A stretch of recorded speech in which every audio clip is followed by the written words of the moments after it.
They're going to be some strong, dynamic games. Obviously, the first two series you guys already seen were 2-0s. Hopefully we don't get any more of them. I always like to see full 3-game series, and fingers crossed that is what we have in store for you guys. It could be non-stop action. And obviously you can see here, yeah, Liger and Avulus just coming on through. Probably were the favoured teams in those situations. So, yeah, you know, you can understand why it did happen. But obviously with these next two, I feel like it's going to be a little bit closer. Inner Circle versus Team Schvillet is our first series coming up for you guys in just a few minutes. And then to wrap it up for the whole day one will be Team Lynx versus VP.Prodigy. For this first series coming on up, I am going to be favouring Inner Circle here. Just slightly. Obviously, these are the guys on your screens. They had a decent performance in the previous CCT. They managed to push their way through the group stage, got to the playoffs. Unfortunately, did fall short to the invited teams. Obviously, the challenge just ups pretty damn quickly once you get to that part. So, you know, it's not like it's unexpected, but they have obviously shown that they can push through the gauntlet of the groups. And we're going to see if they're going to be able to do the same here for you guys. Obviously, the roster, I don't think it's really changed at all since the last season either. 4-2-3 on the carry, XN as the mid, Lace for the position 3, Fernand and C coming in as your supports. So hopefully we are able to see these guys push on nice and deep here for the CCT series number 8. And try and get a slice of that $40,000 prize pool for themselves. Obviously, it is only the top 4 teams that do get paid. So it's a very, very tight bar. You've got to be able to push your way through it. And we'll see if these teams see, look at 25,000 for first place, 8,000, 5,002. So it drops off quite rapidly. But this is the cutthroat Dota that CCT is known for. You get very few second chances, and it is just non-stop action, really. And it all happens over literally the course of a single week. So, yeah, you're not too surprised that it comes quick and fast. This is who they are going to be playing up against, Team Schvillet. You will obviously recognize a few names on this team.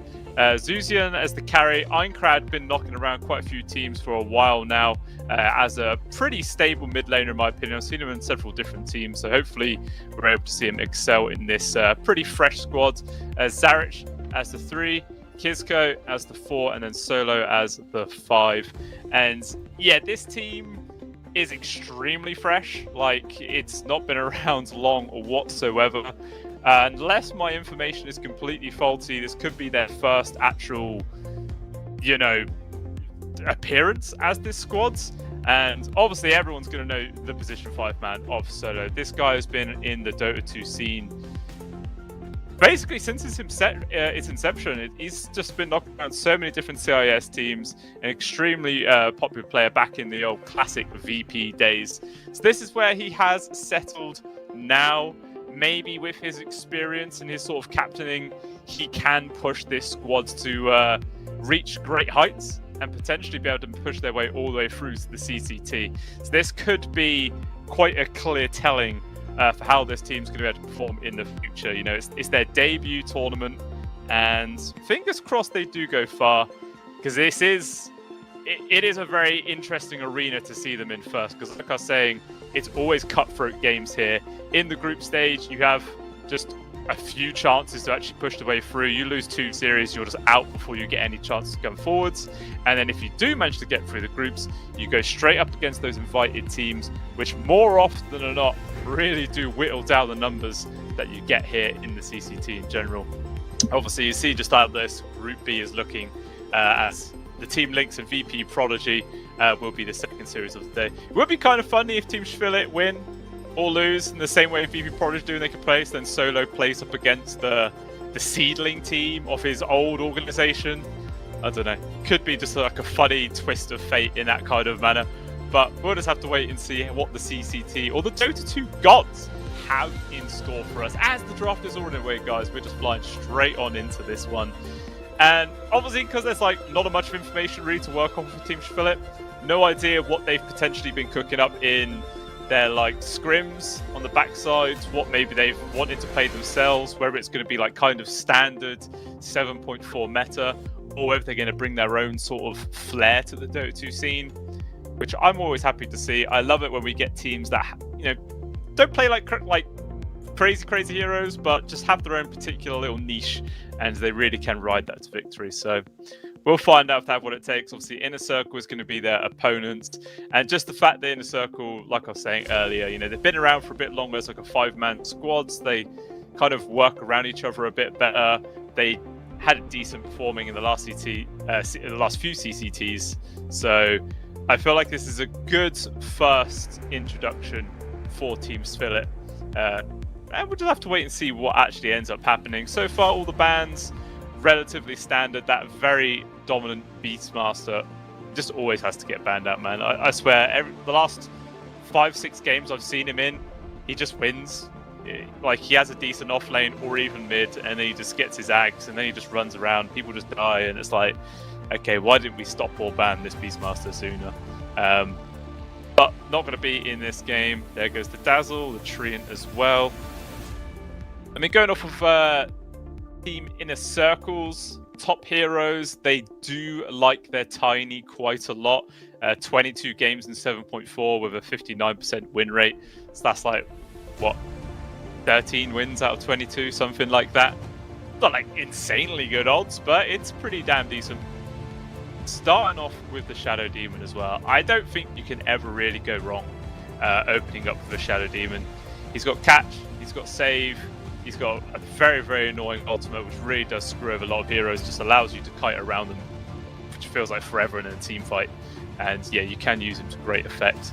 And it does kind of mitigate how the opposing team can play around you. Because the disruption save is just so damn good, it can just completely spoil several different kinds of initiations. But Inner Circle, they do respond with a very stable support themselves, the Warlock. It's nothing flashy, he's there, he does work. Fatal Bonds is ridiculous as always. And who doesn't like a giant circle that stuns people and gives you a unit to hit buildings? It's great fun. Let's see what the follow-up bans are going to be. Obviously, what we're going to be seeing targeted toward Team Spillet is anybody's guess, really. They're just going to try and drop some bans towards Inner Circle right now. I mean, any other potential heroes that they play quite a lot, which other teams don't.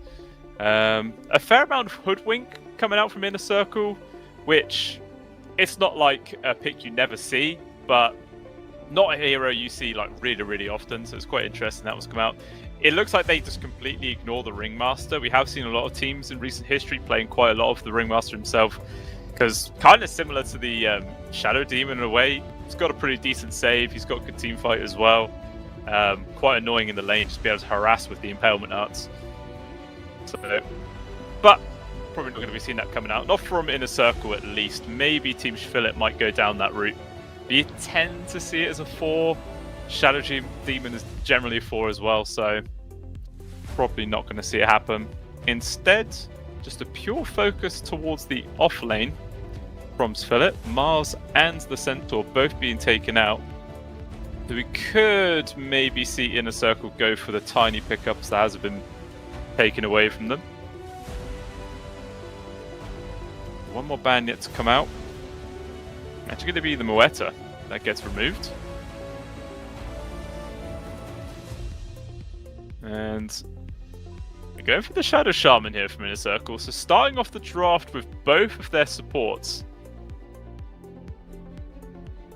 does kind of like remove their ability to react a bit more in the draft, because sometimes you can just pick up one support which just kind of like counters out an enemy core quite nicely. But as they have shown their hand already, there will be that slight edge, I will say, for Team Spillet. And obviously, like I say, because Solo has been around for such a damn long time, this man doesn't fall into traps too easily when it comes to his drafting. I'm actually going to pick up the Lynx themselves.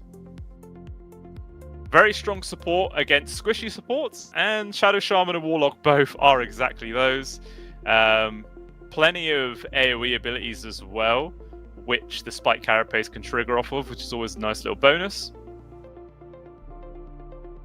So I quite like it.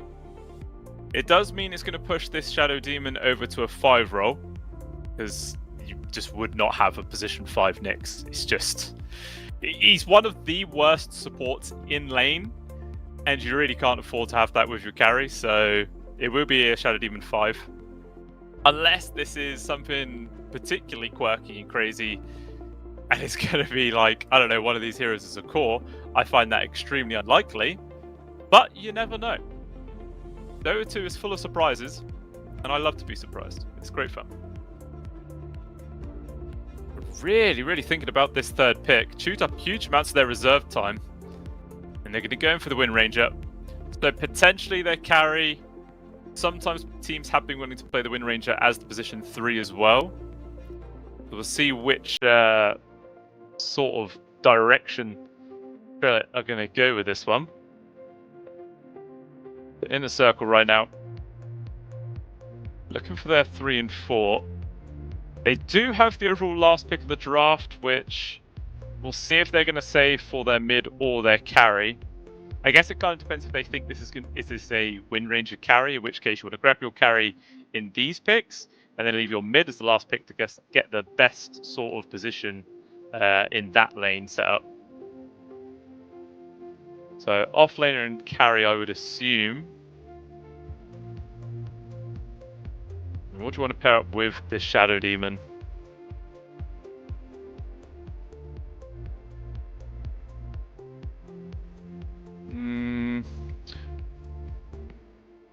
I played a fair bit of Underlords. Underlord versus Shadow Demon Wind Ranger might be a bit awkward. They have decided to go for the Brood instead, so if that is going to be there off in the hands of Lays, that does make a bit more sense. So Brood Mother, Shadow Shaman, and obviously once the Brood Mother gets a few levels on her, the Shadow Shaman could quite happily just rotate to their own safe lane and then just try and buy, a bit more room for their carry to farm, potentially find a few kills there. That does make sense.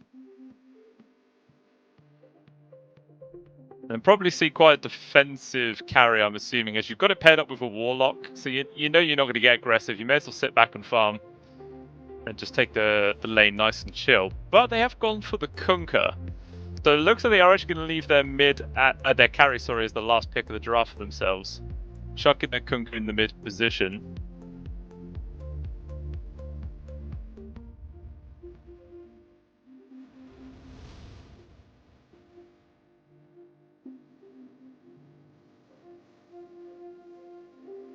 Now will Team Shillet respond to this one?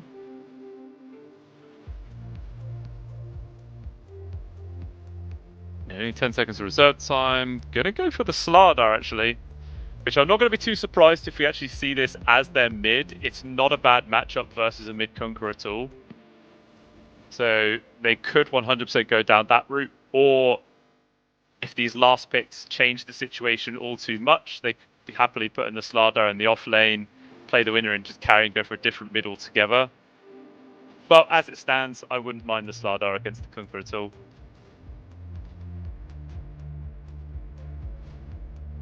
Unless, of course,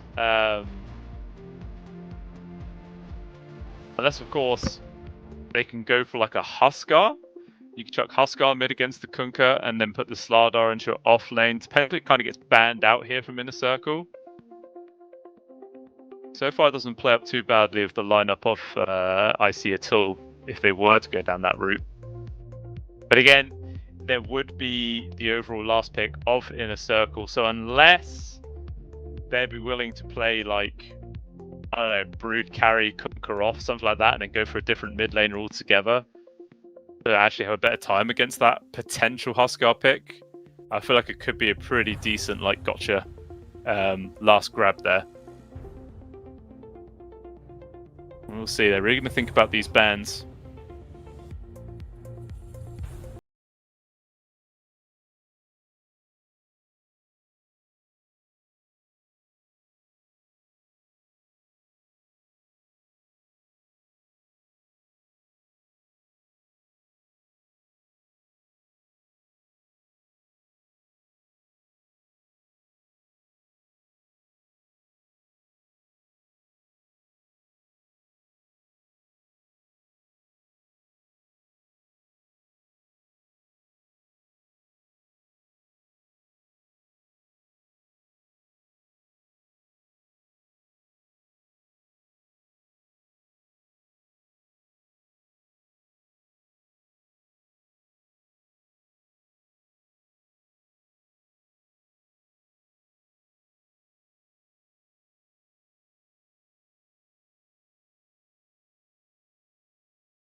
You'll have the shackles from the Shadow Shaman to set it up in the off lane, and then in the safe lane, you'll have like X Torrent to set up for it as well. Those are potentially on the cards, but yeah, I wouldn't be surprised if this is going to be a Cosmix instead, just to, like I was saying, probably get the better time versus this Ember Spirit starting off. But interesting turn of events on these. I feel like there's a lot of utility from Team Spillet here. Decent amount of like control from all of their heroes. The flip side of that, exactly the same can be said from Inner Circle. Maybe just better team fight as well in general, because you've got the Ghost Ship, you'll have the Chaotic Offering as well coming through with the Fatal Bonds, all of the Invoker spells, Tornado, Deafening Blast, all that good stuff. Meanwhile, on the side of Team Spillet, you don't really have any like big 5-on-5 man abilities. So I feel like if the teams are kind of at an even point, I will be favouring Inner Circle just slightly when it does come to those engagements. But if Spillet are able to gain like a decent lead, that will just get nullified entirely. I'm unsure about how I'm going to lean towards this, but I feel like I'm going to go towards Inner Circle here, game one. I was kind of preferring them before the game started. I think I'm going to stick to that one. And, well, the sounds of a Sunstrike means it is definitely an Exalt Invoker. And already, both teams just running into each other. Good two-man stun to start it off. Crush following up from Zarek. Inzoka is trying to disengage here on the Lynx Sesason, but he will end up dying first. Lace will get traded away. Just brawls going around left, right, and center. Solo's going to drop, then immediately so does 4-2-3. 2 for 2 right now, but it looks like they're going to get the +1 here on the side of Team Spillet, as C will drop as well. Ends up being a 3 for 2 advantage there for Team Spillet, but obviously it was First Blood that went the way of Inner Circle, but it was only onto their position 5 Warlock. So it's not really enough to make the difference there. Maybe if that was like their carry or their mids and they survived, I could say that maybe they wouldn't have minded that situation, but as it stands, definitely favouring Team Spillet. 2 of the kills going to their carry win ranger of all people as well, just to really give his start of the game a little bit extra help. And then the Slardar also getting 1 in the off lane, so absolutely fantastic way to start the game here for the Radiant side. They're going to be happy about that.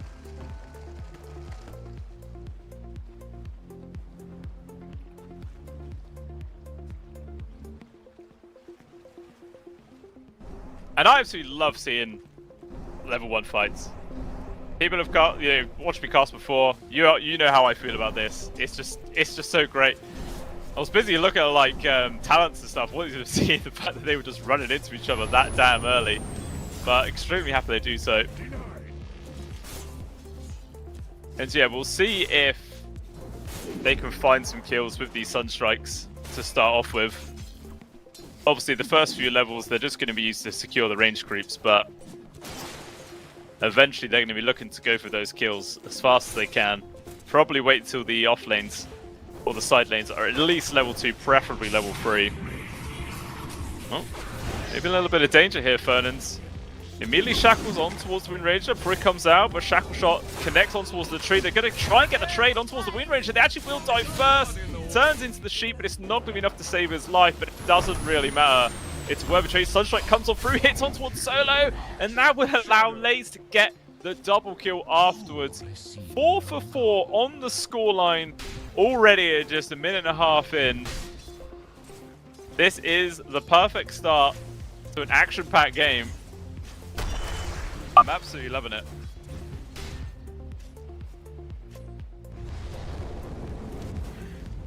And this is what we always like to see at start of games, man. Just people running at each other, people frying, people dying is the main point as well.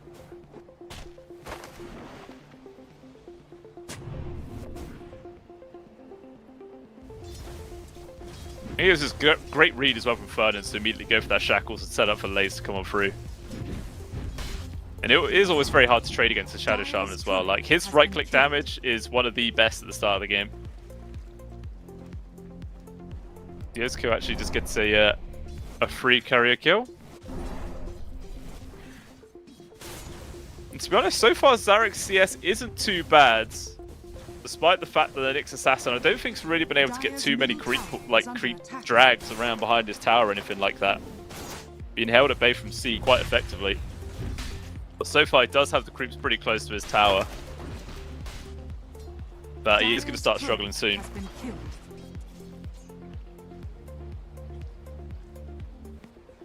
Just curious to see how soon it's going to be before the Nyx Assassin decides to just leave this lane and go elsewhere.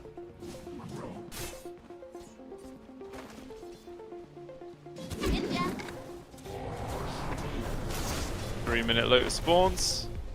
Will be claimed from Fernan's. Looks like at the top lane as well, C's going to grab it. So both of them actually going towards inner circle to start off.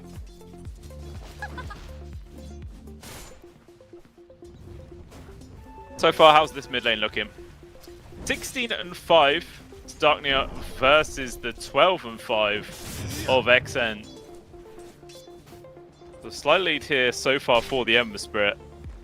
But you just know that the Invoker's got his eyes on the minimap constantly looking for those Sunstrike targets. That'll be really he's able to start clawing a bit more money for himself.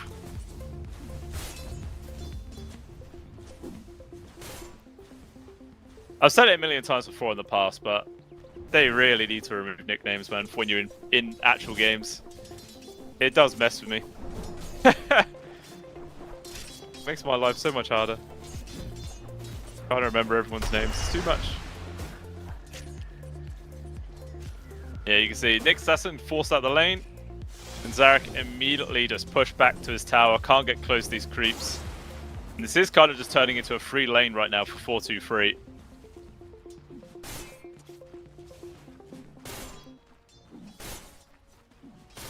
Flip side of that, win range is having a pretty decent time as well. 23-6 against the latest 22-0. So pretty similar on the CS, to be honest. Just those few denies that are really making any difference at all. But unless you're starting to get like, you know, 14, 15 denies, you're not going to see a significant difference in terms of experience.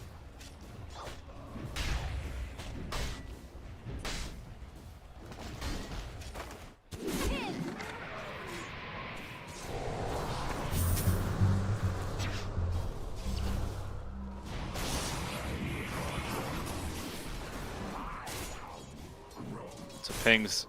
So we do see C making his way down to the bottom lane.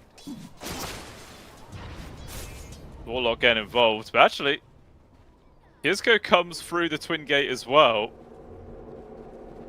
There's a lot of people down at this bottom lane right now. And actually looks like the Warlock's just going to abandon it, TP up to his top lane. Maybe try and provide a bit of assistance and push Zarek out this lane as they know that this guy's on his own. But to be honest, Tokyo just comes back through the gate as well. Never mind. Back to the standard split. Good stun comes through. Buys a bit of space. I really feel like Zarek's CS is really good, all things considered.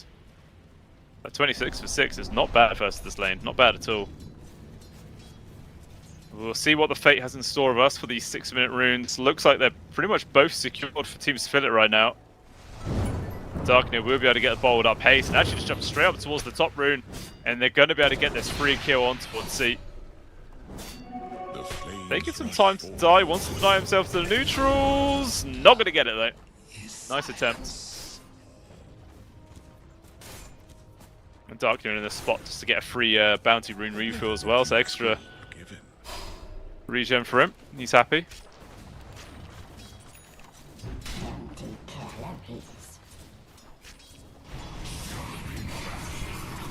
Disruption off the top.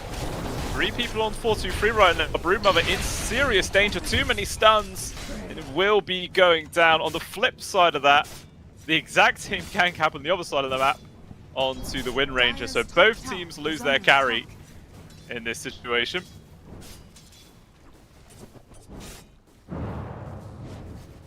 I think XN, yeah, he did use the Sunstrike, so he got a bit of an assist golden experience as well, so that always helps.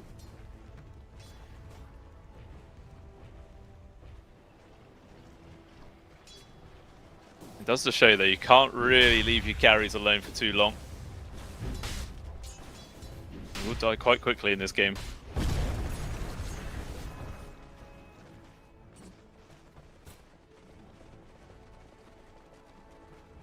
So far, though, in terms of net worth, it is the Wind Ranger at the top. Only by about 300 gold ahead of 423, the counterpart carry, so extremely similar, to be honest.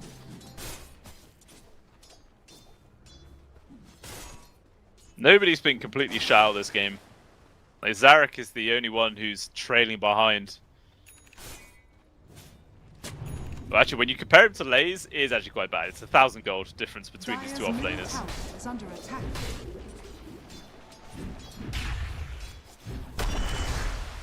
He is still managing to hold his lane. Like, he's a full level ahead of 423, and you can see he's able to apply pressure. So despite the fact that he is lacking actual net worth, he's still able to do work. But now the Broom over 6, that will change the situation a bit.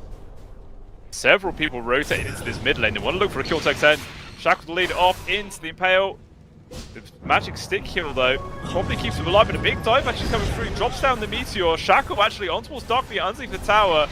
The Invoker trying to keep his distance. He does not want to die. Darkness really trying to chase after. Has to turn around for a Shackles on towards the two supports. The stun whiffs entirely there from Kyosuke. Shackle to guarantee the kill to Nyx Assassin, and they will run down this Ember Spirit. Sunstrike! Just barely off. Just predicting these too fast on the Ember Spirit actually. Has a regen rune going, and I think he still has a Remnant set up as well, so he can just zip away at moment's notice. But actually, the Remnant is by the tier 2 tower, so he does not want to jump to that one. Has to now just TP back. Extremely close, though, to killing that Invoker. Very, very close. Dire's bottom tower is under attack.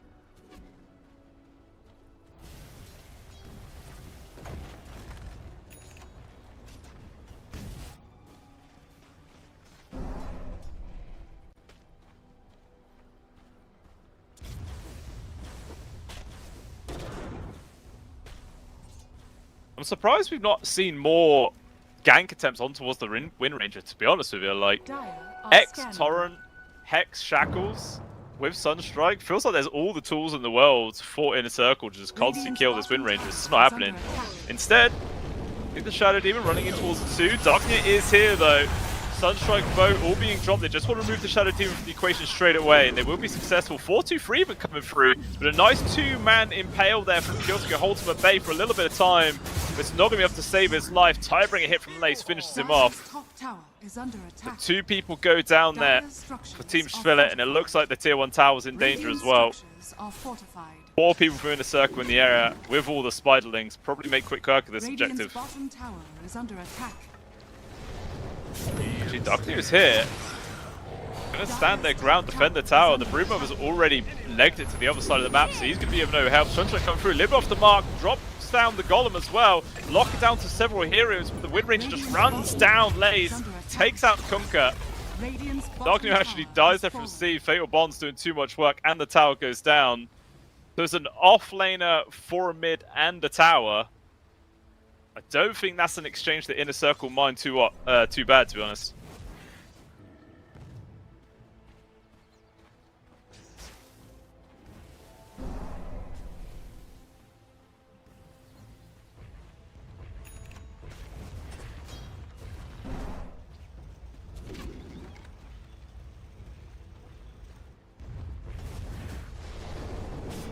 Zarek recovering quite nicely. Somehow, like, because the Brood's been, you know, moving around a fair bit, it's kind of turned into an open lane for him. He is just pushing his way forward to get those arms online. Meanwhile, this mid-tier 1 tower will be going down. Doesn't look like Inner Circle are too interested in coming in to try and defend it. Let's fall just as XN actually finishes the old meme hammer. Yeah, Fernance comes up towards the top. Slardar in danger. No Sunstrike though. Must have been on cooldown, and Zarek, as a result, is able to get the ability just to run away from that. Maybe a slight bit of miscommunication. Put a blink now online for Zarek. So this Slardar feeling like he can start getting involved with the rest of his team a bit more. Start looking for those ganks. You see XN just using the hammer just to really ramp up his farming speed.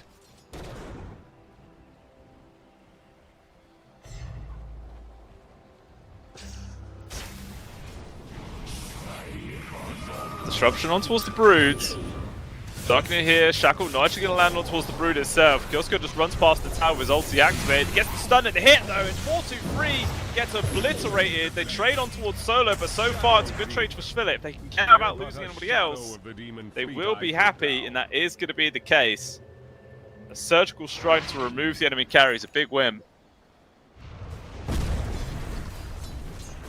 Another death tip for 4-2-3.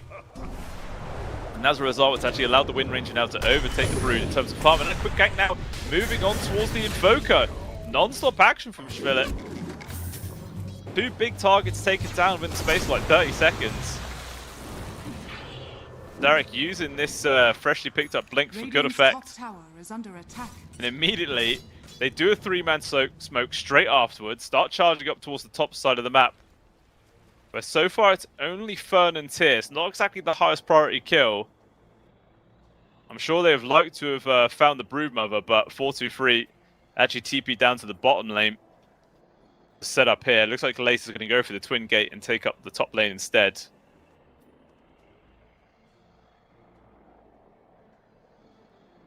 Just a short pause here.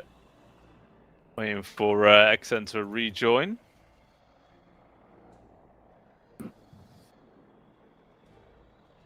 I wonder if this is going to be a Aghanim Scepter game for the Invoker. Like, is Cataclysm... Is there many setups for it? I mean, Ghost Ship is kind of nice if you do get a connection towards several heroes. Apart from that, you really have just got like Shackles and Torrent. Celtic Offering as well, to some degree, is pretty good setup. So you might not rush it after finishing this Meteor Hammer, but it's probably on the cards. It will eventually come.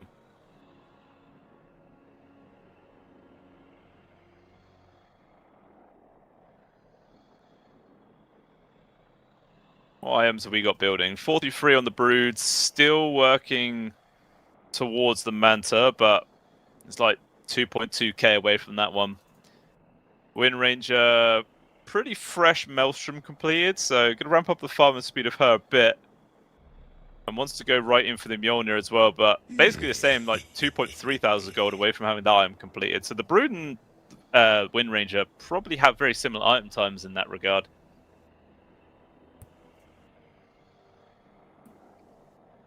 Lace going in for the Crimson Guard. Fantastic tool, to be honest, versus the Wind Ranger. Like, as soon as she uses Focus Fire, her damage is just... It basically just disappears. You're really reliant on like lightning procs to do any kind of DPS. Derek on the Slardar. Obviously has the blink done. Wants to go for an Ag Shard. Just to really get the free ulti. And then looking at the mids, Darknia, Spirit Vessel up in 70 gold. That's going to be a nice little damage boost. And XN doesn't have anything queued up right now, unless he has something coming out on the current. I've just missed it. But I don't think he does. No, he doesn't.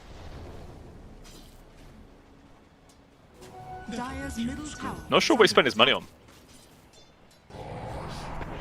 The Lace comes with Assault Fernans. Gets jumped on immediately. Lace though does show himself good. 3-man turret into the boat. Disruption comes through, but the disruption actually makes that a little bit awkward, so he gets absolutely nothing.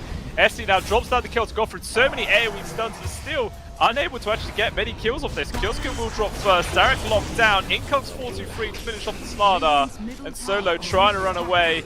Will be found in the trees. And that is 3 people dead in a circle. Respond for that gank extremely quickly and brutally. 3 tasty kills. Definitely helps bump up the lead a bit more.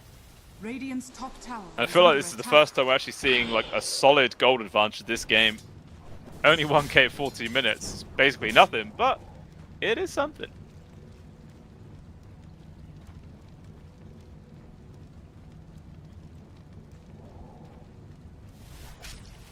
Okay, look at the XN, he has actually queued up an Axe. So he is just going straight in for the Cataclysm to really try and capitalize on all this AoE stun from his team. Which, to be fair, in that last team fight, if he had it, that would have been huge.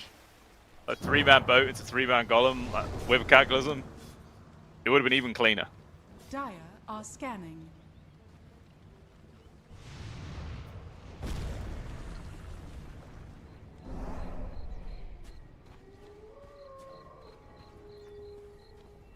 Radiant's middle tower is under attack. I'm kind of surprised they've like applied a bit of pressure on the brakes here from Team Schwiller. You know, I thought they would have just been using this blink of the Slardar relentlessly to constantly look for kills. I mean, that paired with a Nyx assassin is pretty big. Actually, speaking of the Nyx, on the case of 4-2-3, this probably is going to be a dead brood. Wind Ranger finds the correct angle to get the lockdown. As elusive and as quick you are, you can't really escape that many heroes.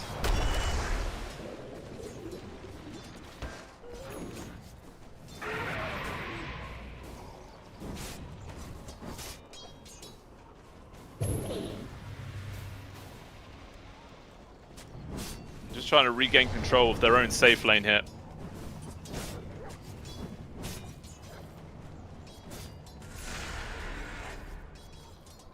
Blink Dagger now online here for Fernan's just after killing that ward. An extra form of initiation here. The perfect grab for heroes like the Ember Spirit before he can just jump away. Well-gotten gains.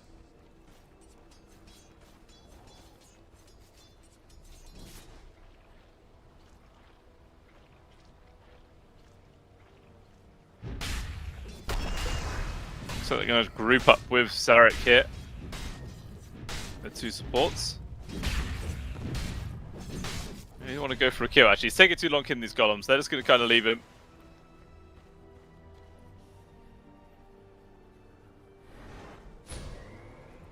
Actually starting off Roche, apparently, solo. Has to get this one rolling, everybody getting involved. And this has been stuck completely under the nose of Inner Circle, and with the minus armor from the Corrosive Haze, it's dropping pretty quickly. It's already down to a 3rd HP. This is a completely free Aegis. Picked up for the Ember Spirit as well, so now Darknia. Feeling like he make the move. Tip on towards solo. Obviously he was like, guys, let's just kill Roche. We're here, why not? Turns out to be a pretty heads up play.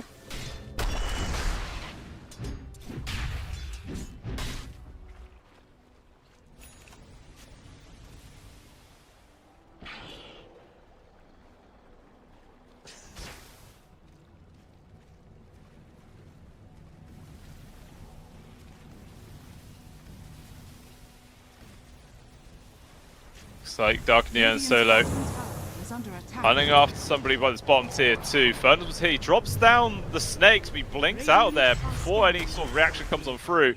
Oh my lord, that crush just killed like 20 spiders.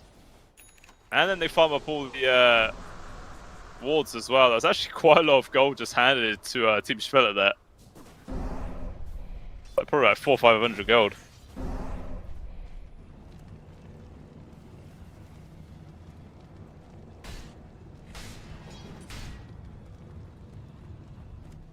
Smoke comes out for Svillet. I want to just constantly look for action right now. Sesason leading the charge. He will actually run straight towards XM, but there's a ward already here, so he sees it coming. Gets the initial stun. Solo trying to get involved as well. Gets a bit closer. Manages to drop down the ultimate, but Lays just TPs in. They get the first kill towards Kyotsko. And they really did overstep their mark here from Svillet. Like, just went one by one. Darknia, who was really the one who needs to be next to the Nyx, was way behind. Without him, that's kind of like all their damage. I guess it was just kind of unlucky that there was a high ground ward and sentry there. There's now the Crimson Guard for the Kunkka as well, so he is kind of ready for those big team fights. With the Axe as well and the Invoker, yeah, this is the time for Inner Circle to start looking for some fights. And BKB picked up for the Wind Ranger as well. Will help. Actually deciding to just kind of abandon the Mjolnir idea. At least for now. He has still got it in on his you know, quick buy, but yeah, just want the protection of that magic community a bit more. Sensing the fights were coming their way very soon.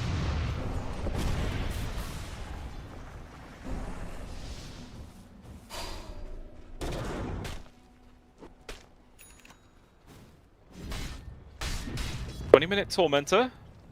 Radiant's middle tower is under attack. It's up, and Schwiller not in a position to really contest this at all.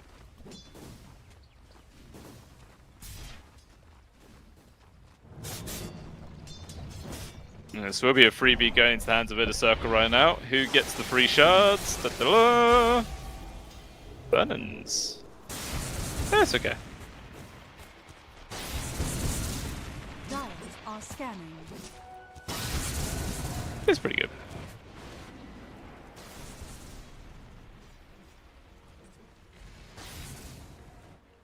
A 4k gold lead now for Inner Circle. The Broodmother leading the charge, just flash farming up as she does. And I think that's a completed Orchid as well, coming out on the courier. Yes, it is. So Mantle Orchid online. They've got their Ags, they've got their Crimson Guards. All their ultimates are available. This is surely the time when they're going to start pushing some buildings. And it looks like the bottom tier 2 is going to be on the menu first. Despite the fact there is still this Aegis for another minute in the hands of Darknia. They don't care. Radiant's bottom Speaking of tower Darknia, he's is actually under TPing to the attack. bottom tier 2 to defend this one.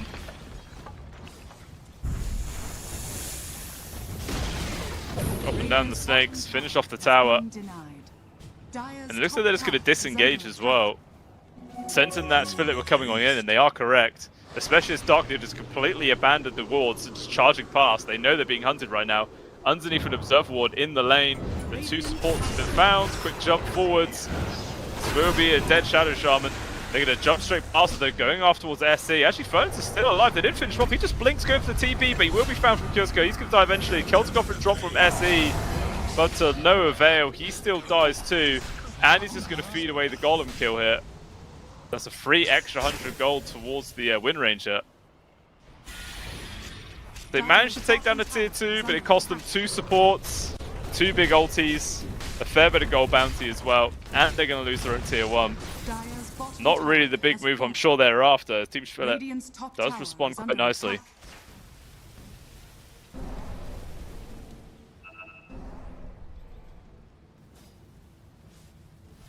Quite interesting that they decided to disengage that much, despite the fact they had all of their teamfight ultis available. They had the Cataclysm. They were just a bit nervous. Let's go hunting after XN. He knows he's nearby because he was slowed. He walks underneath a sentry ward, so then XE actually sees him.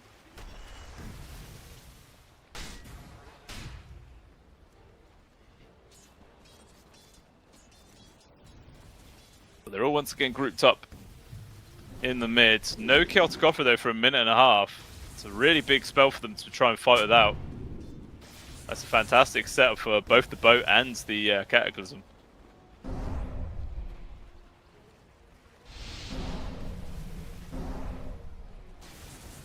And you can invade the Radiant jungle, where it looks like they will bump it in towards the Nyx. X, Cataclysm. You'll set though just completely dodges the big spell. Takes a lot of time. Actually gets his ult off. He escapes! Oh my days. Structures are fortified. That is that's a little bit embarrassing, I'm not gonna lie. That is not how they wanted that situation to go. And then they all TP out to try and defend their top tier 2. Looks like they're actually going to get a grab hit on towards Darknia. Looks like at least this Ember Spirit is going to die, but it does mean they've abandoned Lace in the mids. Dever is on top of him, he gets down to boat. So with the run buff, he's trying to run, but it's just not enough to keep him alive for long. And he still dies. In comes the rest of the squad though. Looks like they want to continue to fight. Wind Ranger though just invis right on top of them there with the rune. XN dropping down the spells, control towards Killcut. Jump in from Zarek, 2-man stun. Dual Scepter once again keeping this Sesason alive for a little bit longer, but they do lose the Invoker at the same time. Now the Wind Ranger trying to run. Attempt to TP out Fernandes, wants to come for the cancel, but he's not fast enough. He will get away. SE though, picked off from Zarek in the backlines. An extremely messy fight, but actually ends up being a 3-for-3 exchange in total. But it will be an advantage for Team Spillet there, as it was 2 cores and a support for 2 supports to 1 core. Basically balancing out this net worth difference now. Only 1k gold. Win probability as well, 51%. Just slightly in the favor. of Spillet.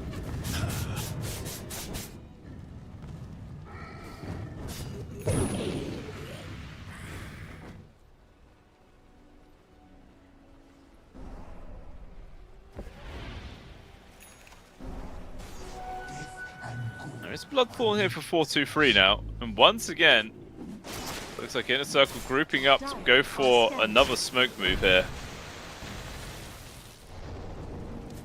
They've got all their important ultimates available.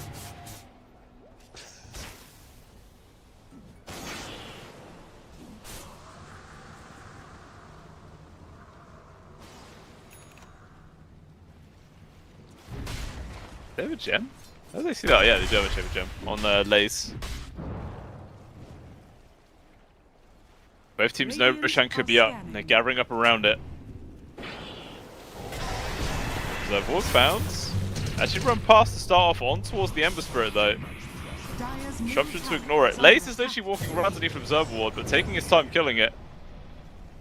Okay, take away that advantage. Instead, they're just charging forwards. Good tornado. Connects on towards 3 Ashes with the Meteor. Causes everybody to disperse. Out comes the Cataclysm as well. Immediate deletion on towards Solo. He's taken out the equation, but he will buy back. But that is Cataclysm gone, as well as the Ghost Ship, as well as the Serpent Ward. So quite a lot of key abilities already expended here from Inner Circle. And they're actually going to go for re-engage themselves. 5-man smoke used. And you can see by Inner Circle's positioning, they're not actually interested in trying to contest with Roche anymore. They're all backing out. Ferdinand manages to break the smoke, blinks out there safely. Invasion in Slayer side.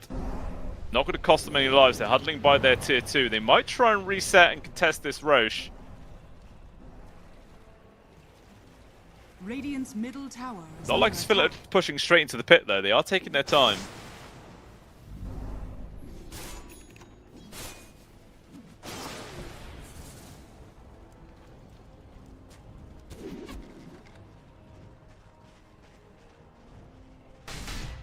The Roche actually respawning in just 5 seconds.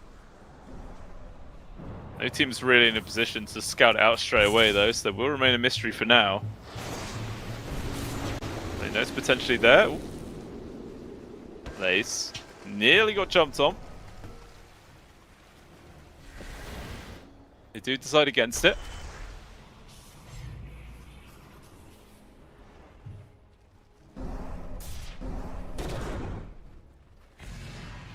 Killsco though, found XN. Stalking after the Invoker, but he goes invisible himself, so neither of them actually see each other, but they can kind of guess. Ooh. Instant Yule's actually used. I think Killsco messed up there on what he was on his abilities.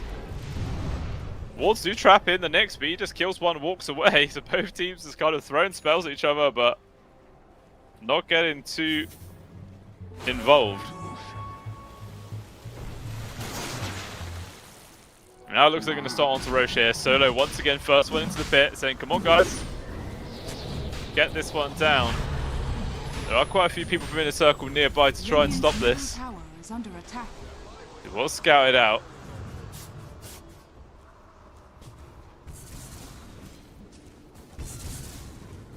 Immediately Spillet is disengaged.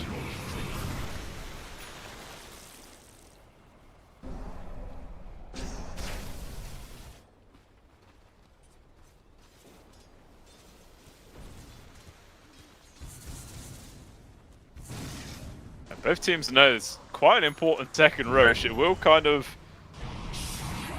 decide the next like 5-10 minutes of the game how it's going to be played out. Depends how badly it costs to win the Roche though, that's to be fair.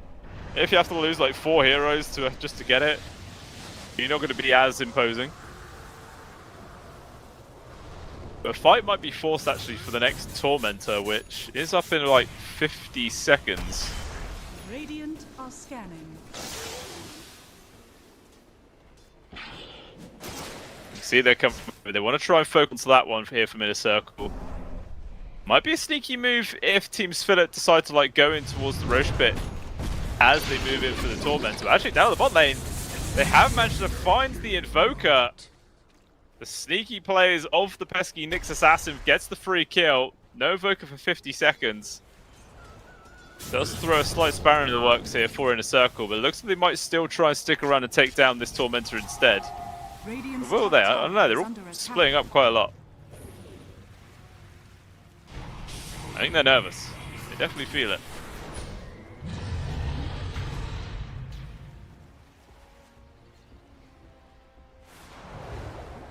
He's going to go into the Roche instead. But trading Tormentor for Aegis and Banner. At least does get that one, so it's the Tidal Wave online. But now 2 lives on the Wind Ranger is a very difficult thing to be dealing with in those team fights. Dire's middle tower is under attack.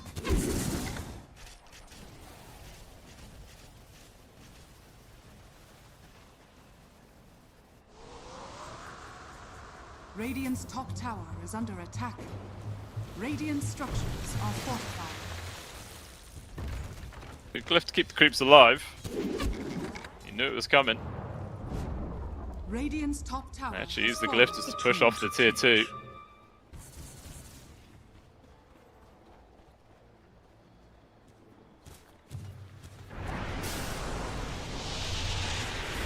This is very ballsy on the Wind Ranger, to be honest. Just constantly poking a prod in.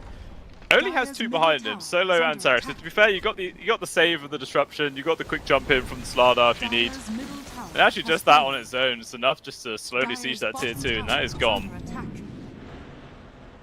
There's now a Butterfly on 4-2-3 though, so that evasion is going to be pretty damn annoying for the Wind Ranger. We'll be looking in towards MKB, I'm sure. Which, to be fair, it's not even the worst item in the world for a Wind Ranger at all. Bottom tower is under attack.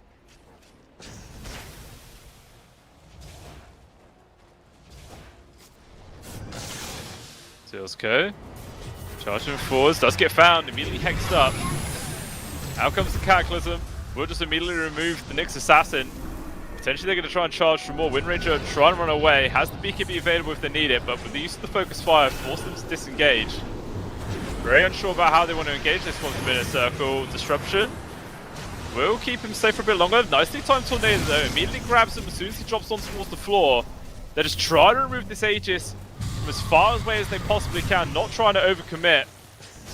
But just the constant presence of Schvillet allows them to get their Wind Ranger out of there with their Aegis intact.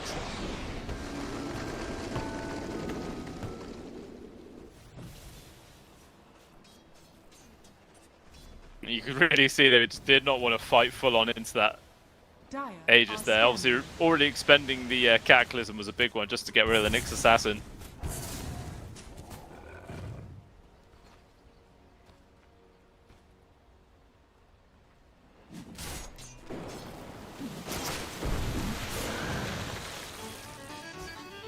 Philip just keeping constant control, to be honest, in the dark triangle area. Pushing mid and bottom at the same time.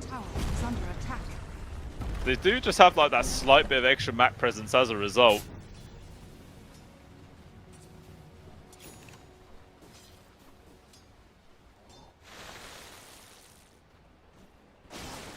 They're just going to try and weigh out this Aegis now here.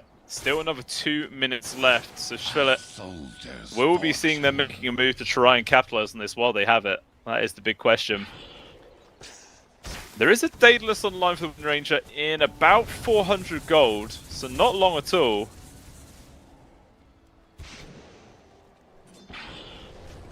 Might just try and wait for that one. Actually, an amplified damage spawns at the bottom spawn point as well, so this is going to be huge if the Wind Ranger grabs it.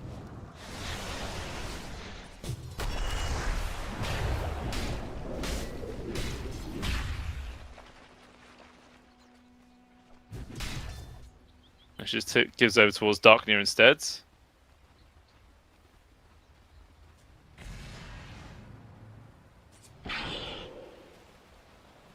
Dire's bottom tower is under attack. Radiant's top tower is under attack. Circle. Found a grab here on towards Darknear. They drop down the Cataclysm, but they actually get the full lockdown, so he's able to dodge quite a lot of it. Pops the BKB, turns around. Now Fernand's, he's the one that's going to be dropping here. Runs in the wrong direction, but it wouldn't have made any difference at all. He was dead either way. You can really just see Inner Circle are just dodging fights left, right, and center. They're just not feeling comfortable at all to take a full 5-on-5 fight, despite the fact that what I was saying earlier is that they have the superior team fight in terms of all their abilities. They just don't feel comfortable doing it. I mean, at least 20 seconds, Aegis will be gone. And that is going to be the time when they're probably going to attempt to make some moves. And all the vision in this dire triangle, they're coming on forwards. They see Lace. They're going to try and chase after the Kunkka, remove from the equation. There is a few members of Inner Circle nearby, though. It might turn into a big team fight. Scan does actually drop. Jump force to Sarek. Stun doesn't actually land to anyone. Tornado, though, just connects on towards Slardar. Trying to push it back, but the BKB is activated. 4-2-3's in deep. Juki through the trees to try and get himself out of there. Drops down the kill to go for Imposter Boat coming on through, but it kind of gets dodged. X actually drags back in the Wind Ranger, but too many 4-staff gets him out of there. 4-2-3, though, being the big target that drops first. Got the grab onto the Invoker. XN just obliterated as soon as he hits the tech. SE drops in the backlines as well. And the Kunkka just has to BKB TP out of there. And now you can really feel just how on the back foot Inner Circle are this game. They've been trying to run, trying to dodge this entire time, and as soon as they're forced into a fight, they just get spanked. Now looking for more. Mid-tier 3 in danger. As both the cores are dead for at least 40 seconds. And this will be a full set of barracks. Potentially they can go for the bottom set as well. This is dropping pretty quickly. Dire's middle barracks are under attack. Glyph will slow it down just slightly. The guard actually being quite a pain. Dire's middle barracks is falling. He still did delay it long enough they're not going to be afraid of losing a second set, so they will have to disengage. But even still, that's 3 quick kills into a full set of barracks. They get out of there unscathed.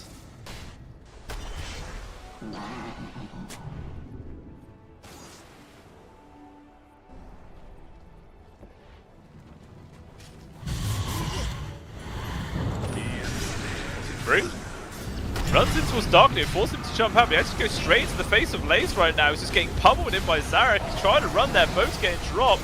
But the physical hits from the Slardars is too much to deal with. He dies, XN dies in the backline as well. Will buy back, immediately drops down the Cataclysm, but there's just no lockdown to get any kind of kills with it. Nobody drops. SE quickly dies. They do get a lockdown on Darkly, but a 4-star just brings him to safety. Now 4-2-3. He's put himself in a horrible situation. The shackle shot just locks him in place. He dies. Mobile buyback. It's a dieback from the Invoker, and just a straight up GG call is there. And Team Schvillet push real hard in this game number 1. It was looking decent for Inner Circle for a while, but they just felt like they couldn't fight after a certain point, and they were just running non-stop, and they just weren't able to do a single thing. Team Schvillet, man, just in the right place, right time, every single time, and they really do just get a fantastic win coming on through there. Top-notch stuff. I mean, it's just great. They really were just making the great moves. They managed to get every single Roshan, kind of snuck both of them as well. And I don't know, I feel like Inner Circle potentially could have had a few more, fight wins under their belt, but they were just so apprehensive about actually taking any. And maybe that was just the crux of their entire plan, and they just let the win slip through their fingers, and it really did allow Team Schvillet just to push on back through. So I'm pretty sure they did have a decent advantage at one point. I mean, they would at one point get like a 70% win probability, a few thousand gold lead, but just a couple of fights went awry, and then it just skyrockets into the favor of Team Schvillet in the end.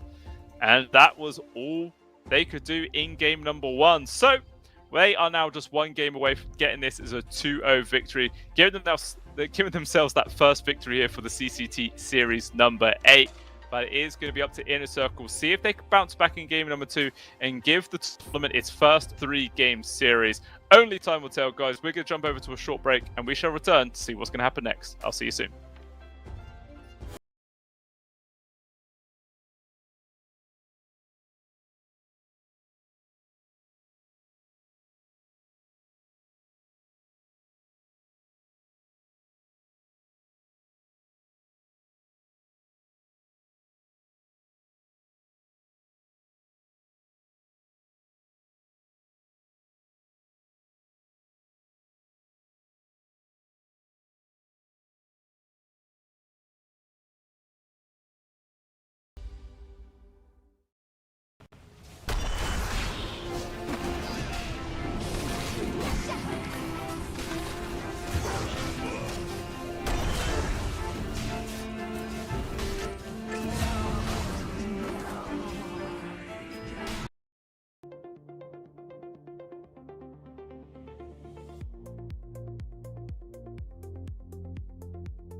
Okay, no, that's fine. They'll run away. He's just going to twin gate back down to his own lane. Oh. Just keeps on poking out of the fog. Getting a free hit here and there. He's actually still hanging around. Oh, actually, Bushwhack finds him in the trees with the Firestorm. And the Moeta actually in danger. See! He just stuck to his guns. They get the free kill. Nice block actually comes in from Kyozko. With the Blood Grenade, gets a lot of free damage on towards Lei. So at least he's been able to do some kind of retaliation here. But they have lost their carry and the first blood going over towards Fernand's. Not bad. Always feels great when you're in position 4 and you get the first blood. That's like basically instant boots. Or if you're really greedy, maybe something like a talisman. We'll see what he wants to go for in the end. 4-2-3 swing upon. Oh, Lei's up top. He just gets ran down. That early damage done from Kyozko does set up for them to get a good kill, and this one actually goes the way of their carry Moeta. So maybe after losing that first blood, it's not too bad, because I mean, it's not like the Moeta lost out on any creeps. He was able to TP in by the time they actually really came on through. Obviously now Lace is full HP, full mana. We'll see how that one's actually going to work out in the next engagement. Because like I was saying earlier, I am going to be favouring them, the Underlord Hoodwink.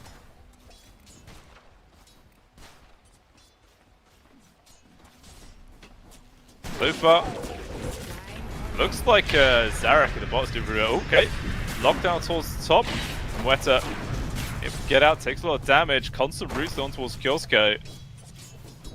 I'm saying, just that Pit of Malice into the Bushwhack, into the pit. It is a lot of disable, and it's just so much free damage. Really, it's something they've got to be pretty wary about coming forward.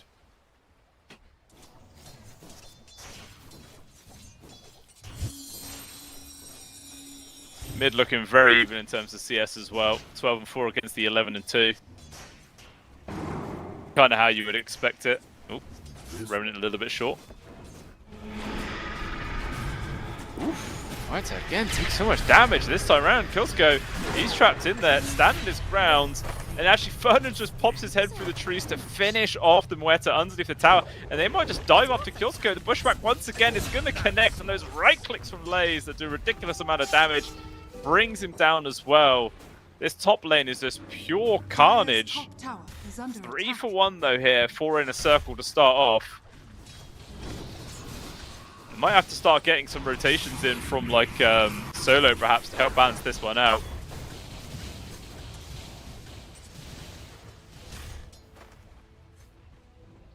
So far the bottom lane is going fine for them. Zarek is doing nicely in terms of CS, but he is slowly getting whittled down. So all this chip damage is very frustrating. I mean, this is the nature of a Morphling. It's so hard to just completely push him out of a lane.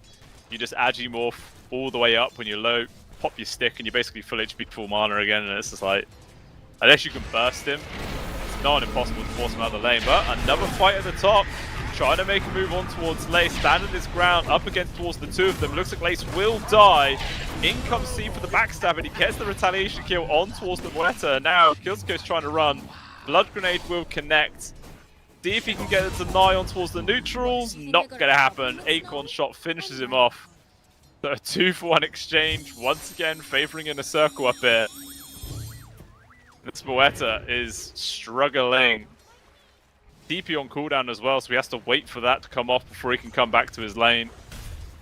Really is losing on efficiency. But to be honest, him and the Underlord are both kind of in the same position as CS. Like, they're at the bottom compared to everybody else. He's actually still hanging around up here. Hopefully they want to try and make another play. Shard's not going to land. But they seem more than happy just to leave the Morphling solo at the bot. But in comes Solo right now. Good pushback on towards 2. Pale of Malice is there with the Fatal Bonds locking everybody in as well. Disruption to try and keep himself alive, but immediately gets rerouted. One more right click again from Lace, finish him off. C takes a few tower hits, but he's going to be fine. Fernand lives as well, and he's coming back on in. They're just running straight past the Tusk. Nice dead shot, forcing back the Hoodwink, but the Moeta is in danger. He's running up towards this high ground. C's going to be there. Body blocks. making this really awkward to try and run. Vernon's bushwhack does land on towards the tusk, buys some space for his other two cores to try and finish off this Moeta, and it looks like she will go down. Now Kelsko wants to get the kill on towards Vernon's. He's locked on in, and he's just going to drop again, or is he? No, another root, because the Pit of Malice, man, is just too much to deal with. 8 for 2 now. All the kills have happened at this top lane. It's just non-stop fighting, non-stop action. And again, neither of them are getting CS, but the kills are just insane. And the Moeta is bottom in terms of net worth, though. He's definitely getting the short end of this stick. Although, in comes solo mid. Even Kyosko comes on in here. They've just abandoned their top lane, but it's worked out well. Darkling just dives past the towers to finish off XNs. They do get a kill on towards the puck. And they're going to secure the 6-minute rune as a result. So actually a pretty nice move coming out from them.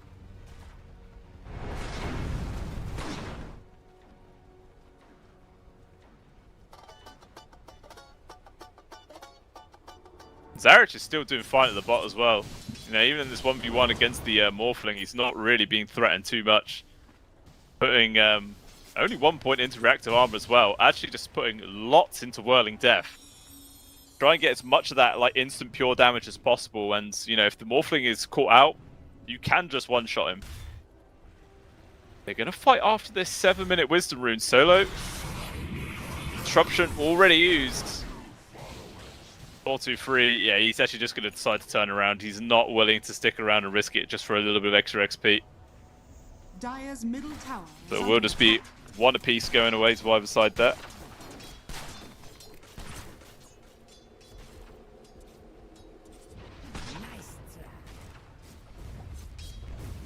Once again, he comes up towards the top. Dead Mass to start things off. Just on towards Goska as he's already has level 6, by the way. He did eat his book for this. So very early Golem. Definitely caught Kyosko by surprise. Finds a kill on towards the Tusk, and it's probably going to have to set up for the kill on towards this tower as well. They've got a full creep wave, plus the Golem, plus the Underlord with plus 80 damage from the Atrophy Aura. Yeah, that tower did not stand a chance. And now the Moeta forced into the jungle at just 8 minutes in. Only 1 point into Gunslinger as well, by the way, so this is not going to be the fastest farm at all. Vernon's mids. Good bushwhack. Actually going to be enough to keep him alive. There's no more Ash step charges available. Radiant's middle tower is under attack. Darknew actually just walked underneath the tower with the Invis rune, so not going to catch anyone by surprise there. Got it. 2k gold lead already for Inner Circle in this game number 2. They're bringing both supports down here. They want to try and find a kill on towards this Morphling if possible, but Fernand's moves on in. Instantly gets the D-Ward as well. He knew what was coming. Trying to make a move on towards the Morph. Fiendscape also being used. They're going to bring in the numbers. And actually, they just turn around and blast Zarek there. As 4-2-3 turns to Timbersaw himself and does so much more damage there. Whirling Death.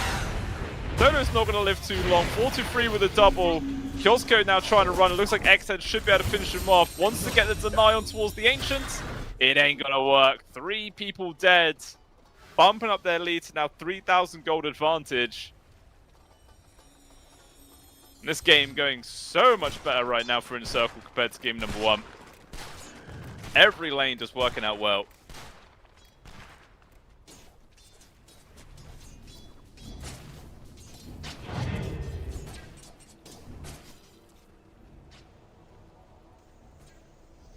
Consider an alternative. Darknew, though, is still, you know, marginally better performing right now than his counterpart mid of XN. That's still a decent thing going for them, and he's still working in towards that Spirit Vessel, 700 gold, and that's going to be online. We'll see what he's going to be able to do with this item to, you know, try and make a bit more space for his team. He's got both supports around him. 10-minute rune, spawns to the bot. Instead, though, they've got to grab here on towards SC, but XN as well as Furnace will come on through. Do get a kill on towards the Warlock. Bushwhack will actually get land onto anything. Point blank sharpshooter though. He's going to change his focus, but the snowball dodges in. force him in the other direction. So yeah, Killscore's dead either way. But to be honest, it's just a support trade, and considering how they're 3k gold behind, that is actually just going to be slightly favouring Team Spillet there. Oh, attempt to steal the regen rune here from XN. Silence up on target, Bushwhack though not going to land, and that's probably just saved Darkness' life. Well, he actually uses the Dissimulate going backwards. Extremely risky, and now Celtic offering drop, but he's still not going to be enough to bring him down. He does just retreat. With that regen rune still going, he's just going to heal up pretty damn quickly.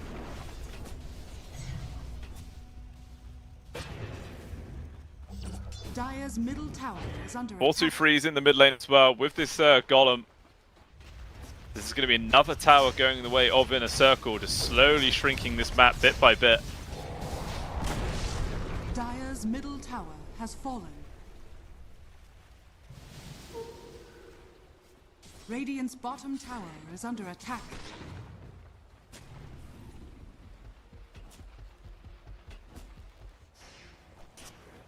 Four, 2-3 on the morph, having a very nice time. Top of net worth, 2-0.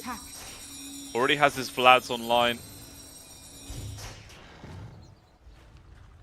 Basically just freely sustain basically any part of the map if he wishes. Gonna take quite a few people from the side of Team Spillet to come on forwards to shut him down.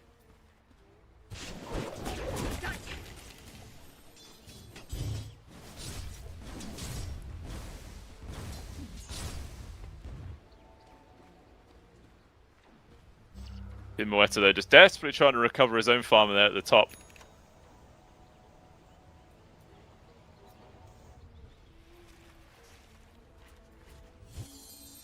There's a full like 1400 gold difference between these two carries at just 12 minutes in.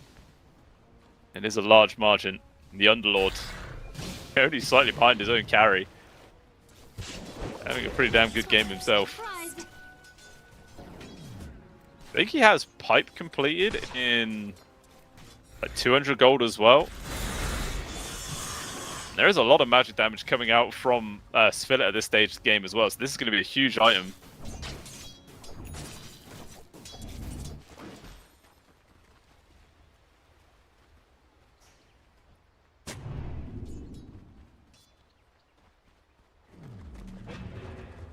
But Zarek with a Kaya just completed.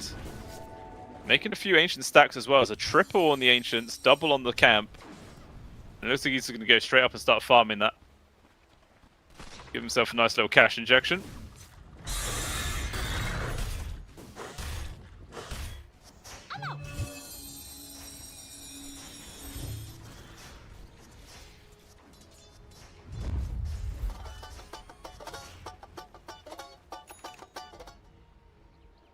$14 minutes. Wisdom rune up in 30 seconds. And a smoke move being made here from Inner Circle. So it looks like they want to take control of this bottom part of the map. Get a few kills, maybe even steal the Wisdom if it all times out nicely. Darkney has already used one of his charges for the Astral Step. Dreamcore will just connect on towards Solo, so he's going to be the sacrifice. XN charging past. And yeah, this will be the Shrine going into their hands. So it's double XP boost for them on top of everything else.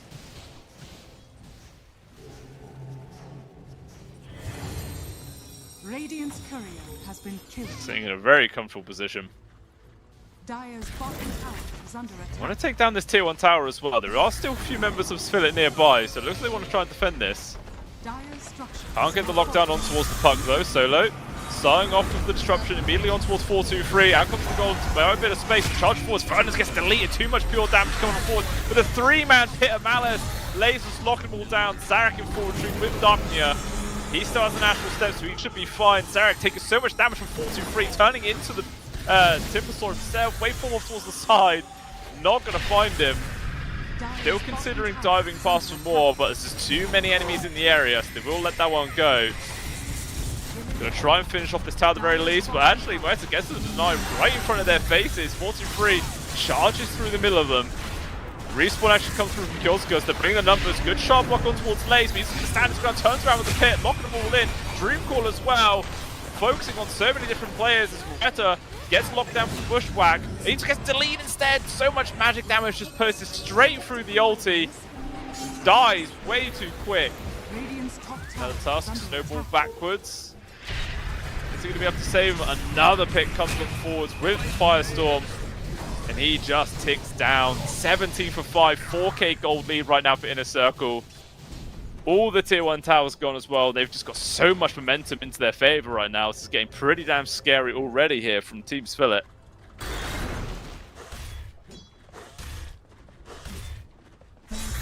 See, the Muerta was doing some decent damage in that fight. Actually did the most out of anybody, 2.3k damage. But unfortunately, they're just all so damn tanky at this stage in the game on the side of Inner Circle. It's not enough to really kill anyone. Barring the, like the Hoodwink or the Warlock, perhaps.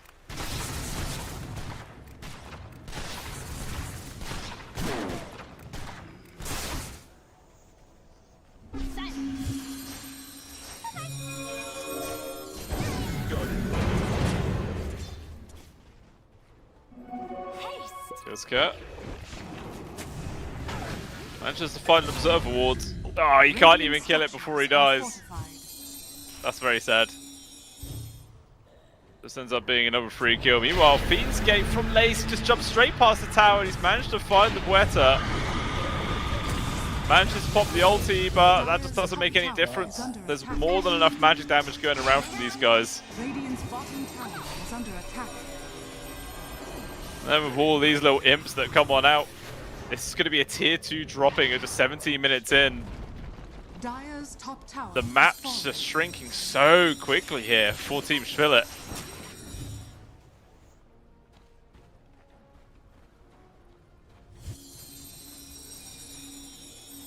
As Lace is actually going to have an Axe online at just 1700 gold as well. Man's extremely rich, 423. I believe has a completed Manta coming out on the courier. And the Puck of XM, Witchblade going in towards the Blink, but still 1600 away from that.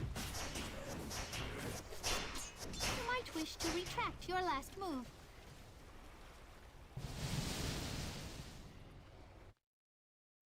Ooh. That's an awkwardly timed pause. Both teams actually walk straight into each other at the same time. They might just want to make... They probably think it's only the Tusk here. There is solo behind, so there's going to be the disruption save. They're having TeamSpeak problems, apparently.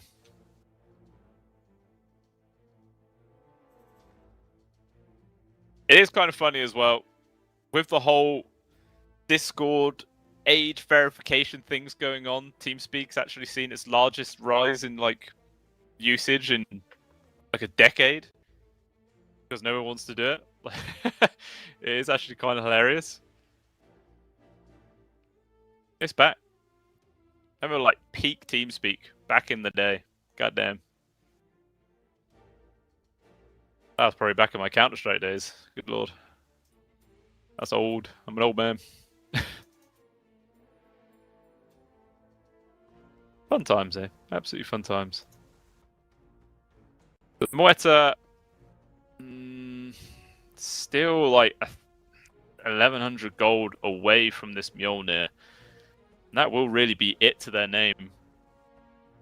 And it's kind of like what I was saying in the draft. They don't have any big team fight that they can fight around. So the fact that they are behind, it just makes it that much more difficult to really play into. Let's say, for instance, if you know you had a Ravage, you had a Black Hole, something like that. You had some kind of means of controlling out everybody on the enemy team, able to like pick people off or, you know, enable retreats without losing your entire squad. So the fact they are missing all of it, they are just kind of reliant on more skirmishing style team fights. But it's not really working out that way at all this game.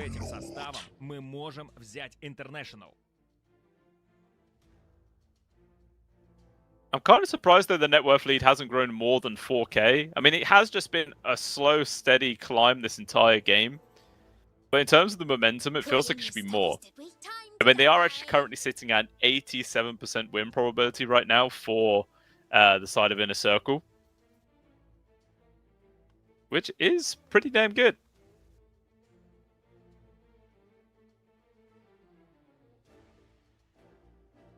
So Gaben's saying there's 1 out of 6 games that Svelitz is able to recover in this situation. We'll see if that's going to be the case. Actually, looking at the levels, Kyosko is still 7 at 17.5 minutes in. While both the supports on the side of IC are level 10. Not going to feel great.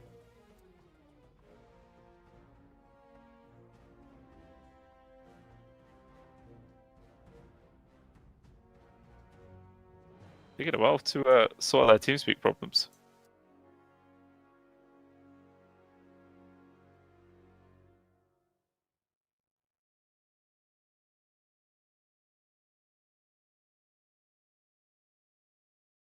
I feel like at this stage of the game, there's actually quite a lot of pressure on Zarek. There is Timbersaw. Like, he is their main source of damage for quite a while until this Muerta is really able to come online. Kind of similar boat to Darknia. But he doesn't really have any items. He has a Spirit Vessel with 0 charges, and that is it. Doesn't even have upgraded boots, which he does have the money to buy if he wants. But we'll see if he wants to maybe, I don't know, be greedier and go for a larger item. As I said, he has queued up an Ags on top of the phase boots, so we'll see if he's just going to, you know, straight up rush the Ags or not. It will be extremely helpful. The double resonant pulse with the silence is big, especially against this puck.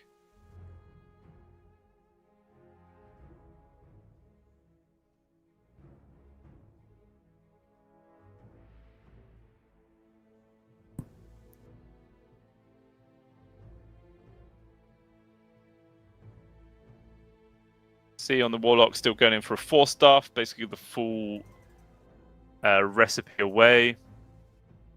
Kozko's Tusk, 1,000 gold away from his Blink. Solo's going for a Glimmer, but he doesn't have any of it yet. Anything else? Fernand's on the Hood, hasn't got anything queued. Puck's obviously still going in for the Blink. 423 is going in for the BKB next. You see this? You see? That's basically all the developments we can say for now. You see this? You see? Hopefully, it's a short pause. I wish, you know, these situations, I, you know, wish I could read Russian or something. But at least I can understand what all the bants are. There's a lot of, like, smiley face emojis in some of them before, so I'm assuming it's happy banter, you know? There's no BM going on. We can only hope.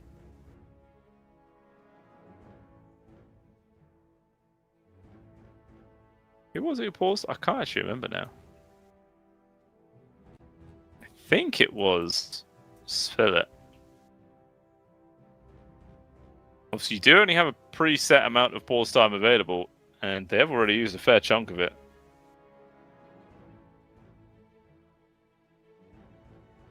Normally the admins are straight on that, like, when? Give me ETA. Not this today. Being very lenient.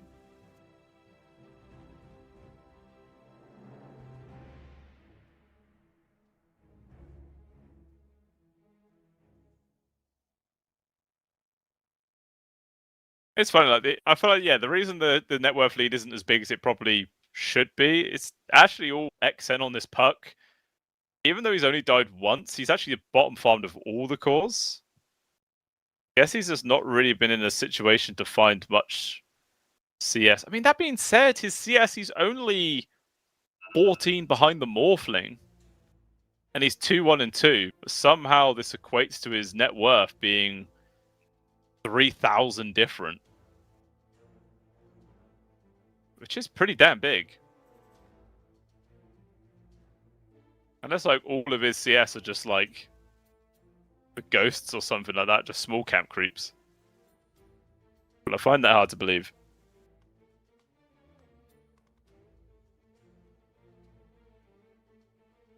Okay, we actually have 423 disconnecting now. Wait, so was it Inner Circle that paused then?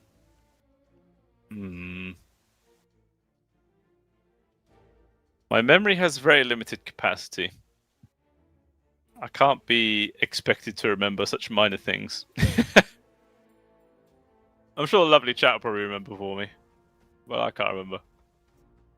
Far too long ago.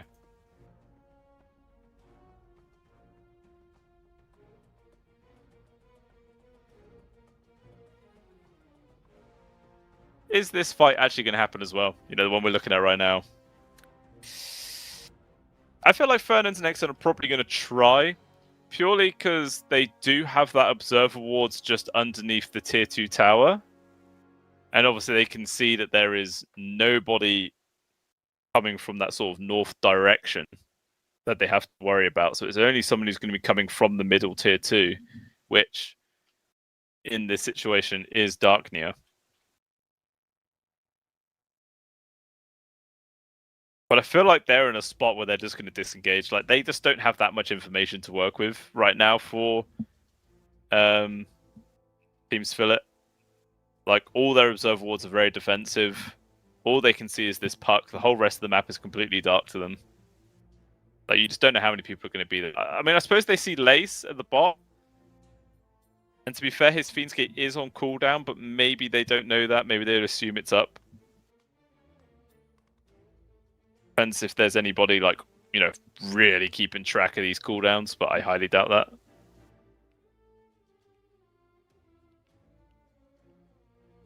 I feel like it would be wise for them to disengage. Especially as 4-2-3 is actually coming over as well. Like, this morphing will tear them to pieces.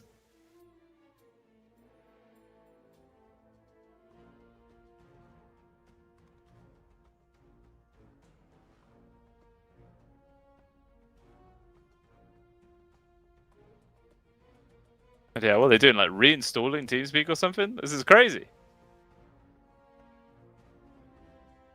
Doesn't even take this long to install. If that, like, you probably could completely reinstall it and it'd be faster than this. There you go. Admins are finally getting restless. I don't blame him. We came here to watch Dota 2, not pause games. If we want to, you know, be in a pause game, we just go in a pub. Solo hitting back with the soon.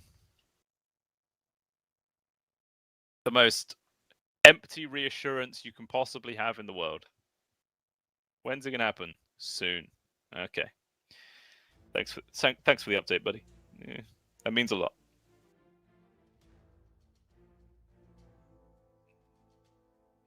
Depends how evil the admins are feeling. They could actually hit them with the "you have 2 minutes and 31 seconds until you are forfeiting this game." That would certainly make them speed up. Now the Moe is disconnecting. The hell kind of TeamSpeak virus is this? Someone's been going on some dodgy websites. I think they've downloaded something wrong. 2 + 2 × 2. What, 6? What?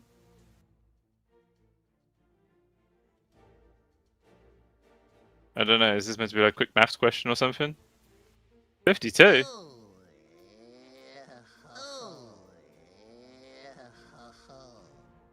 I think this must be some kind of meme I'm not aware of.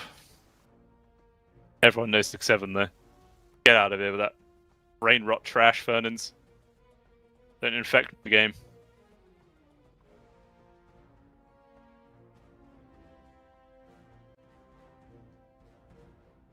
It is kind of funny. The whole serious amount of brain rot nowadays. It's just everywhere.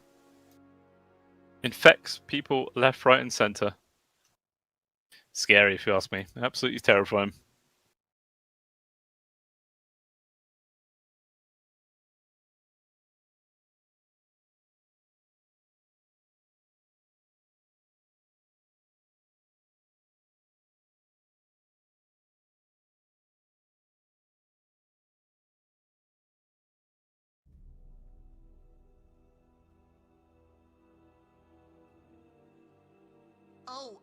Oh, you see this? You see? Oh, this is what I've always wanted. Oh, I'm so happy. Oh, God, I think I'm gonna be sick. Just informing chat that it's even longer. Yeah, I can't actually remember what like the fixed amount of pause time teams get.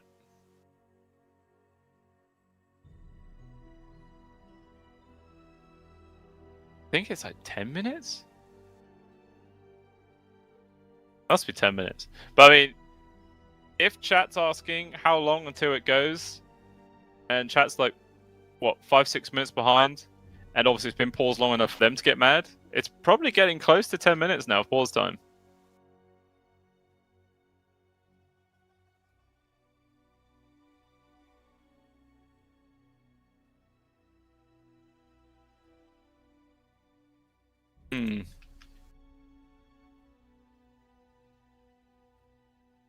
Saw that coming. Well, I feel like someone's going to pull the trigger eventually and be like, Oh. an ultimatum will be set. 'Cause it is kind of mad.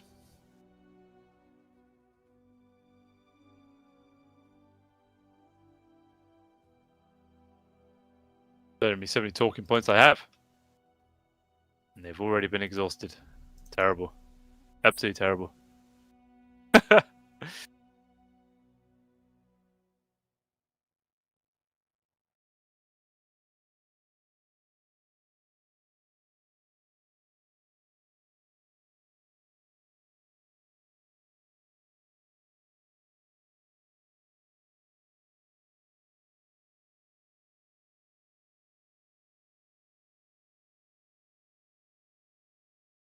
Oh, pings. I had some kind of commotion on the map for just a second, then it gave me something to be alert about, and then it quickly went. How sad. How long until we actually going to see a Roche in this game? Well, if we're still paused, forever. But I feel like Inner Circle's already at a point that they can go Roche. I think it's just if they feel safe enough. But like I was saying, there's not really much they have to be afraid of in the pit. Like, it's only really the AoE coming out from the Timber Saw. Apart from that, it's just nothing. So they just have like a high ground ward. They can probably just jump into the pit and get rid of it very quickly. Oh, I'm so happy.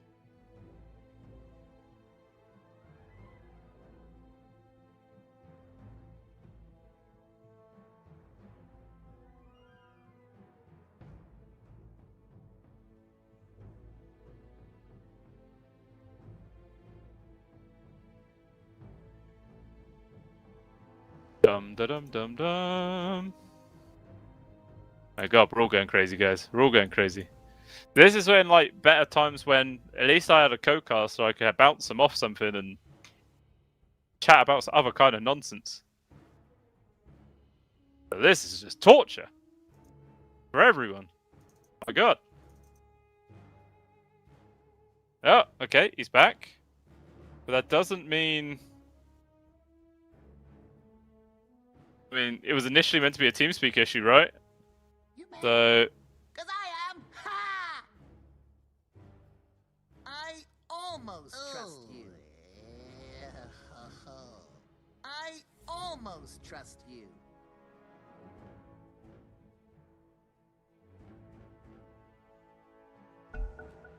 Oh, okay. Apparently we have a game. We're underway. Oh my god! I never thought I'd see the day. But it doesn't matter. Kilsko's caught. He's hit. He's injured. He's snowballing away. And he managed to get the shards out there as well. Wow. Good bit of footwork from the Tuscan. No! No! Why are you paused again? Oh my god! What is this? It's paused by the Weta, who was having the disconnection things, and now it's back, and now it's gone again.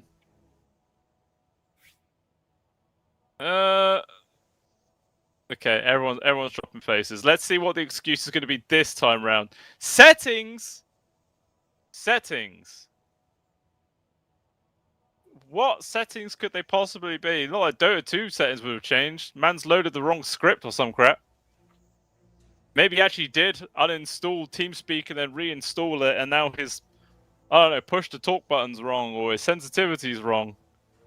Oh my god.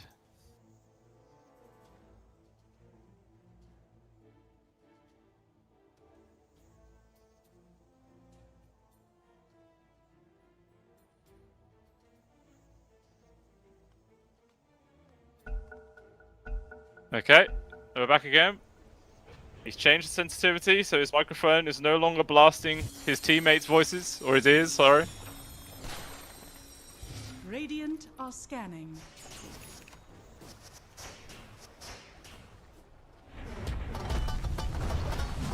I'm genuinely curious if it was actually a TeamSpeak issue, or if it was something completely irrelevant. I don't know. Spontaneous explosive diarrhea, perhaps. I feel like that would be make more sense to me. It's also confusing. But we do see this Roshan attempt instead. The rocket thrown into the pit. Not really anybody nearby on the side of Spirit to come and test this one. They haven't dropped the scans, they know what's going on, but you can see they're not even moving to contest it. It's just going to be a free Aegis here for 4-2-3.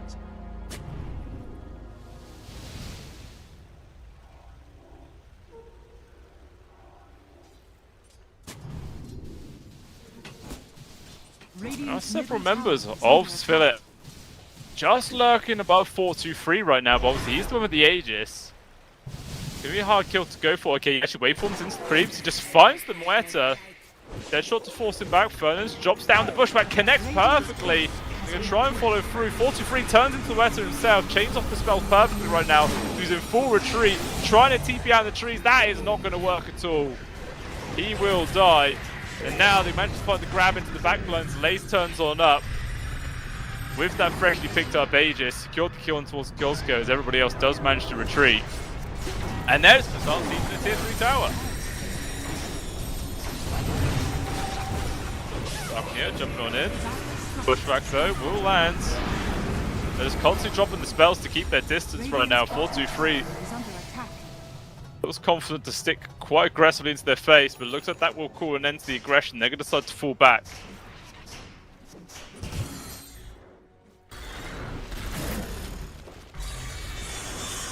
Bumped up their lead to another 6k gold. Obviously in this whole time we did not see Zarek at all. He was just really trying to farm up his next item, which is going to be that BKB. Still needs another 180 gold to go though, but he will get there sure enough. But is that item going to be enough to really change the course of this game? Who knows?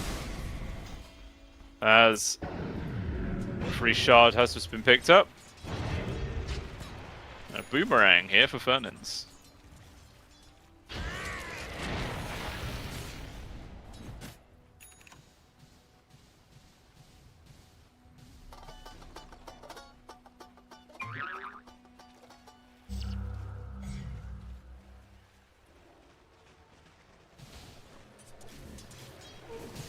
Several people down on this bottom side of the map. Smoked up on towards Zarek, but that might have actually been seen. He's just going to try and poke on towards 4-2-3. He's acting very aggressively, so they probably know there's more people nearby here from Inner Circle. In comes Lace there with the Fiend's Gate, trying to go into the backlines. Meanwhile, Fernandes has been found. Actually, counter the kill on Gothrin, trying to keep him alive for a bit longer. They're not going to keep him alive for too much, as they are going to fall. But actually, he's dropping pretty down low, but supports are gone. And the Muerta doing some decent damage. First life of the Morphling has been stripped away. Lace as well as XE, going to have to try and come in to help out with their carry right now. Good pick, connects on towards 3 as XO finishes off solo in the back lines. All the supports are out this fight, it's down to the cause.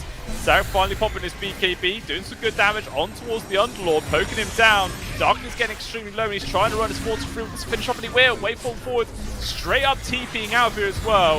As XN not going to be so lucky as he's silenced. And a pretty big win coming out here from Spiller at this stage in the game.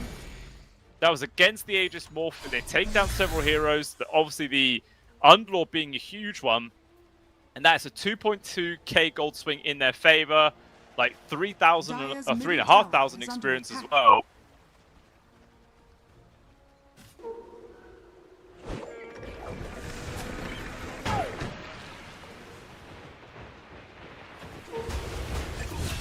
Very nice swing, but Fernandes just gets a solo kill on towards Killsco at the top here. Bushwhack, boomerang, sharpshooter. It's a lot of damage.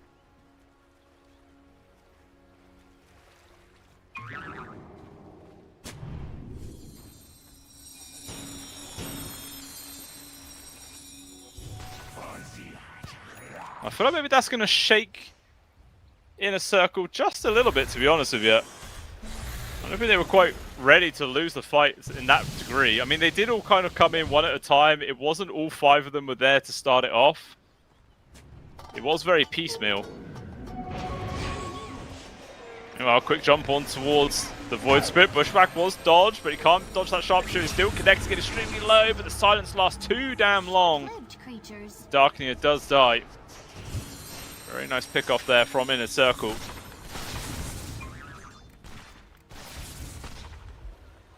You go for a 3-man smoke here. Want to just bait out 4-2-3 perhaps and slowly sieges the tier 2. Actually, no, they leave him. And they're charging straight up towards the north side of the map where there is Zarek farming up on this timber. He's a tanky boy with the BKB. They do have the kill. Oh, no, they don't have Celtic Offering. Not for 10 more seconds. We could just BKB TP out. They're going to continue to chase. BKB TP's there. Celtic Offering. 1 second. Not going to come off cooldown in time. There's a good dodge. Does obviously cost his, I think that's the 8 seconds BKB charge yet. But he does live. So, you know, that's what the item's there for.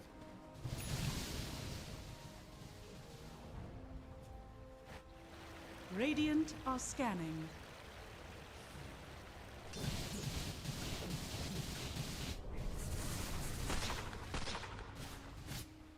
Relative calm's kind of settled into Inner Circle at this stage. Maybe they're just trying to buy their time for the next Roche. As that last fight obviously didn't go too well, they just want to guarantee that they always have this 2 lives on the Morphling.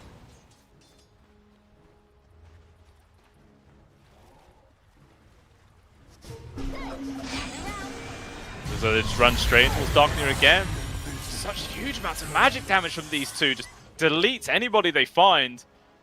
Because this has been Darknia 2 times in a row now. His net worth is basically equal to Fernand's at this stage in the game.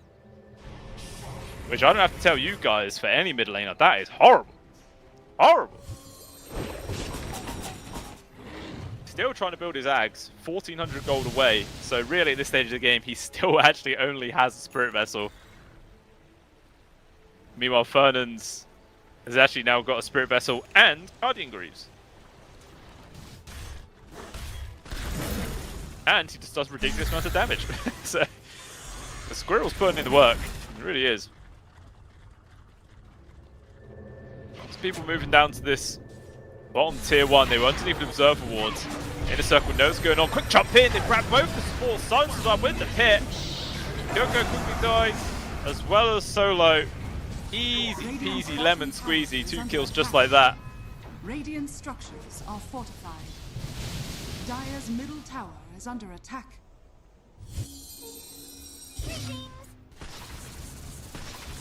You see them where to farming up mid as well. Immediately XN drops down the Dream Coil. Good silence used. Headshot's not going to land. Bushwhack won't either, but actually XN just jumps past it. Continue to poke into the backlines. Boomerang follows him as well, but maybe Phone's overstepped. 4-2-3 just pops his head out from the trees, and that is enough to scare away Zarek.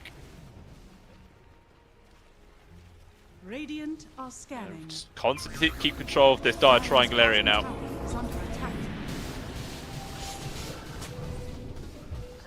The farm actually of Zarek is insane. He's the top one of everybody. 17.6k on this Timbersaw.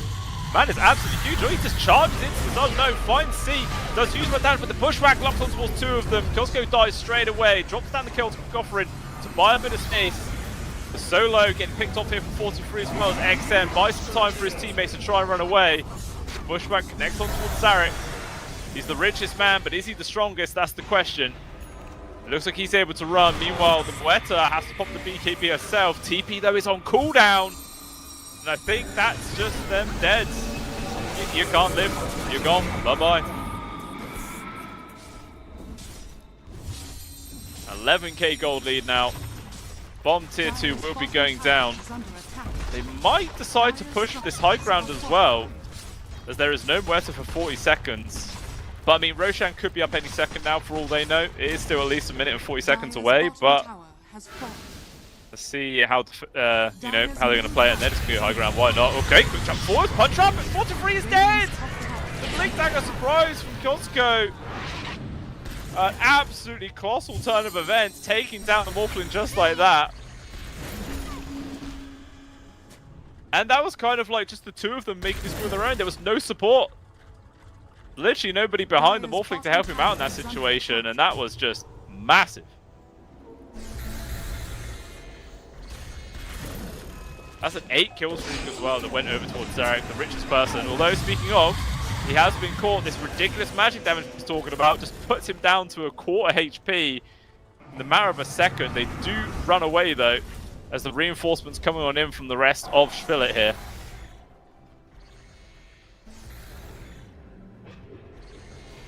Radiant's bottom tower is under attack.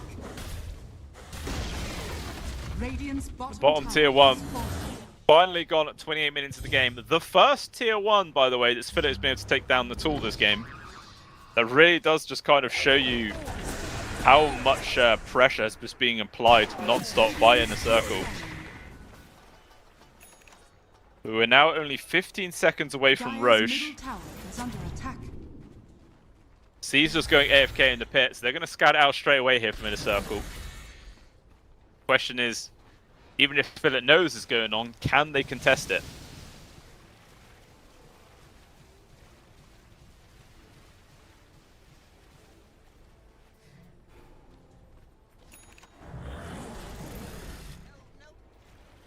Balls freeze going in.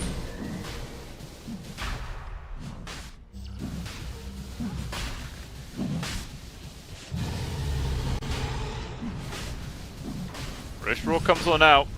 And the smoke up is here from Shvillet. They want to try and stop this from happening. Zarek charging forwards. Lockdown on towards Lace, but he pops the BKB, turns around with the pit, slowing them all down. Solo caught in the back up right now. Shadow Demon out of position, but he is able to be kept alive. Grimcore dropped onto him.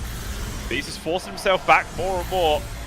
Zarek disengaged from the rest of the team as well. Pit of Malice going to force. It's defeating Aurora with the 2-man pushback as well. It connects onto the west, and the disruption save is there to keep their carry alive for a little bit longer. Pops the ultimate with the BKB. Starts chucking out the right clicks right now. Darkness as well jumps in deep, doing so much damage onto towards Lace. Pull back from the Remnant. They do manage to take down the Underlord, but a quick re-engage from 4-3. Fantastic shot with the Dentron to keep himself alive, and he will still die. Now Darknia in danger. The silence lasts so damn long. Actually jumps back towards them aggressively as the puck is super low. Will actually die from this one. Zarek finishes off third into the backlines, and Darknia somehow survives that entire engagement. And Zarek is just being such a menace, man. He's so strong. He's just going to try and finish off Essie as well, and he does! He brings him down. Triple kill there for the Timbersaw. There's Gem on the deck. Well, actually, the courier came in straight away to grab that one. That is pretty heads up, to be honest, for Essie to keep that alive. But regardless, it's a huge win here for the side of Shvillet. It's a 4-for-2 exchange. Sure, they lose their carry, but they've just knocked this down to only a 4k gold advantage. Like 5,000 XP swing as well is massive. And the win probability has plummeted. It went from 70% before that fight down to 54 here. Still just slightly favoring Inner Circle, but my lord, a massive comeback indeed.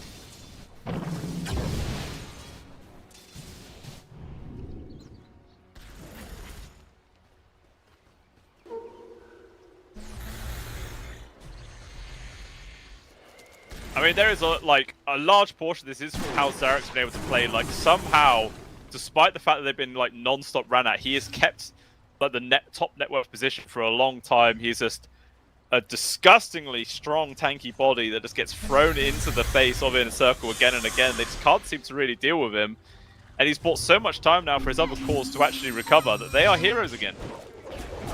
Speaking of Zarek, they're trying to make a move. Lots of damage comes through, pops the BKB, he's able to disengage, reinforcements coming in from the rest of his squad, but looks like they're going to try and chase after him right now. Fiends get used, Lays gets the grab, 1 towards 2.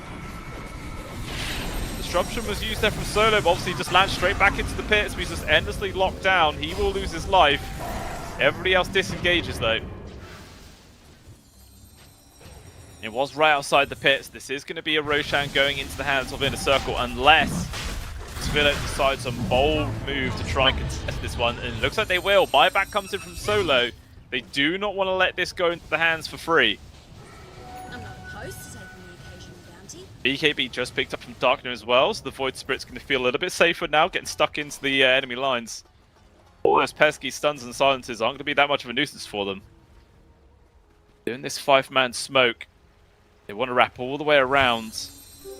Vanished, but not The positioning of Inner Circle, they kind of predicting what's going on, but they found the trouble with 4-2-3, they able to get the straight wolf off, and the huge kill to go for it stun, buys space there for the wolf to disengage. Solo once again caught towards the side.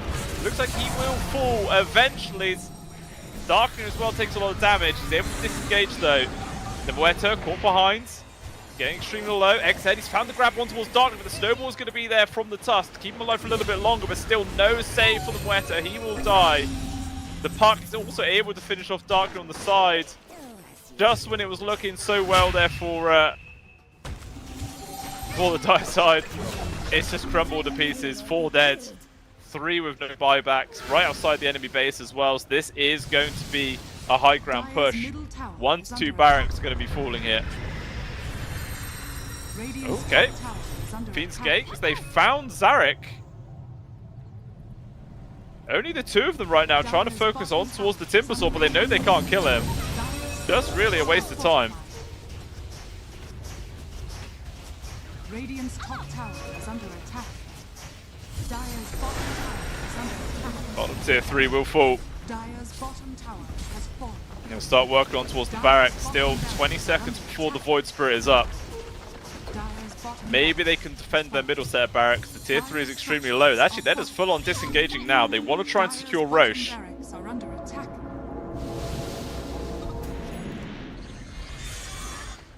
If they move fast enough there, they might be able to contest this still from Svill in the air. They're going to go for a smoke. This is a freshly picked up Cypher Vice as well here from the Timbersaw. Roche Roar comes on out. Down to half HP. They will get here in time here. Dropping out all the spells from the Timbersaw. It's on the deck, it's low. And it hits the grab! Kyosko snatches the Aegis out of the hands of Inner Circle. Now the re-engagement comes on through. C gets dragged back and forth. The Warlock in an awful spot. He will lose his life, and everybody on the side of Inner Circle complete disarray. 4-3 caught. A Glepnik grab here from Zarek. Blocks the 2 of them down. They're still able to disengage, turning into the Timbersaw himself. Kyosko held at bay. Pit of Malice doing some serious work. It does enable the rest of their team to disengage. But a huge play coming on out. The Aegis snatch from Kyosko. Absolutely pivotal, keeping this game at all balanced. Oh, the banner was left on the floor as well, so they actually just go back and pick it up. So they still have that. What an insane move there from the Tusk. Just punches the Morphling into the air, denies any chance of stealing it. Absolute insanity. Don't get me wrong, they are still behind. This is still Inner Circle with a 10,000 gold lead. They've actually been able to scrape back up to an 84% win probability, the exact same spot they were in 16 minutes ago. So Svilit were almost able to grab a 1 out of 6 chance of winning. And then that fell through, but let's see if they can do it again. bounty. Tormentor is up. Both teams kind of in the area for it. There's also a freshly picked up BKB here from XN coming out on the courier. That's going to be pretty nice for himself. Oh, SC caught. Teammates coming in to try and help out. The Warlock Beans gets blasted down. He's dead. Both supports caught from the Fiend's Gate pit. He's able to disengage. Darkly though, in solo. Wasn't able to get off his BKB in time to avoid the initial stun, but he pops out now. Gepnir slowing down Lace. They're continuing to pursue him for more. But they are missing their Muerta, by the way. Their carry is mid-farming. But Zarek is going to continue to push his own. He doesn't need no carry. He's just doing all the work himself. Why the hell not? Furnace is dead. Trying to now go after Lace. Kyosko coming in to assist his offlane. A fantastic shard block denying the escape from the Underlord. And the Timbersaw, man, doing so much work for this team. Radiant's bottom tower is under attack. Chopping trees and chopping heads, that's all this man does on the daily. As the bottom tier 2 will be going down. 80 seconds without this Underlord as well, no buyback. This could be a chance for Svilit to go for their first high ground push of the game.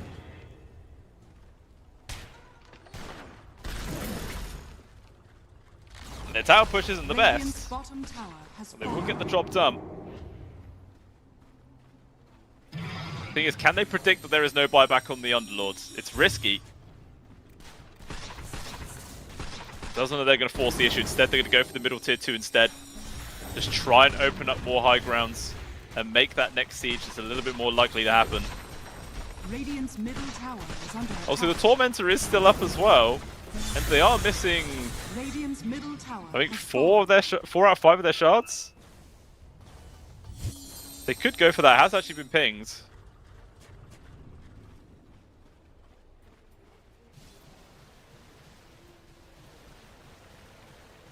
They're all just playing. Looks like they want to just try and get the next set of items online. Zarek is full on 6 slide right now for this Timber. Has 4.8k gold just sat in his back pocket, Radiant's top tower which he is has under attack. a overwhelming blink queued up, which I'm sure he's just going to swap out his power treads for.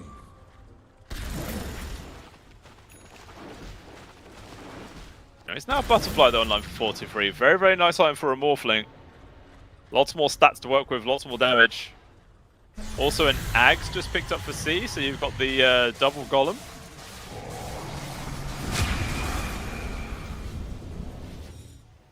The shot actually going over towards the Muerta. And that, to be fair, is a very strong shard for a carry Muerta. It's very good.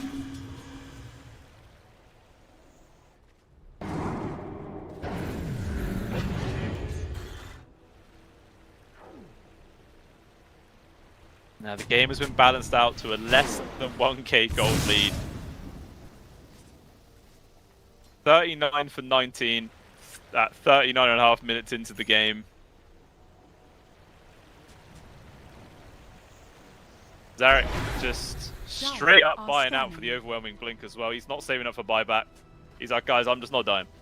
I'm just not going to die. And to be fair, he hasn't done for a long time. He's 11, 1 and 4 on this Timber.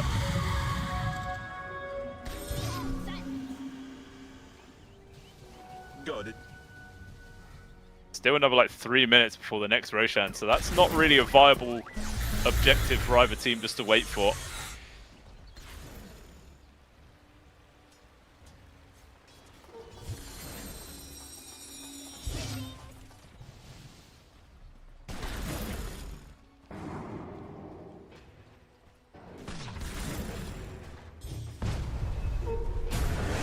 Zarek charging in deep. Glepnir grab, gets immediately purged off of Furnace. They're just chasing after it. They've got so much reach between just these two heroes. The Squirrel just gets smashed down straight away.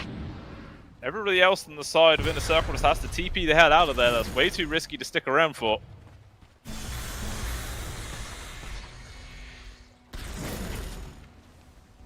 Looks like the next objective for Spillet is going to take down these last 2 exterior towers.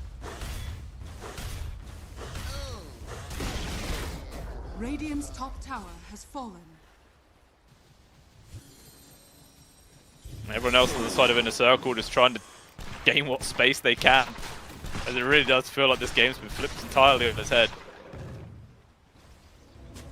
Radiant's top tower is under Clearly attack. those TeamSpeak issues were hindering them on this asphalt. As soon as that was resolved, they fixed their microphone settings.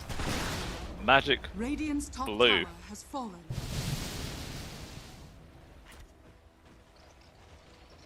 Last tier 2 goes down, and it looks like they're going to prod the tier 3 as well. They've got double capo wave. They want to try and force Inner Circle back to their own base. Are under attack. Dire's bottom barracks has fallen. So far, it's only XE that's actually hanging out, as the ranged barracks at the bottom lane actually does get finished off from the creeps alone.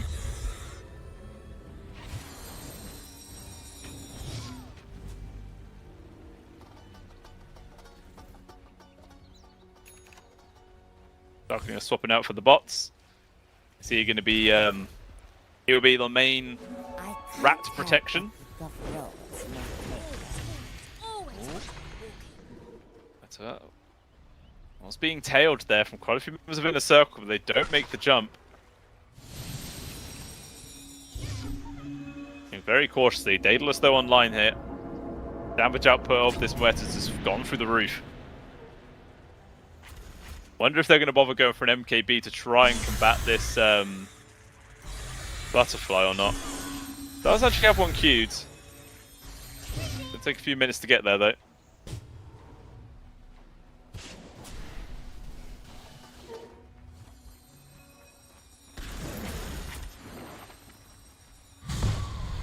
XN farming up the triangle. He's been found. BKB just got off in time though. We'll just TP out of there. Dire are scanning.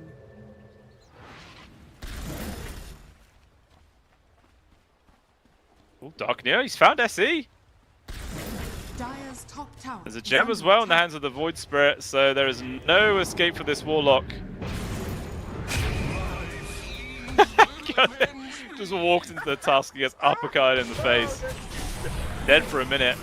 Meanwhile, action had to stop. Fernan's been found here from Solo. They drop down the Fiend's Gate, in comes Sharpshooter hits as well with the Dream Call. Solo getting low, but he actually is able to tank through all of it. Maybe buying time for their teammates to come on in to help out. He just goes straight back through the gate there. Not leaving anything up to chance, but Zarek has managed to find 4-2-3, goes for his own BKB TP out. There are still no cancels for this. Seems to be the one sure way to escape every single time. Maybe someone needs a meme Abyssal Blade or something. That's the only way, because well, this shit keeps happening. Ratio number 3 is up, and it looks like it's going to be going into the hands of Team Spiller in this game. This will be Aegis for the Moeta, Cheese, and Banner over towards Darknir, who got the shard. Did they give it to Moeta? Yeah, so the Moeta has the shard as well, so even when they respawn, they're going to have ulti and BKB again. So it will make a very scary hero to just sit up in siege. We're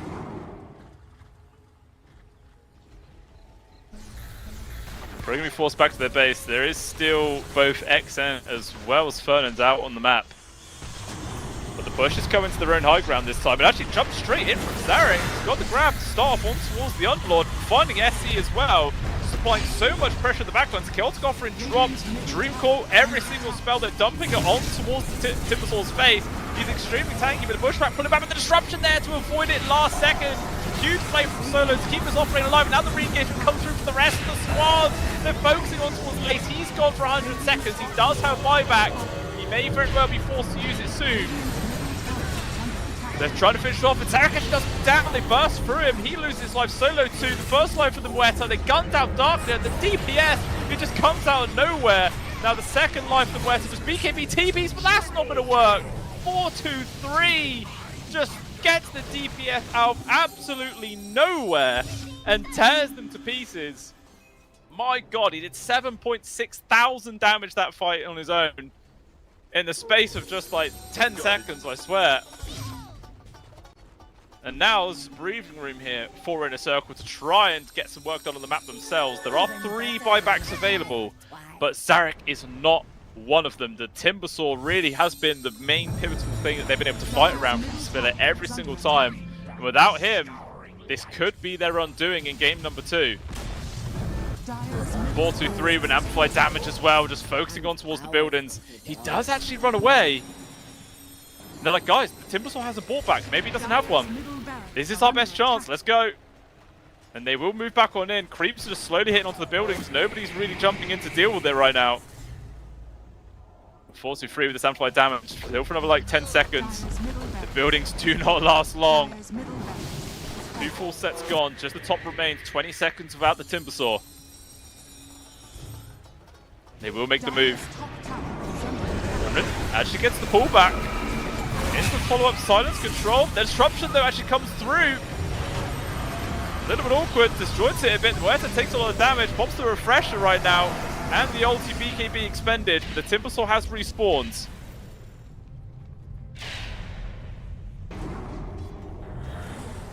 Keep their last set of barracks alive. No megas today here for Inner Circle. Once again, they are back in control of this game.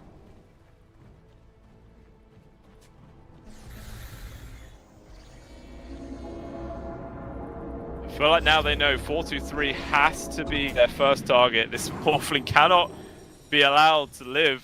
He does so much damage. It's absolutely disgusting once he can just freely right-click people. You just see everybody melts. They want to move outside of their base, Philip.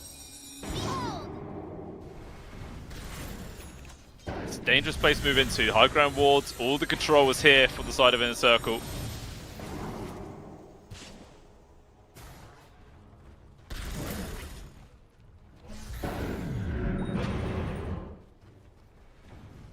We'll just pay respect to this and back out.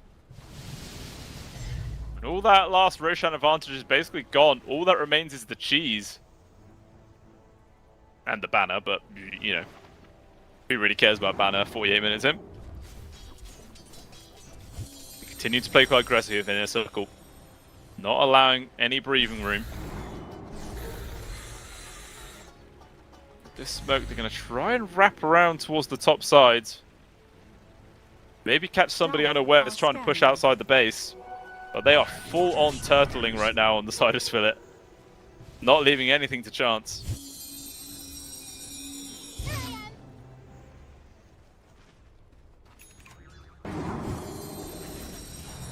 Okay, coming back to their triangle. Just as they're moving on in, they get rid of the high ground wall, but then immediate grab actually on towards the Void Sprace, locked down. He manages to pop the cheese though. Snowball, push him off towards the side, Zarek gets involved, Silence, also the BKB now on towards XN. They're trying to disengage right now, but right click's actually coming out from the west, and pretty scary even from the low ground. They got this disruption grab on towards Lace. Pulls him back, but the dead shot also pushes him to the side, so they disjoint each other. The quick jump forwards with the punch, holds Lace back, but no real follow-up for now. 4-2-3, he's in team, he's trying to focus on as many people as he possibly can. Just right-click his way against the west, and his damage is miles outputs in only 2 minutes. That could very well be the end, as everybody's dying. It's just Zarek versus the world. He does not have what it takes to keep himself alive. He has a buyback. It's a 2 versus 4. I wouldn't be surprised if the puck was buys back right now to just go for this last push. He's playing very cautiously, the fact that he isn't. They're not just rushing tier 4s here on the side of Inner Circle either. They want to get rid of Megas first. Guarantee this advantage, and then they'll go for the jugular. Okay, quick jump forward, lots of burst damage. They do manage to kill Laze. Surgical strike. Kilsko though is trying to run, but he will actually lose his life. 43 manages to take him down. Zarek now getting focused up. He's tanky, but he's not tanky enough. He will die. GG is there, and the game, the series is balanced out 1-1. After an extremely hectic fight. My lord, this game had so many twists and turns, so many ups and downs. The graph literally looks like the best roller coaster ever designed. It is literally just like all over the place. Like 87% chance for Inner Circle, down to 50, back up to 80, down to 50. It's just absolutely nuts. So to be honest, quite a good showing from Team Spillet to be able to put themselves back into the spot, despite how far behind they were for a large portion of this game, just how much pressure Inner Circle were just chucking their way again and again, but they were able to persevere and push this onto a 51-minute long game. But they just did not have what it takes to actually get the win in Inner Circle, balance out the score, and now we're going to be down to a best of 1 to see who can win their first opening series here for the CCT series number 8. We're going to jump over to a short break, guys, but when we shall return, we will see the conclusion of the series. I'll see you guys soon.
Yep.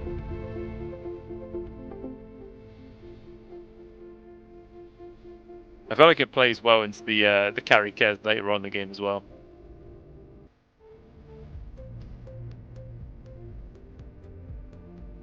Down to 10 seconds of reserve time. There he is.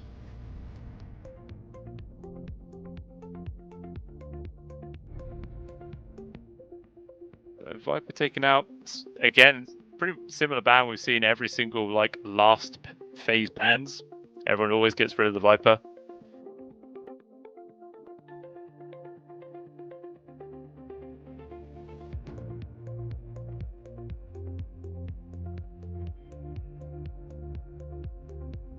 They remove the Ember Spirit, so they are sure this is going to be an off-lane Bat Rider then.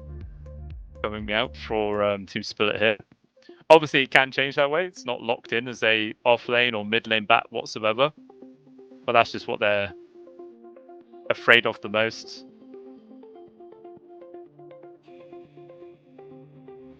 But obviously, Inner Circle are going to have the advantage here with the last pick of the draft.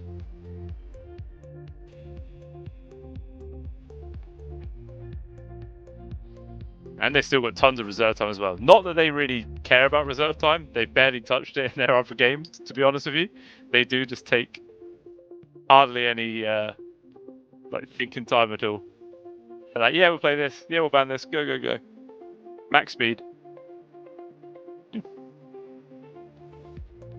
Last pick here as they do take out the Storm Spirit. So, I mean, Team Split, maybe you could grab a hero that could go both off lane and mids just to cover your bases, and maybe you could put the Bat Rider or this X hero in that role. So maybe something like a Pangolier could be interesting.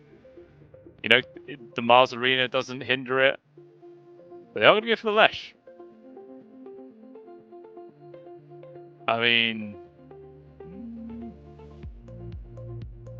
Huskar could be an interesting one if Inner Circle wants to go for that.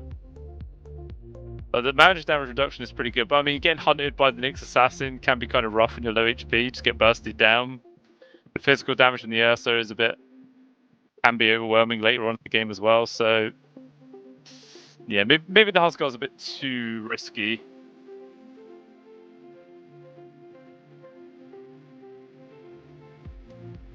They might be.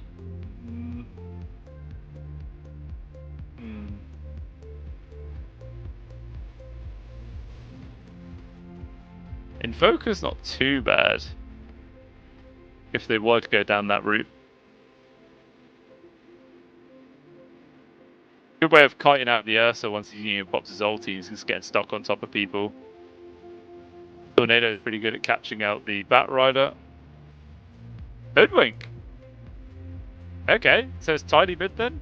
Yeah, okay, so they're actually playing the tiny mid up against the Lesh, which I feel like the Lesh doesn't mind too much. Obviously XN's going to be leading the way in terms of last hits, but I mean, if Darknir can potentially just harass him out and just make that irrelevant, that could make all the difference there. But Fernand's on his Hoodwink. He had a very good performance in that last game, to be honest. At least up to the point where Team Split was actually able to like seriously fight back and pick him off because he's a very squishy hero.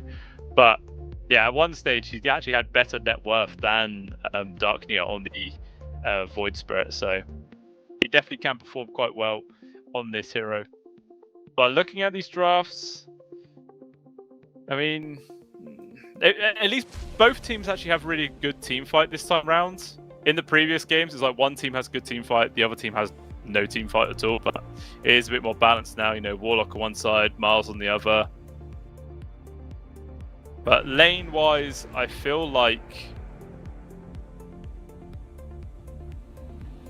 safe lane for Team Split is going to go well. Ursa Warlock against Mars Hoodwink, I feel like that's going to be fine. And then mid, you got the Tiny versus Lesh. I feel like this could be kind of like a skill-based matchup to how they go, but I might just be favouring the Tiny ever so slightly, just because the Leshrac is quite squishy. You can actually see just solo kills, or even if one support comes on through, you can see people going down that way. And then the Kez Jakiro versus Bat Rider Nyx. Obviously, as we all know, the Lynx is basically going to be irrelevant in the lane. So we'll see how that one pans out. But let's jump on into the game. See how it's going to go. I guess I have to put my name to one of these teams, right? Great, let's go Team Spill It. Let's do it. Did you fool Impressed with game 1. Game number 2, they nearly able to claw it back. You know, most teams just crumbled. And now, we've got a full 5-man smoke invasion into the Radiant jungle. Darknia breaks all the smoke straight away. So both teams know exactly where everybody is. But not just running straight on into each other, so it looks like a fight will be dodged. I couldn't tell if the Radiant Observer Ward saw XM place his obs or not. Or Darknia, sorry.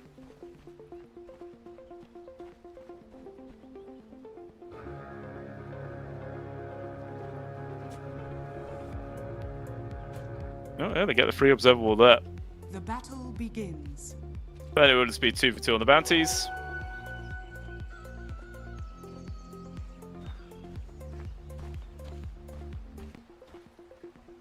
Let's see in Lace. He wants to try and apply some pressure on towards the Ursa before he gets to his lane.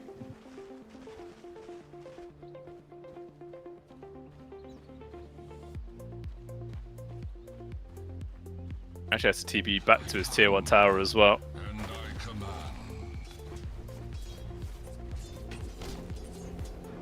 Yeah, I feel like the Ursa should be fine in this one. Like, Solo and Ferdinand's just going to be constantly harassing each other. Actually, Solo already taking the Has been killed. Fatal Bonds level 1.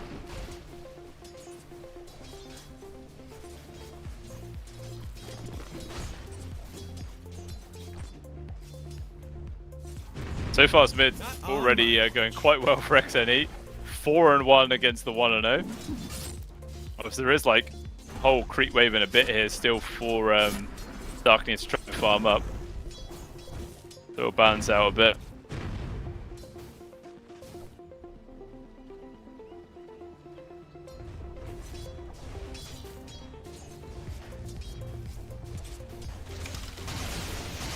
Fernand's a very good hero to rotate in. So is Chikiro, actually. Both of them are going to be quite willing to move in towards the mids. Warlock's not very good at it, but good to see Kiosko trying to move on in there. Try and find a kill on towards the Tiny.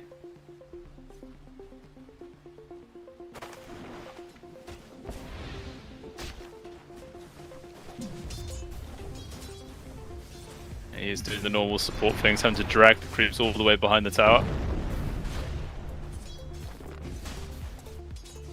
But 4-2-3, he actually has a bigger creep wave. Got 2 dire creep waves here at the bottom. So this really going to be able to stop a lot of the farm coming their way.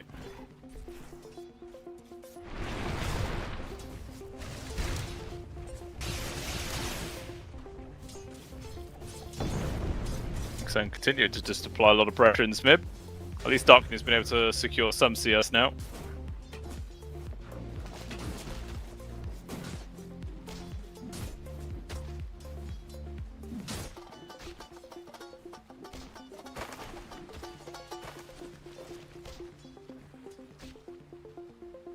I feel like this is literally the calmest game we've had this entire series. Before we had non-stop kills already at this stage. They've used up all their aggression, guys. They're just very lethargic.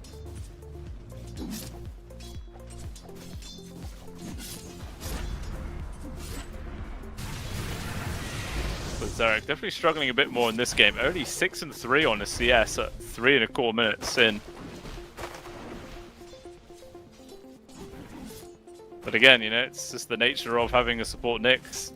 So hard to actually be able to stick on the waves, especially when you got Jakiro and Kez. They're just more than happy to throw spells in your face.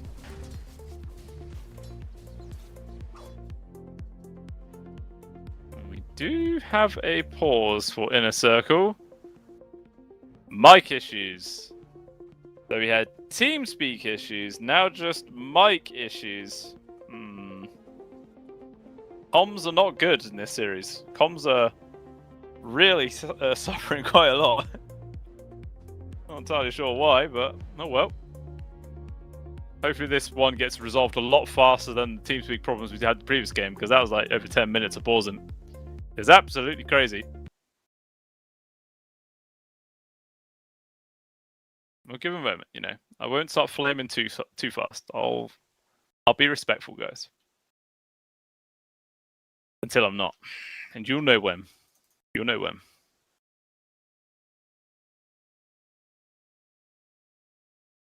Yeah, so far, us having a fantastic time. 23-3. Hardly missing out on any CS, really, as a result. Not like it's shutting down Lays, though. 17-3 on the Mars, so he's still doing fine.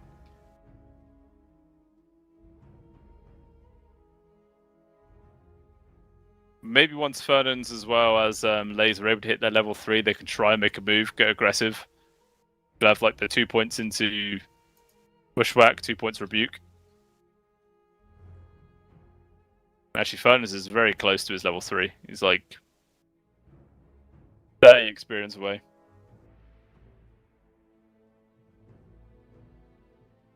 Yeah, we'll see if they're able to do much with that little power spike. I do find it funny as well that the Ursa's rocking the Alpine Ursa set. The banned skin because it made Ursa not look like Ursa, even though it's just Ursa with a bloody hat on. And now you've got all kinds of crazy cosmetics that just completely change heroes' models and all sorts of nonsense. But hey, you know, back in the day we made sense. We tried to keep cosmetics on a short leash. But, yeah, that's gone now. Cosmetics have really taken over this game.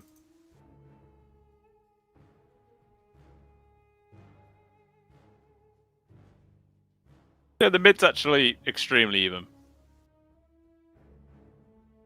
I mean, will we even see people rotate in? I'm not too sure. Like, I don't think C wants to leave 4-2-3 on his own, as it's just a little bit risky, to be honest. Like a Bat Rider and Nyx Assassin can do a lot of work. Potentially get the kill there. Hoodwink. Maybe if the creeps are right in front of the off lane tower, maybe Fernandes could rotate mid, try and help out. If not, it's just gonna have to wait until the 6-minute mark, and then we'll see some people make moves.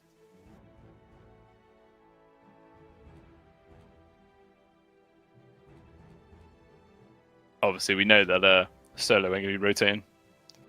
Not unless it's a TP. Ain't much that the Warlock can do.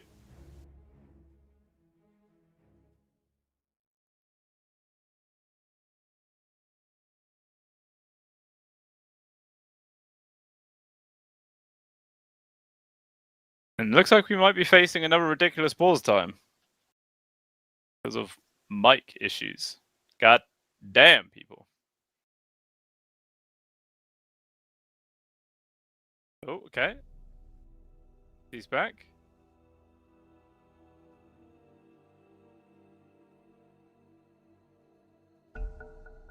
We have a go.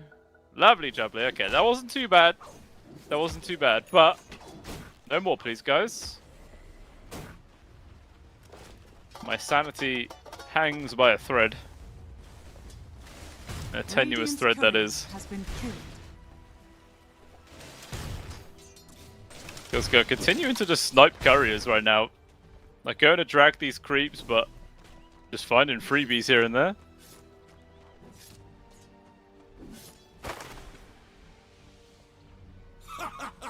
I'll always remember how foolish you looked. Derek actually coming over to grab the creeps, and actually he's just not even bothered to drag them behind, but they're making a move. SC as well as 4-2-3 is going to try and jump on towards Kyusko here, and they will bring him down. 4-2-3 with the first blood. As they saw, yeah, Zarich was just like cutting waves, trying to farm up neutrals at the same time, gets immediately punished. Caesar's going to be able to bully him. Like, they're both level 3 right now. Jakiro in more than enough position to be able to slow him down. Actually, Hoodwink's going to TP by the tier 2. Bushwhack. He actually has no points into Scurry, so he doesn't get the bonus cast range. Zarek TPing right next to a tree. Bushwhack! It actually gets him just in time, and now Zarek, he's dead. Plus, when he respawns, his TP is going to be on cooldown, so he's going to have to make the walk of shame all the way back to his lane. And he really has just messed up his game now as a result. He was bottom CS already, and now it's just going to get even worse. Get away, you. Like, the supports might just overtaken him in terms of XP as well.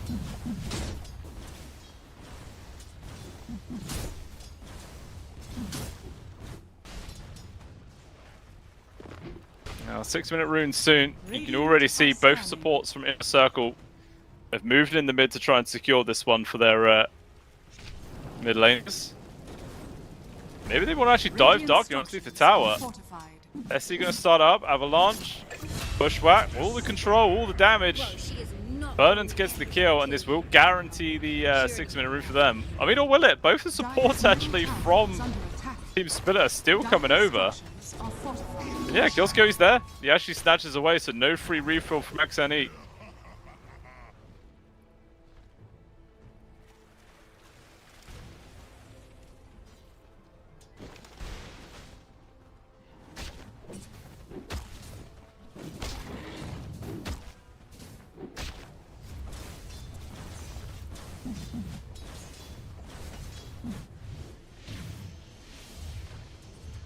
Lots of observer wards placed in the mid, even one between the two towers.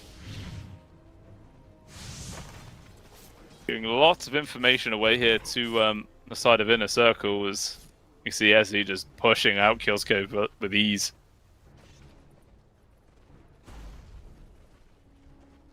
So in a root spawning, Ferdinand literally had Darkney behind him the entire time, but no one actually saw. Bushwhack connection. With the spike carapace, really does slow it down, but 4-2-3 just finished him off either way, and the wisdom has been snatched. So even more of an advantage going into the hands of Inner Circle here.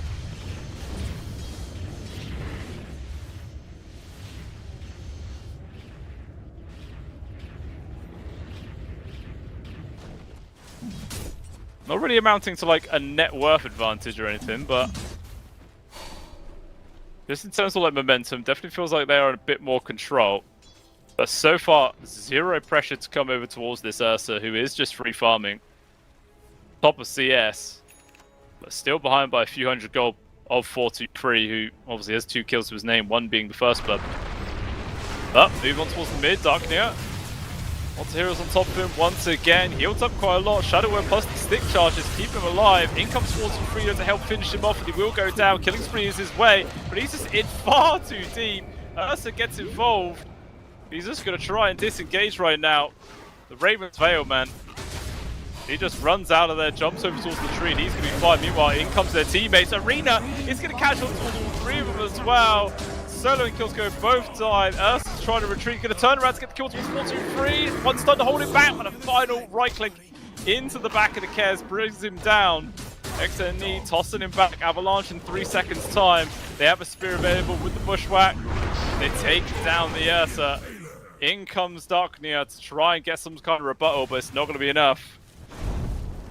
Very chaotic fight, but as it stands, it's a 3-for-4 exchange favoring Inner Circle there. Both carries go down. The only flip side is the fact that Team Spillet lost their mid lane as well. And actually, they're just going to straight up drop the golem in the trees. XNE trying to run, but at an angle which is not going to work. And Darknea just runs him down, finishes the kill off. Radiant are scanning. Radiant's middle tower is under attack. Probably going to be takedowns to the tier 1 tower as well. Actually, no, they're bringing the golem to farm up the triangle instead. Dire's top tower is under attack. Radiant's middle tower has fallen. Top tier 1 tower, they will go down in response. Dire's top tower has fallen.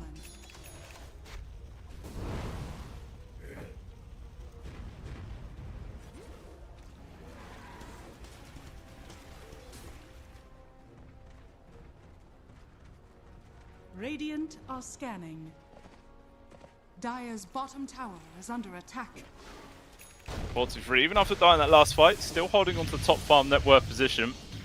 And he's just one Mithril Hammer away from having his Desolator. Radiant structures are fortified. And then we'll definitely see him become a pretty scary hero. Haste Rune picked up from Darknear. Still had a bottled shield rune, so they just go straight on in. Radiant's top tower is under attack.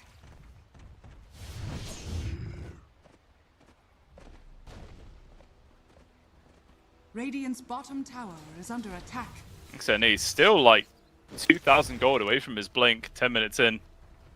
Obviously going for like completed wand, phase boots and soul ring before going in for it. But maybe this move might speed things along. 3-man smoke with his 2 supports. Neither of them are actually level 6. Actually no, Shakira is level 6. Burden's still a quarter of his level off though.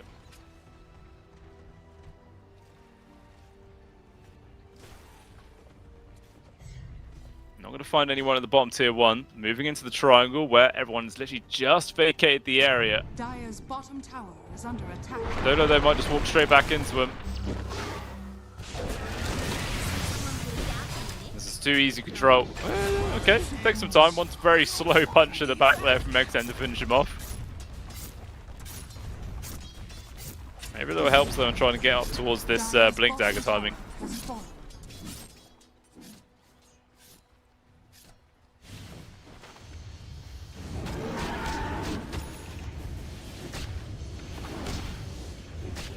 Ace on the Mars, been kind of left to his own devices for a while now. Going in for the Yules next. Not for you.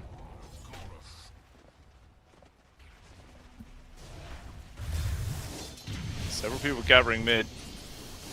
Looks like even 4-2-3's coming in to get involved. It's only 100 gold off his Desolator, but for the 12-minute rune, looks like he's willing to go for it. Drop down the KO Golem. Arcane Rune picked up as well. And actually, Kez turns around straight into the Flaming Lasso and he just dies. SE as well, not long for this world. He just gets ran down too. 2 people gone. Blaze did TP in the end, but far too late to make any kind of difference.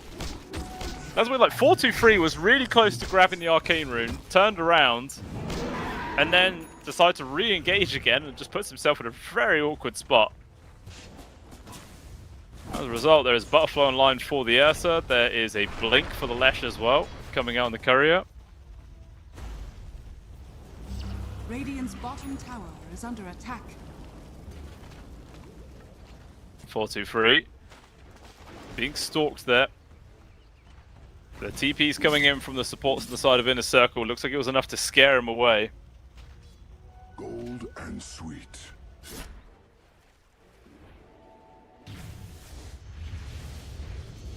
Dire's top tower is under attack. So that Desolator is now coming out on Curry here for 4-2-3, so now's probably the time he wants to just go for like a quick move.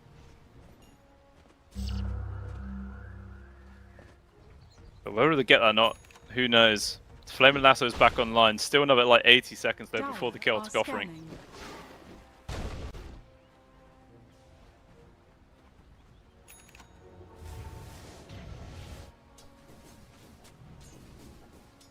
And he's still just trying to get his blink.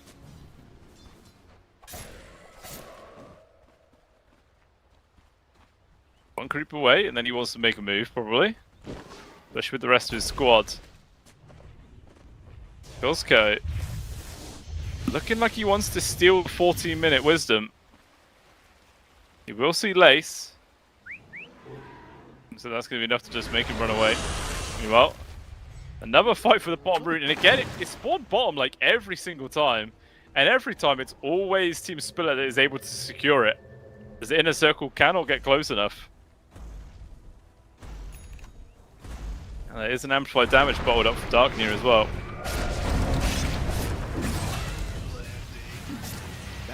They do get the kill on towards Zarek at the bot. Also a grab on towards Solo. Macropire plus the Ice Buff slow him down, but it doesn't look like they wanted to dive into the fog. No information to work off of, so it's far too risky. Still a kill onto the bat. It's a nice target to find. blink as well for the Ursa. He literally only had that Battle Fury online like a minute ago, and he's already got the blink. He's farming very well.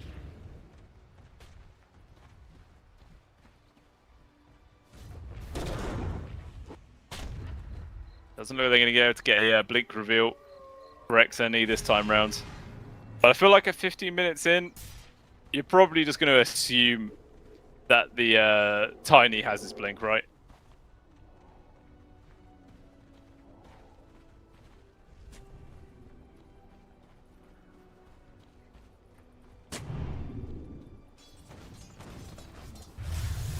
Me. Nearly got a grab on towards Solo, but not going to find it. And again, looks like they finally decided to split up. The entire squad from Inner Circle have been sat down here for like a minute, trying to see if anybody on the side of Team Spiller steps out of position, but no one was. Just ended up becoming a waste of time. And as a result, it's actually now a 2k gold lead for Team Spiller. Dire's structures are fortified. Zarek just solos out SC.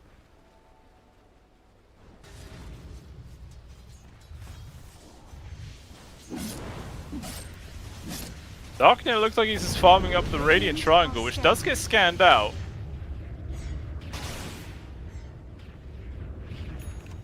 Yeah, what's going on? Costco just now leaves, just as it looks like everyone on the side of Inner Circle was gathering up to try and take control of their triangles. Too late. Just equates to more wasted time for them.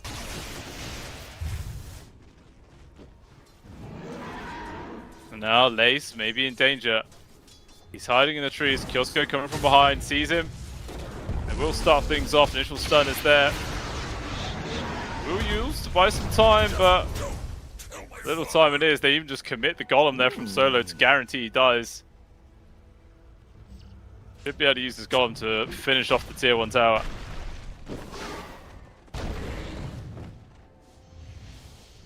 Maybe they're actually thinking about Roche.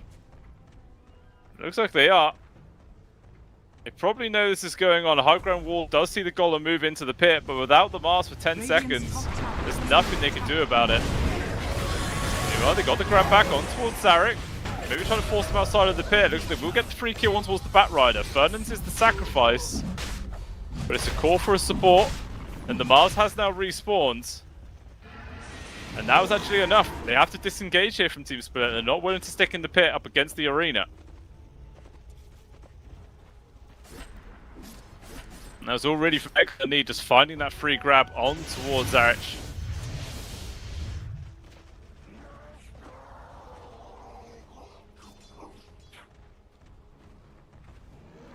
Now both teams are very cautious about leaving this area. Roshan on half HP. Obviously he is regenning, but it takes some time.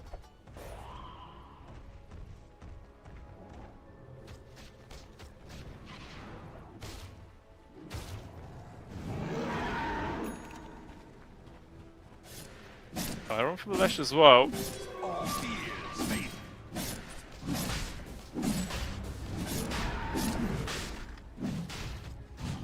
Look, a few TPs came down to the bot lane to try and hunt down the Leshrac, but he just runs away.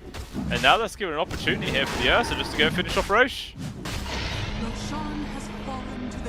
Just snatch that away. Gladly pick that one up. Killsco just continuing to stalk. Give as much information as he can. Oh, he will see 423. This is a big target to find. You're like, guys, the Staking Tag is about to walk underneath an observer wall. Those 423 sees him. Still manages to get the stun off mid-jump, but doesn't decide to follow through. Everybody else was just a bit too far away. Very close there for 423, losing his life. Power of Sentry Wards. Saves lives. Radiant's top tower is under attack.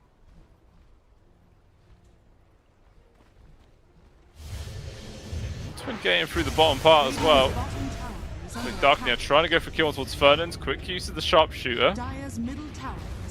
Does get him out alive, but looks like the tower just got completely backdoored. Who needs creeps for a level 1, eh? Radiant are scanning. Dire's middle tower is under attack. Tormentor is going to be the next point of Dire are contention. scanning.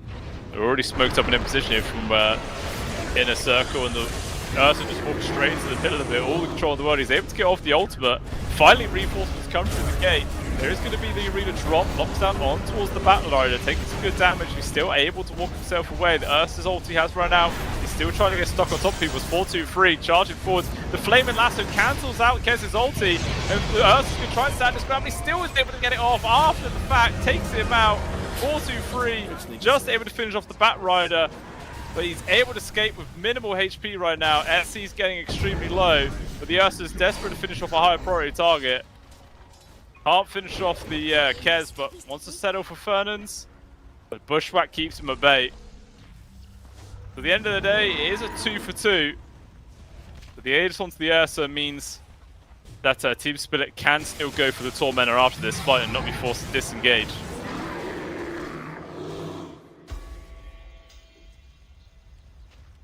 That's a free shard into the hands of Solo. 7,000 gold lead right now for the side of Team Spillet.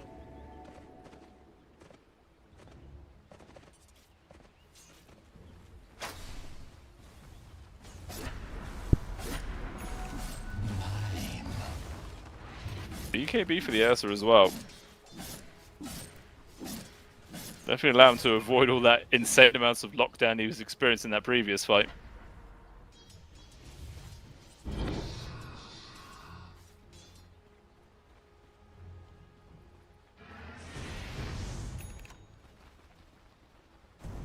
Went on for the bat as well.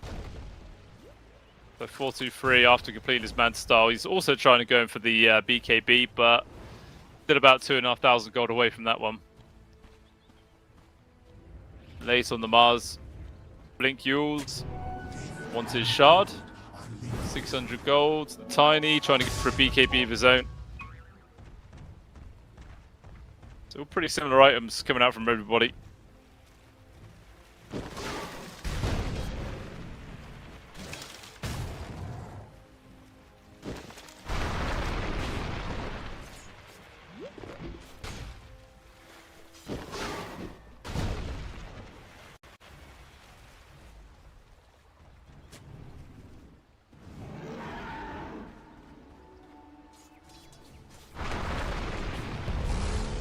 Radiant's middle tower is under attack.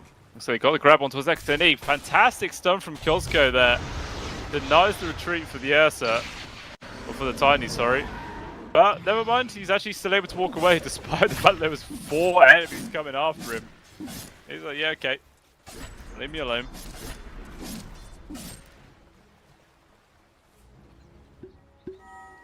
He will be fine. Looks like they're still trying to hunt for him here from Team Spiller though. Might end up bumping into him. The Ursa just hiding behind this high ground with the Observer wards. Kilsko breaking all the smokes as the Lynx. There will be the dust. Managed to get the spike carapace stun. Immediately the Ursa jumps on Nim. So many stuns to hold him at bay. He's actually forced to disengage straight away. Lace jumps in. The fantastic arena on towards 2. Golem though dropped. Trying to buy some space for both Sarek as well as Kilsko. Turn around the lasso. And Lace is actually the one to die. Does it look like the rest of Inner Circle were ready to just follow through there with the Mars. Left, hung out to dry. And now this is probably going to be the tier 2 tower going down.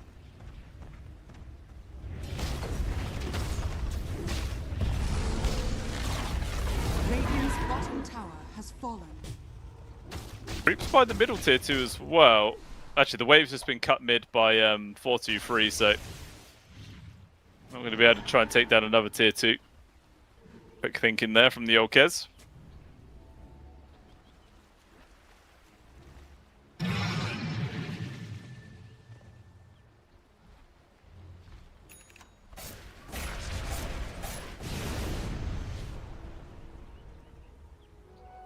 He is actually still keeping his farm very comparable to the Ursa from 4-2-3. He's very close now to his own BKB, just that 400 gold. Radiant's bottom tower is under attack. I'll take that. Kilsko, he's found the 4-2-3. C actually has to cancel his TP here to provide a bit of resistance for his carry. Doesn't want us to abandon him, it's going to cost him his life. Maybe that's what's enabled 4-2-3 to at least get 1 kill. And he's trying to run. It looks like he's actually going to be able to get out there as well safely. Let's see, sacrificing his life to guarantee that his carry does survive. Wherever he sacrificed. Meanwhile, mid, Lace picked off Darknir and Zarich. Manages to bring down the Mars. A couple of deaths in a row for him. Game wasn't going too badly to this point, but he is now bottom farm with all the cores. Only a couple of thousand gold ahead of Solo on the Warlock, who is extremely farmed. 8.2k on him. Regeneration.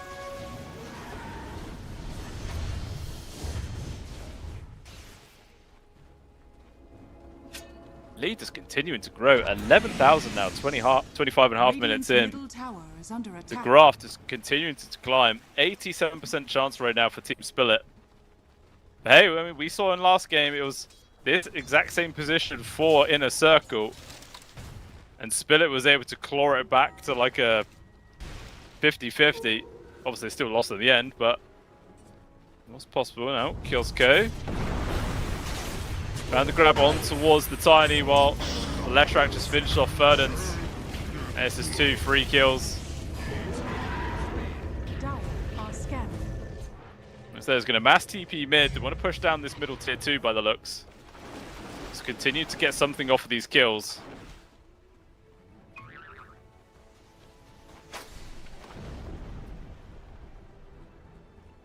Next Roshan potentially up in 5 seconds as well. We'll see just how fast it's going to be and who that's going to benefit. Radiant's middle tower 55 seconds. It's a relatively quick one. Let's go. Once again, this man is just finding people left, right, and center. Nice 4-star on towards the Ursula as well to get him in a hitting distance.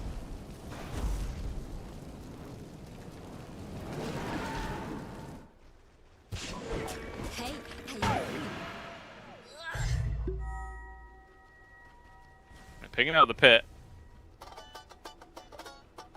They want the Roche, but they're going to have to wait a little bit longer. 20 more seconds. Solo's going to be the dutiful position 5 and go AFK in the pit for the sake of his carry. Always the worst thing about being a support, being forced to do these things. I know you got Baldy left. Dire's bottom tower is under attack. Radiant's top tower is under attack.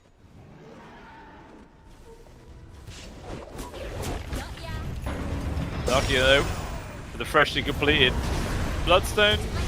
Zarek just quickly jumps and gets a free pick off on towards Fernands.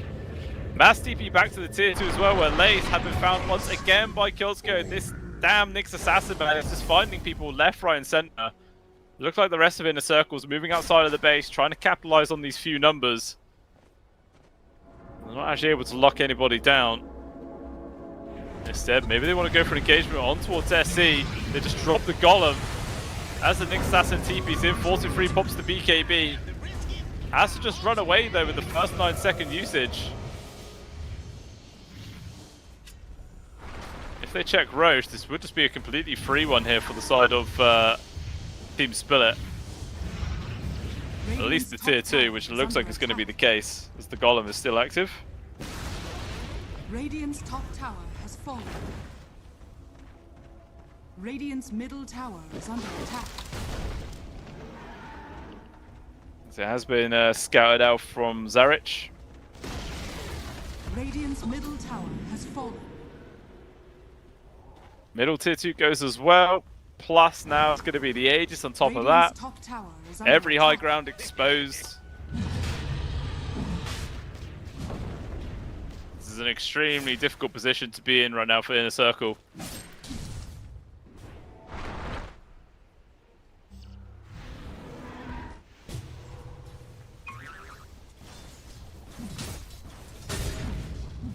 Feels like 4-2-3's really got to make the magic happen with this Kez. We've all seen in the past just how much damage this hero can do. Bentley's got what it takes. This Fernands just gets found, just gets killed. 40 seconds, no buyback on the squirrel, and there's creeps coming into the base. They're already willing to start sieging here on the side of Split. Not wasting any time. Radiant's top tower is under attack.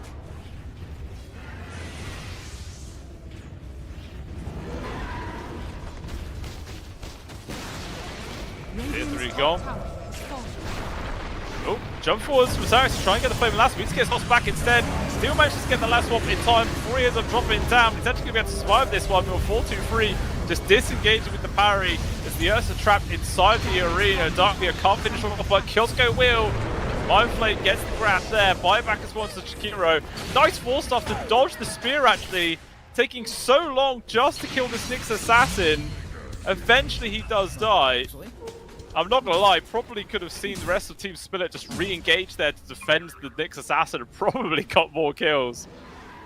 I think they just assumed he would die much faster than he actually did. Now they're going for a smoke move outside their base. The Team Spillet, they're set up on the high ground and they are waiting for them. Are scanning. Good jump force of Darknia. Just going to finish off the Chikiro. They were not expecting them to still be in this area, but the smoke continues for the rest of the squads. They don't want to just charge into the darkness though. Literally zero vision up in this area. It's too risky. And there is also an Axe on the hands of Zarich as well, so you've got the double lasso to come through.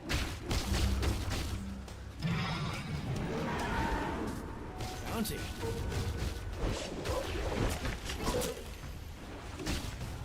Just using the Ursa to siege away for now.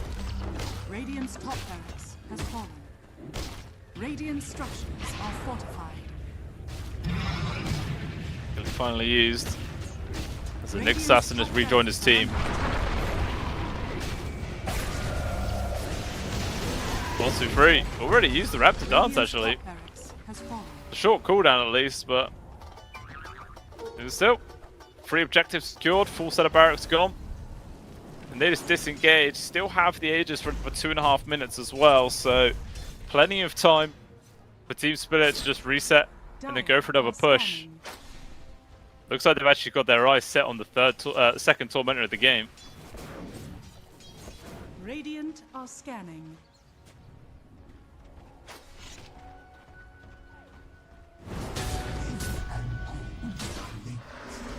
Will be a free one over towards Zarich. Well, free grab on towards Solo. Not the highest prize to find, but it's a kill nonetheless. Inner Circle gladly take it. Scanning. Any bit of breathing room is breathing room.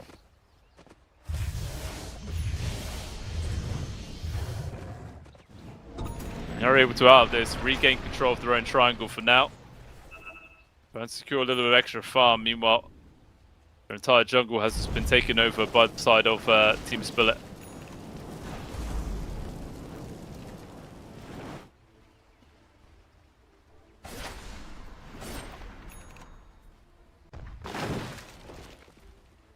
Radiant's bottom tower is under attack. Smoke up here from Team Spillet as well. Looks like they want to try and go for another engagement. They're missing the Warlock. They didn't even get the Ursa in the smoke at all. It seems to really get XNE. Jumps forwards. Couldn't get the grab there on towards the Leshrac. Certainly tried. Fire Carapace gets one stun, but the Flame and Lasso comes down on towards the two of them, dragging them on in. Arena's going to be there to try and buy some space. 43 is getting extremely low. He's just able to get the BKB, but it's too much physical damage. He still dies, and he is dead for 80 seconds. And MKB just got bought out as well for the Ursa, so that's going to be coming out on the Kuro, going to make him even more deadly very soon as he's just continuing to jump into the base.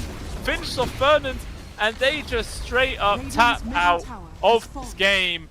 And Team Spillet takes down the third game and the series in a 2-1 fashion. And I feel like this team has definitely performed very nicely for their debut performance. I am quite happy with it as well. I wasn't sure what to expect going into this one, but they have pleasantly surprised me. Game number 2 is extremely close. This third one, they were in control of it for a vast majority. And they were just quite methodical about how they were able to push what advantages they did have and eventually managed to clinch out the win. So yeah, that is Team Spillet taking their first opening series of the CCT down, so they will be putting themselves into the winners match, where if they win that one as well, they will be guaranteed to go through to the playoff stage here of the tournament. Meanwhile, Inner Circle, you know, they did get all the way to the full 3 games, but they are the the losers in the end, and they will be forced into the losers match, which will be happening tomorrow as well, where they'll be fighting for their lives to stay in the CCT. But that, ladies and gentlemen, is just the 3rd series of the day finished. We still have one more coming up for you guys. We know it is 40 minutes past the starting time schedule for that game, so it will be a relatively shortish break, 10-15 minutes or so, and then we shall be back to see the final series. We'll see you guys very soon.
Okay, like,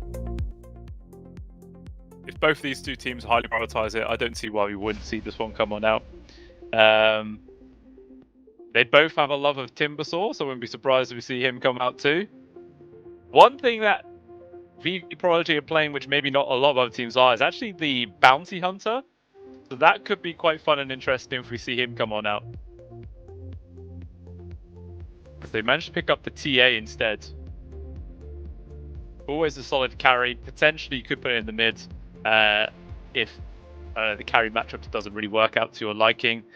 I remember back in the day, TA was exclusively a mid hero. Like, you would just never play it anywhere else. It just seemed crazy to do that. But how Dota evolves, now it's like 9 out of 10 games, maybe even more than that, you're going to see as the carry. But a quick chain pick of the Mweta plus Ogre Magi grab up here from VP.Prodigy. So, potential, this could be, you know, 5 Ogre, carry Mweta, offlane Largo. It could be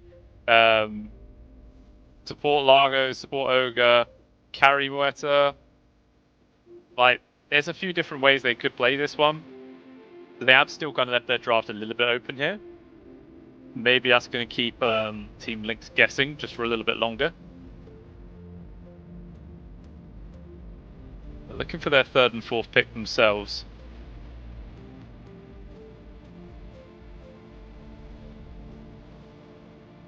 Hero choice, it's going to be a Lion. Always a solid position for straight up into the Underlord as well. So, safe lane combo and off lane combo all set up there for Team Lynx. They're just looking for their mid as their final pick.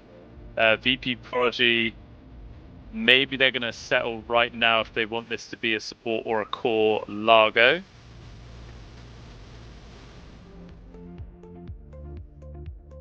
If you are going to run a carry Mweta and Ogre up against Lion Underlord, might not feel too bad. They go for the Sand King.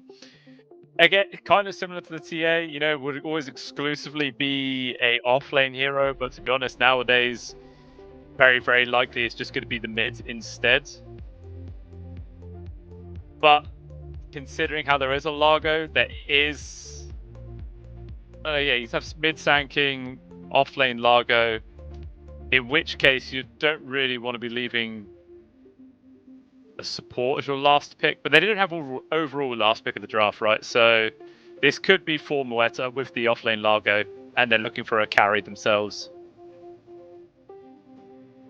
Yeah, I feel like that's how it's leaning. We'll see if Team Lynx agree by what bans they're going to be chucking out right now. But as for Lynx themselves, it is pretty clear cut that they are after a mid laner, which is why they've already just straight up bans the Queen of Pain. Yeah, okay, take away the Ursa. Sorry, random bubble in my throat. Yeah, just trying to protect the Underlords. Even Huskar makes a lot of sense. There's a decent amount of magic damage here from Team Lynx that would get avoided. The Burning Spear is very good at dealing with refraction charges as well later on. That's a worthwhile ban.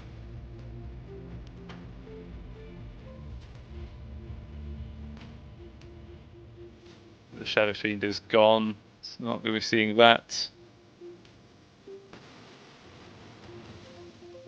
They've actually played... Oh no, look at the wrong list. I was going to say, they actually played a fair bit of Juggernaut, but that's actually Team Lynx. Maybe could see something like a Luna, perhaps? Because that has come out a few times. The Razor's obviously gone. Kez is still in the pool. Don't think Kez pans up too well against the TA, though. They're probably going to avoid that one altogether. I'm actually quite surprised that Ringmaster has just been completely like sidestepped this game. Like, oh, okay. Well, never mind. He hasn't been sidestepped. He is there. He even said sorry to keep you waiting. You know, that makes a lot of sense. You're forgiven. So that does actually mean it is a Mweta, not as the position 4. And then Leshrac comes in as the last pick. Not too bad versus the Sand King in the mid lane at all. So I feel like Melajul's going to be quite happy with that setup there. But yeah, so it does end up being like a last minute switcheroo on towards the carry Muerta.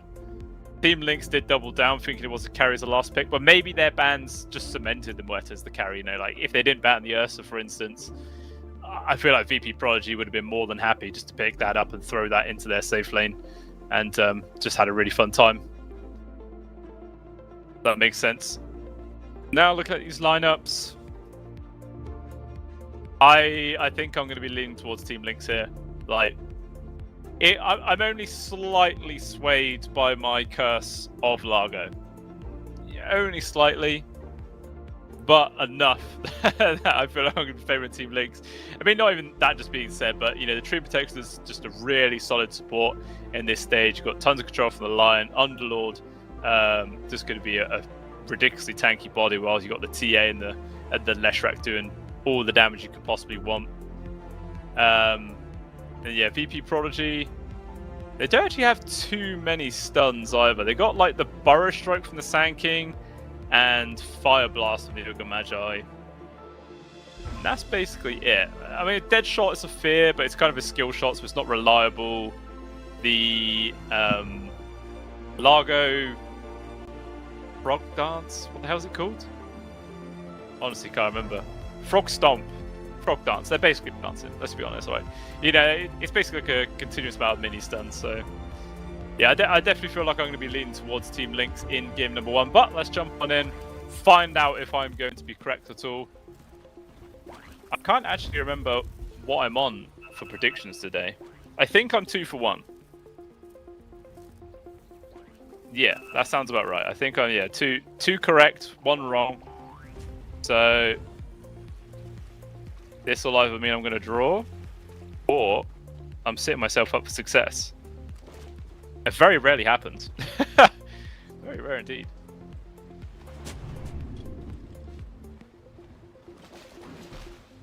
Team Lynx splitting a lot of different directions right now. 30 seconds to battle. I think they kind of knew that the Green Protector was going to be around this area. They are just full on chopping down all the trees, but it's all a bait as they just come on in through the sides. They're going straight away on towards Rare Gods. Going to dive into the tier 1 tower for this one. Can they finish him off? One more right click's all they need, but the pullback there from Takizawa, and 7 Jesu might be going to die. Cubify takes the aggro from the tower off of him, saves his carry, and now Cracker, it's all up to him to see if he can get this final kill. He needs one more right click and he will be able to get it. My lord, that was so close. They made it look hard, but eventually First Blood was secured there by Team Lynx. And they should also be able to grab that second bounty rune as well, but no one's nearby, so they're probably going to take their time getting to it. But my word, yeah, nearly losing 7 Jesu there. That would have been disastrous, but he doesn't have any tangos to heal up. He's in a very awkward spot. Obviously, he has some cut out on the courier, but maybe a small opportunity here for the off lane of VPP to try and abuse, you know, just apply a bit of extra pressure onto 7 Jesu while they can.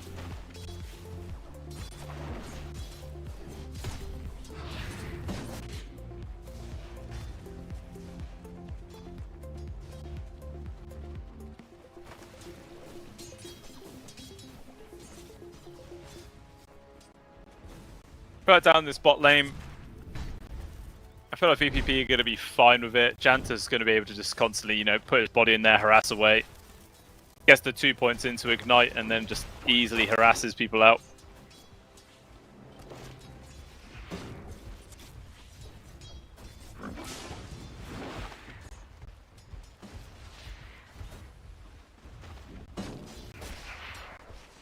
Meanwhile, mid, just a slight edge so far for Meladrill in terms of CS. See if this dynamic really changes all too much, but I don't think it will. Unless someone puts themselves like really out of position. This should just be like the kind of status quo this lane's going to be like for quite a long time. Move up top. Takizawa was being aggressed, but escape back too strong, guys. That's all you need to know.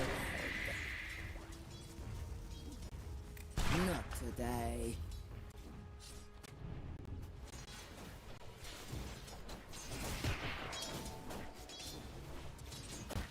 Question is, how quick is Janta going to get a hand of Midas? You know? Yeah, you just know it's inevitable. It's coming out. It's just a matter of when. I mean, so far he just has like straight up arcane boots queued. But everyone just succumbs to the greedy greed of a multicast Hand of Midas. Meanwhile, mid, Katsura actually taking a fair bit of damage here. Melajul controlling him out this lane quite nicely. And it looks like non-stop aggression at the top lane as well. Everybody always on at least half HP, it feels.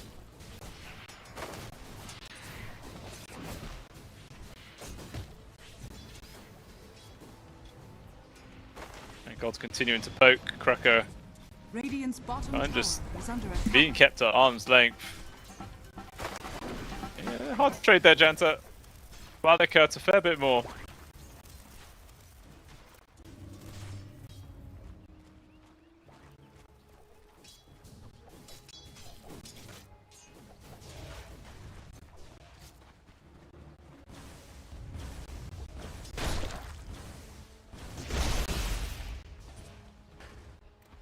And bottom CS so far is actually Vladek on this Underlord. So Janta's doing a pretty good job actually keeping them as far away from the lane as they possibly can.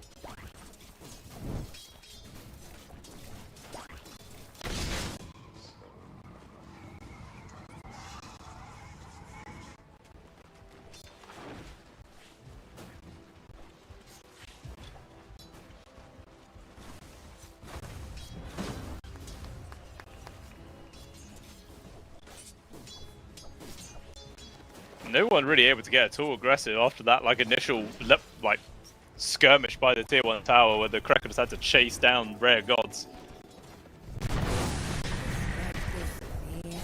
Just everyone being very cautious, not overextending, not putting themselves in an awkward spot. Dire's structures are fortified. Melajul just really bringing down this tower in good order, already on at 390 HP. At just 4.5 minutes into the game. Like using the aggressive glyph there to keep the creeps alive to like really ramp up the damage. Very nice stuff. Dire are scanning. He reveals himself for a single punch, then ends up taking a lot more damage in return.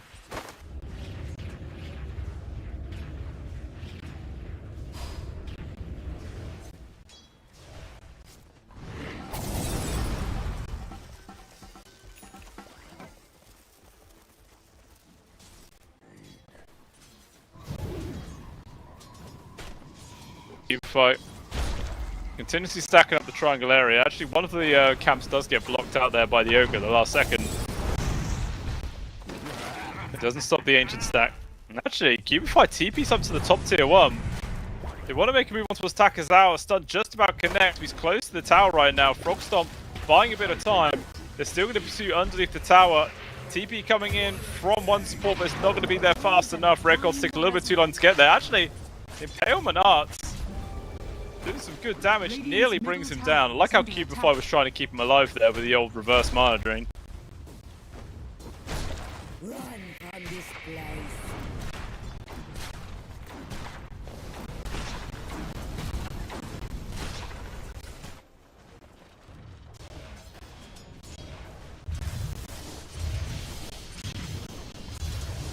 Everyone rotating mid for the 6-minute rune.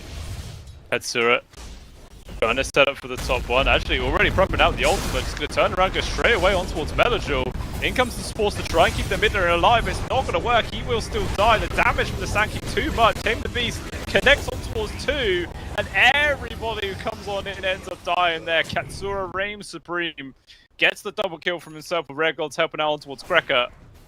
And they're still able to secure the rune for him as well. So he gets the full bottle refill as well. It was just a preemptive charging of the ultimate. They were not expecting him to do that. Never let him guess your next move.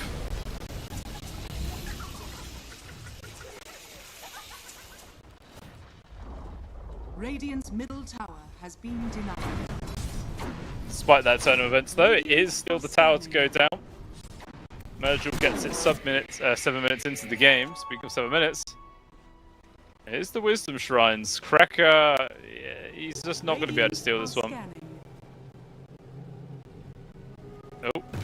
Oh, he steps in to like be a nuisance just a little bit. He's quite lucky they had no sentry wards or dust on him.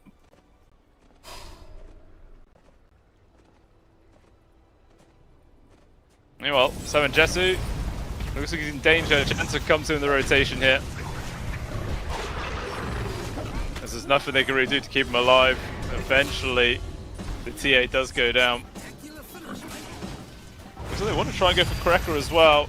Get the multi-stun on towards him. Can't go through the trees. Gets pulled backwards. And they get the +1 of Cracker as well. Really are ramping up the hurt here, VP. 5 for 2 on the scoreline. Solid 1k gold lead as well. All 3 cores top of the net worth chart.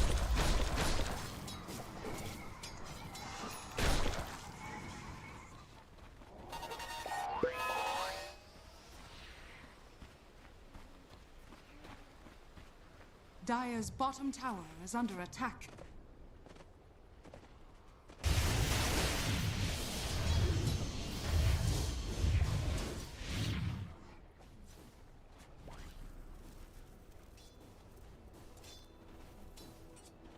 Now Metal taking down his tier 1 tower.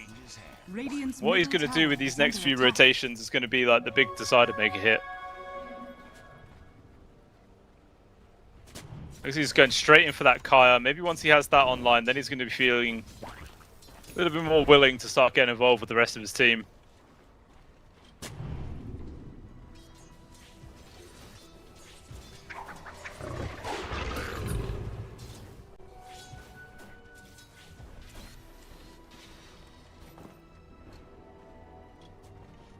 Dire's middle tower is under attack. Radiant's top tower is under attack. Vladik at the bot. In danger.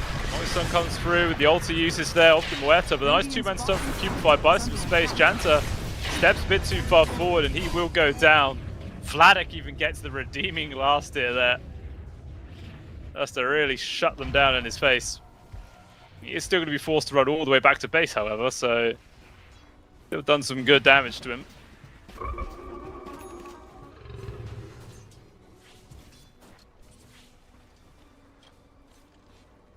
But Katsura was lying await by the bottom tier 1 tower as well, but he's still like 500 gold away from that blink for the Sand King, so he needs that online.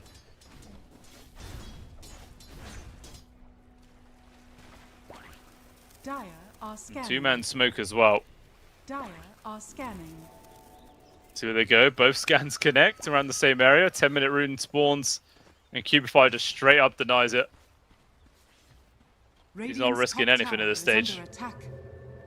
Dire's bottom tower is under attack.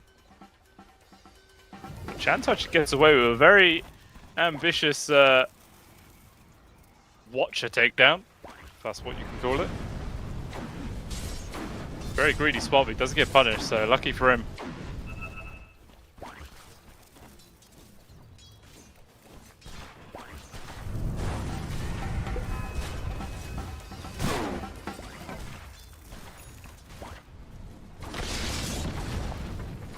I'm going to take down this, I think it's a quad stack actually in this Ancients. Vladik as well as Metal both. You kind of get what you get, they're not just offering up anything.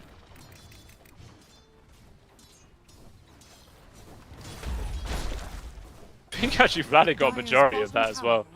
I don't think he really intended to take that much away from Metal, but it is what it is. They're really just sitting back and trying to get their items as fast as they possibly can.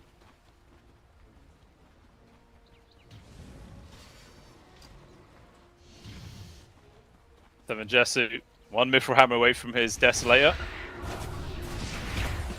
And we'll see if he's just going to wait for Dragonlance Blink or if he's going to start getting a line a bit sooner than that. Escape Act from Rare God, runs into a side trap though, so he's pretty damn slow. Actually gets pulled into the Nature's Grasp, but it doesn't matter. In comes Janta, gets the 2 times on towards the Ignite. Out comes the Finger of Death on towards Rare. Gets low, ulti connects from the tree protection. They bring him down. Vladik comes through the feed gates as well towards the backlands. We will Katsura off towards the side, using the epicenter. Cubify will die from this. Literally everybody turning up to the fight, but so far it's only 2 supports to actually lose their lives. Everybody else disengages. And that will be the end of it. Muerta just TP's back, resumes the farm, everyone else runs back to their respective lanes. All that for very little reward, all things considered. And the saddest thing is, Cubify didn't even get his finger charge for that one. Must have been very close to being in the timer.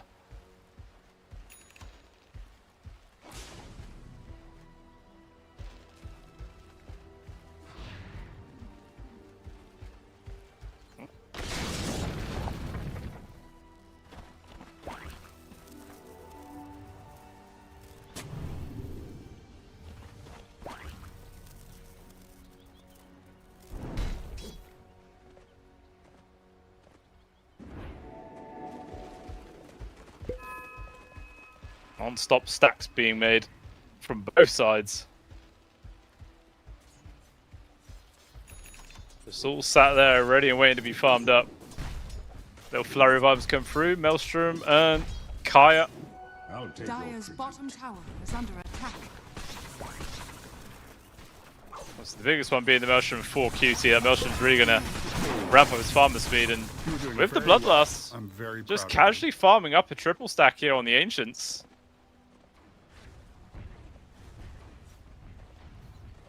Gets it done in pretty short order.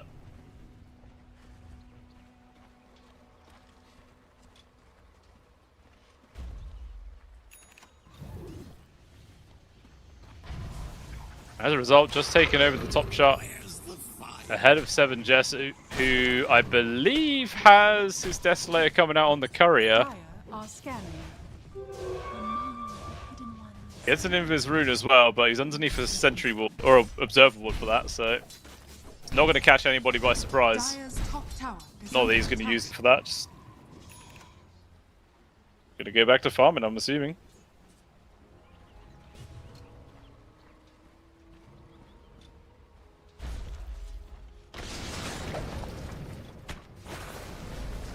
On mid, keep a fight.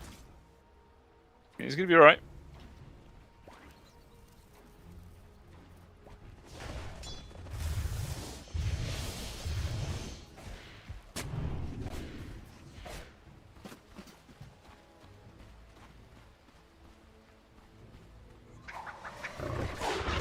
Radiant are scanning. So far, just the two offlaners trailing behind at the bottom of the net worth chart. In very similar positions, but there is the axe at the very least online for Takizawa.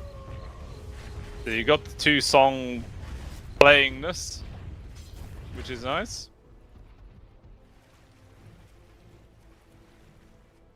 And with that, they're making the smoke move here. Katsura and Rare Gods lead in charge with the two of them. But in comes Krekker, breaks the smoke underneath a ward as well, so he sees the move coming. It does obviously cost the ward's life, but it accomplished what it was meant to do. And even Jantor as well was Cutie coming throughout the fog, so they really want to take down this tier 1 tower. Attack.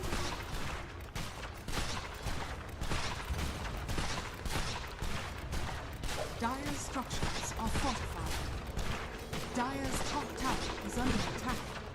Radiant's bottom tower is under Krekker's still attack. hanging around the area, dropping down all the trees for the vision. Living Armor does not last long though against the right clicks there of Cutie. He actually sees him farming up, but managed to find the kill towards Vladik there at the bot, going through the twin gate. Ned's a huge kill. Cutie just being stalked off. I'm not going to try and go for that one.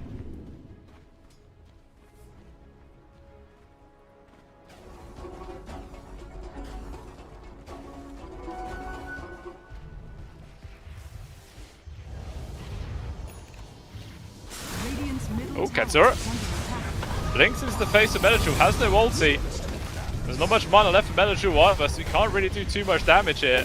He's trying to do what he can with what little he has, but the Tame of the Beast easily deals with him, and now Cubify is going to be free pickings. Katsura gets himself a double. 2k gold advantage, just like that. I think that was his blink reveal as well, so at least there's that information for Team Lynx to deal with in the future. Just as Seven Jesu has a blink of his own.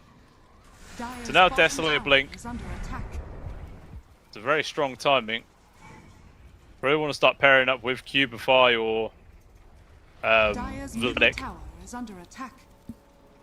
Maybe look for some pick-offs, start getting those Desolator charges going. The sooner, the better. Radiant are scanning.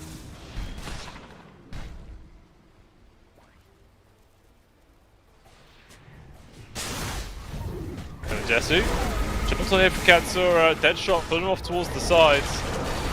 Weird Wonder as well, just controls so much of the backlines. Vladek comes though through the Fiend's Gate, but 7 Jesu's already dead, not going to make a difference. Cracker as well just gets caught out. Every single time Team Lynx tries to make any kind of move or try and react, it's not working out. Q though does die, good thing that comes from Q find the 2-man stun as well, never mind. The bounce back comes on through, and they've managed to get both Records and Katsura down. Chanta runs up towards the north side, TPing out behind the trees, and he will make it. So it actually ends up turning from a disaster into a 3-for-2 exchange in their favor. Sure, they do lose their carry, but they kill the enemy carry and the mid, who was the top farm core of the game. It's definitely a worthwhile trade. It's about 1,400 gold and 2,500 experience hitting in towards their side.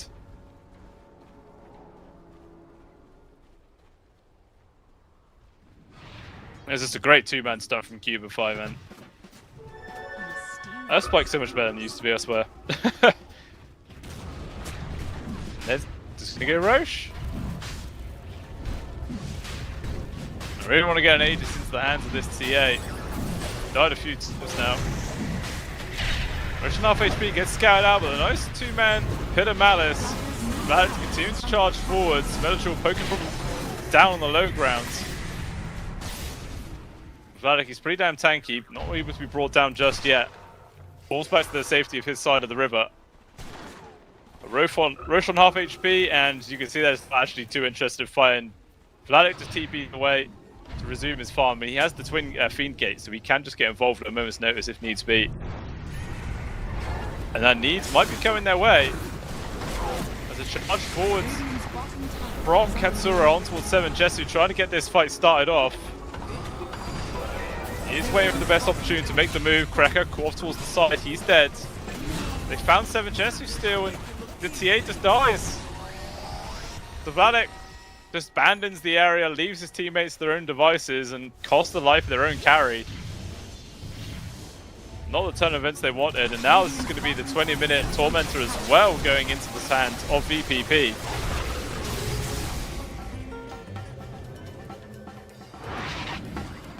Janta gets the free shard, so now you've got the fire shield.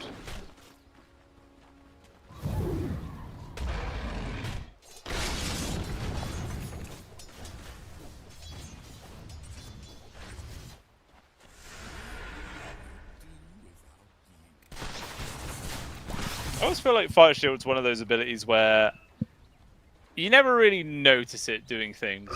I'm sure it is doing stuff, but it's kind of hard to tell.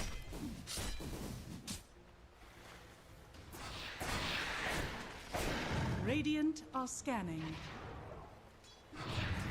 And of course he does actually have the hand of Midas queued, because, you know, he's an ogre. Meanwhile, Cracker does die yet again at the bot. So their net worth lead took a slight little dip for just a moment, but VPP are back to being in a commanding position, sitting at about a 76% win probability as well, according to Gaben. Dire's bottom tower is under attack.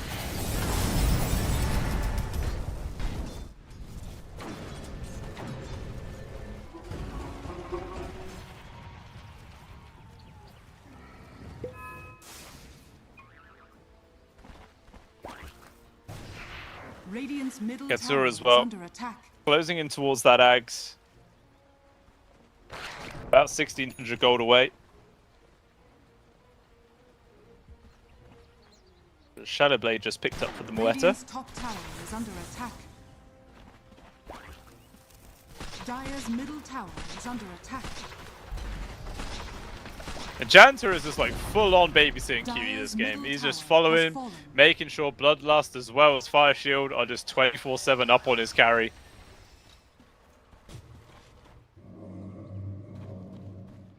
Babysitting at his finest.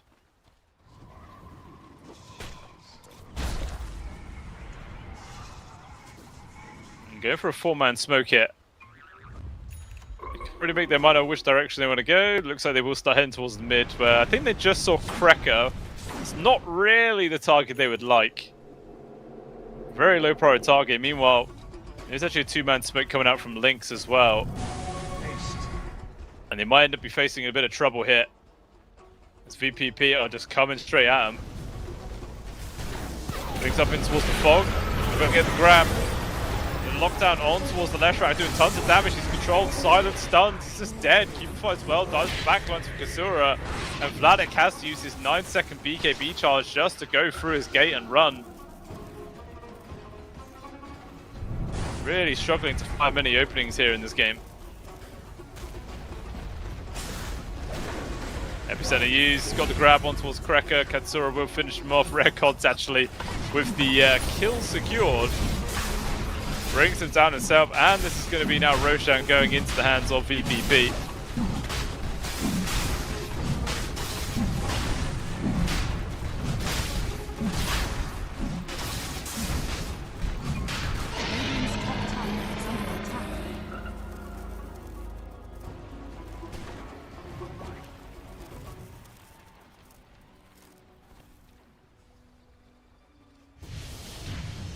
Now Aegis into the hands of the Muerta with a 6k gold lead.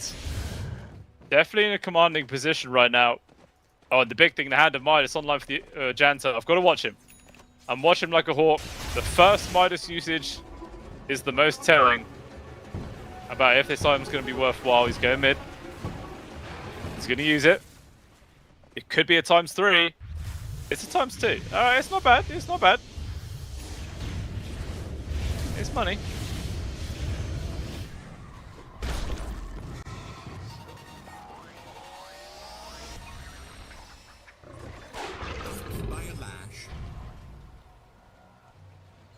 Radiant are scanning.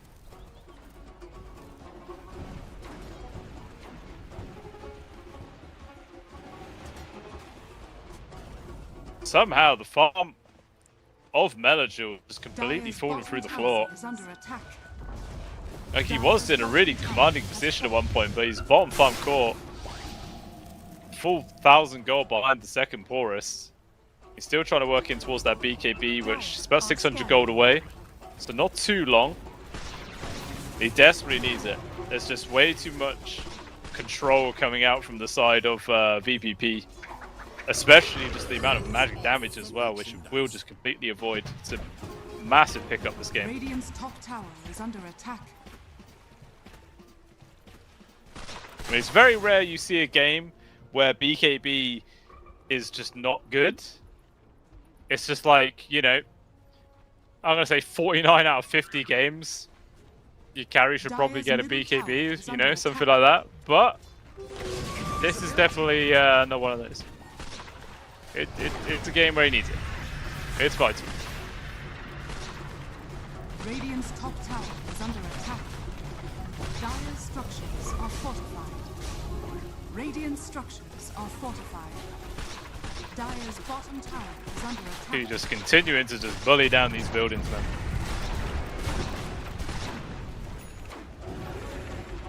Radiant's top tower is under attack. Radiant's top Not much tower they can do to is really stop it from happening. Unless they want to commit themselves into a full fight against the Aegis of the Muerta and every single ultimate available. It's just very difficult. We'll get an Arcane Rune in the hands of 7 Jessu. We'll see if that's going to make much of a difference right now as QT resumes the push on towards the middle tier 2. Radiant's top tower is under attack. There is a glyph to slow this one down. Deadshot actually connects on towards Vladek in the backlines there. They're going to try and make the move. Finger already expended on towards 1. QT getting extremely low. First life has gone. Teammates can be forced to react very soon. Janta just coming forwards, wants to make sure he puts all the buffs on towards his carry as much as possible. Fire, shield, bloodlust, all that stuff.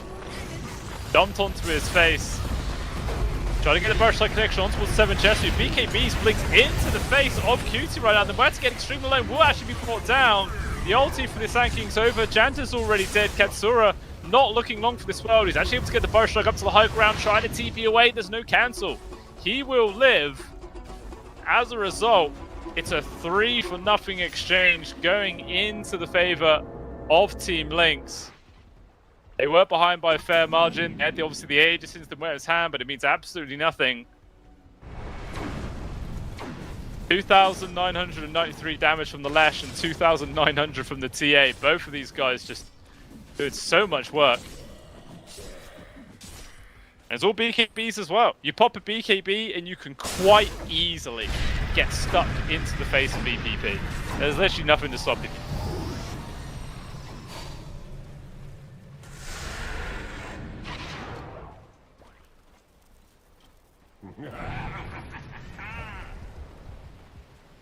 Radiant's bottom tower is under attack.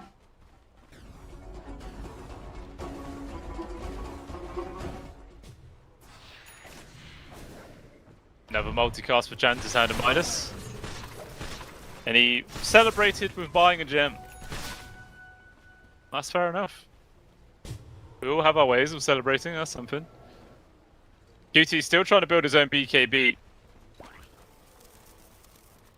Obviously going for like pure aggressive DPS style items first.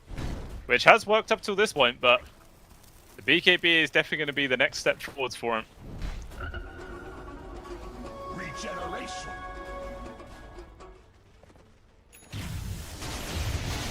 Ag's now online as well for the Unlord, so glad it got those two pits of Malice, which is going to be very nice in the team fights. Radiant's bottom tower is under attack. Dire are scanning. Cubify dragging this top creep wave. Goes to the blink TP, but Katsura's there. And they got the cancel. I think Observer's having some connection issues. It's very laggy on that screen. Hopefully my voice isn't coming through as too laggy. So we'll keep it going. Okay, there you go. Sorted itself out. Hooray! Sort of prize is That's what we like.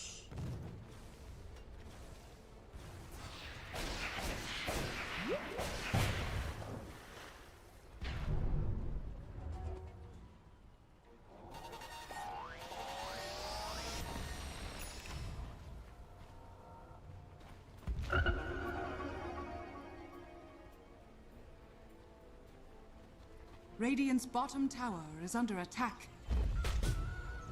They're only setting out that 2k gold lead. Still a minute and a half before Roshan is up. They're going to go straight in for the Tormentor instead. Let's see who gets the free shard this time round. QT got extremely low then. It's actually going to be QT himself. This is a really nice shard to get for free as a Muerta. Like, as a carry Muerta, it's just so solid. Basically, like, you pop your ult, you get 30% lifesteal for free for the entire duration, then you get the extra 2% in all future sort of fights, whoever you kill. It's just all good things for a carry Muerta. As a support, it's pretty garbage, I'm not gonna lie. One of the worst shards in the game for a support, but we don't think about that. Radiant's bottom tower is under attack. Both teams making a smoke maneuver, but kind of like ships in the night. Nothing really runs into each other. Was an amplified damage as well in 7 Jess with half his duration. Which he would absolutely love to have used in some kind of fight, especially with a freshly picked up Chrysalis. So no such treats for him. Now, Roshan number 2, 5 seconds time. Let's see how quick it's going to be. Da-da-da. 18 seconds, damn, it's a very fast one. We'll see if they're actually able to scout that one out this quickly or not. Giants is going to put himself in the pit, but he got bored already. Let me wait. Medical, though. A refresher orb. Already completed. 31 minutes in. With just a BKB Yashikai. He's one of the poorest. Well, he is the poorest core in the game, but it doesn't matter. He's still buying those expensive items. Cubify just getting played with here bit by bit.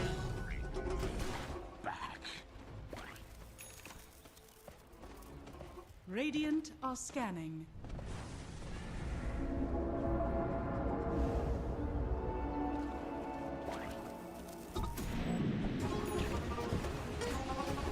Still no one's actually moved into the Roche pit to find out yet.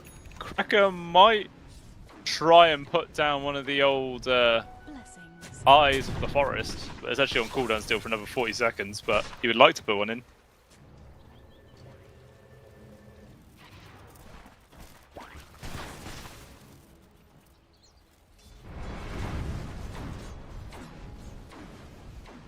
Dire are scanning. And everyone's just constantly grouped up on the side of VP.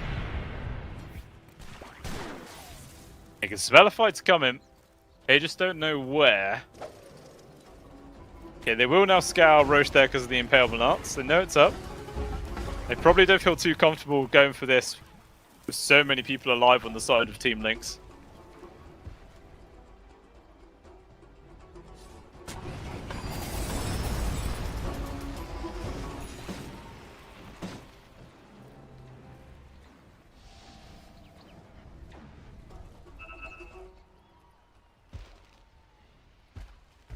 And just bit by bit, continues to just grow this net worth lead. But to be honest, their win probability is not really budging. It was actually up to an 87% chance once upon a time, but now 76.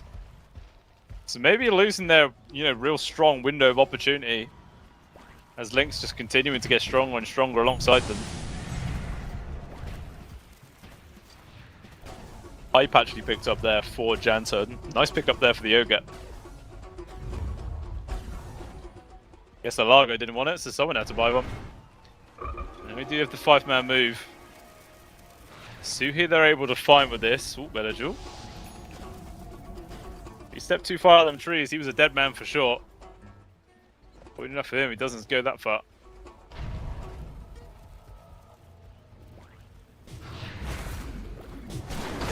So jump to the side. Keep fight Hex on towards Katsura. Will disengage, Valor though take a lot of control. Wheel of Wonder, 4-star back towards the side of his base. Still taking a lot of dot damage, down to 50 HP, and he actually ticks out to it. He will lose his life, but he will bite back, come straight back into this engagement right now through the Beams Gate.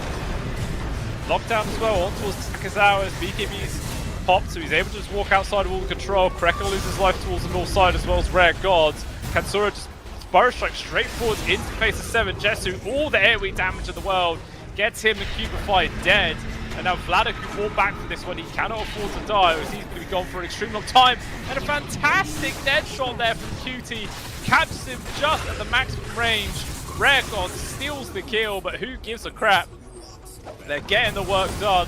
Melajul, the only survivor, but he's not surviving long. He will get ran down inside the base. All the couriers scramble to grab the ward, and they do actually manage to find it. That was kind of funny, a little squadron of couriers to save it, but it makes very little difference at the end of the day. Every single person's dead. No buyback for the TA, obviously none for the Underlord now as well. Dead for 75 seconds. This will be a full set of barracks going down.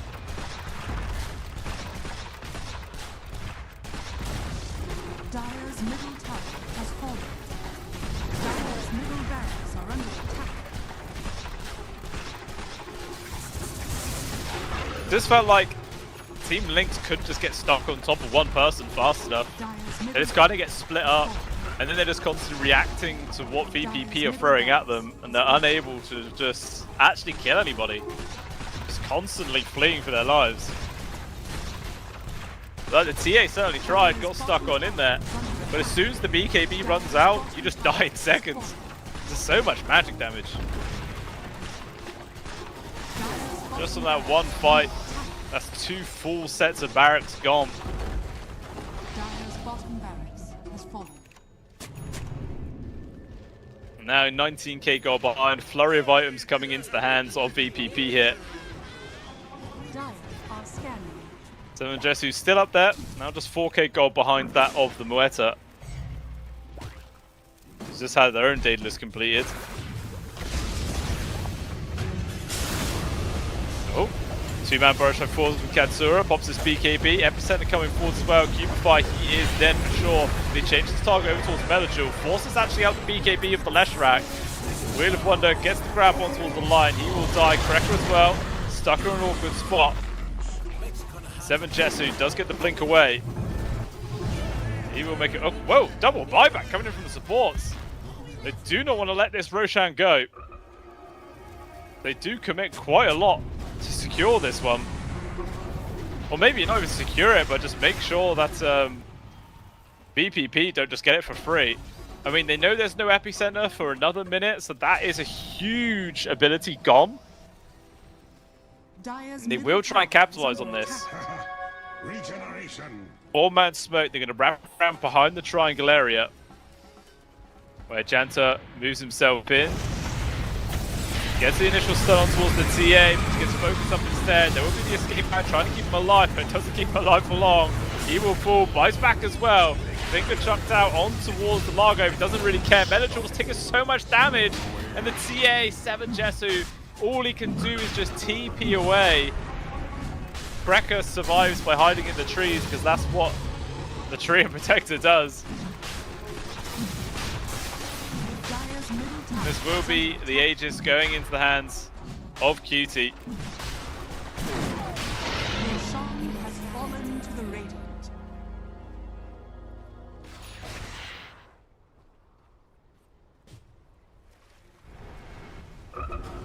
It was a bold attempt. I like what they were trying to do there from Team Lynx. And it could definitely have worked, but unfortunately they just kind of ran into the wrong person. Like, if they found maybe one of the cores and they were able to burst him down, would have been a completely different story, but they literally found the tanky position 5, the person who's meant to soak up these ganks.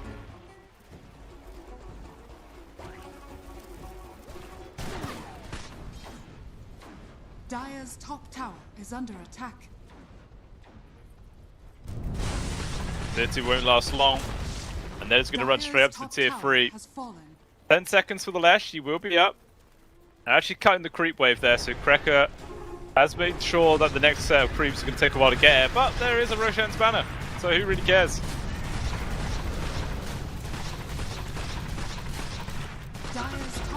Moving armor does not last long. There is a glyph available, they will use it. Not doing all too much though. They will finally be able to drag the creeps away from the tower, but the tier 3 is already dead. Its backdoor protection is going to take a long time, as there's actually now that extra creeps coming forward. Menachul jumps in aggressively, but Q just gets pulled back there by Takizawa, so he's not threatened at all. Resumes the push. Amplified damage activated for Katsura as well, so this man's epicenter is going to be doing ridiculous amounts of damage. And Lynx, they might just be letting themselves get mega. Nobody's willing to make a move. They step forward, they just get punished. But they won't have a choice at this stage. You have to fight, or you basically lost Menachul. He goes in there to start things off. Quick finger, but the escape pack comes through just in time to keep the first life alive.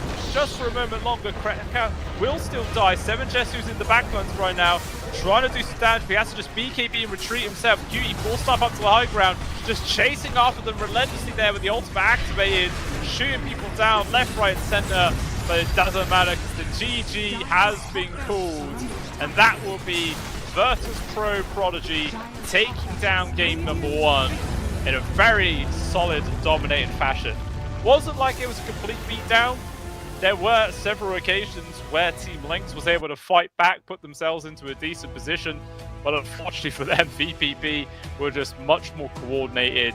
The Sand King was just doing so much work for basically that entire game. Really did set up for success and just gave all the space for QT to just farm and do whatever the hell carries do. Like, let's have a look at the damage. Okay, QT actually still did the most damage, 30,000 from him. And then it was Katsura at 25,000. But all that being said, Menachul was actually at the top with 33,000. But yeah, you know, even if you do the most damage in the game, doesn't mean you're going to win. And this is quite obviously evidence enough for that one. But ladies and gentlemen, we will jump over to a short break, and then when we return, we're going to see if VP.P will take this one down as a 2-0, or if Team Lynx are going to be able to bounce back. We'll see you guys soon.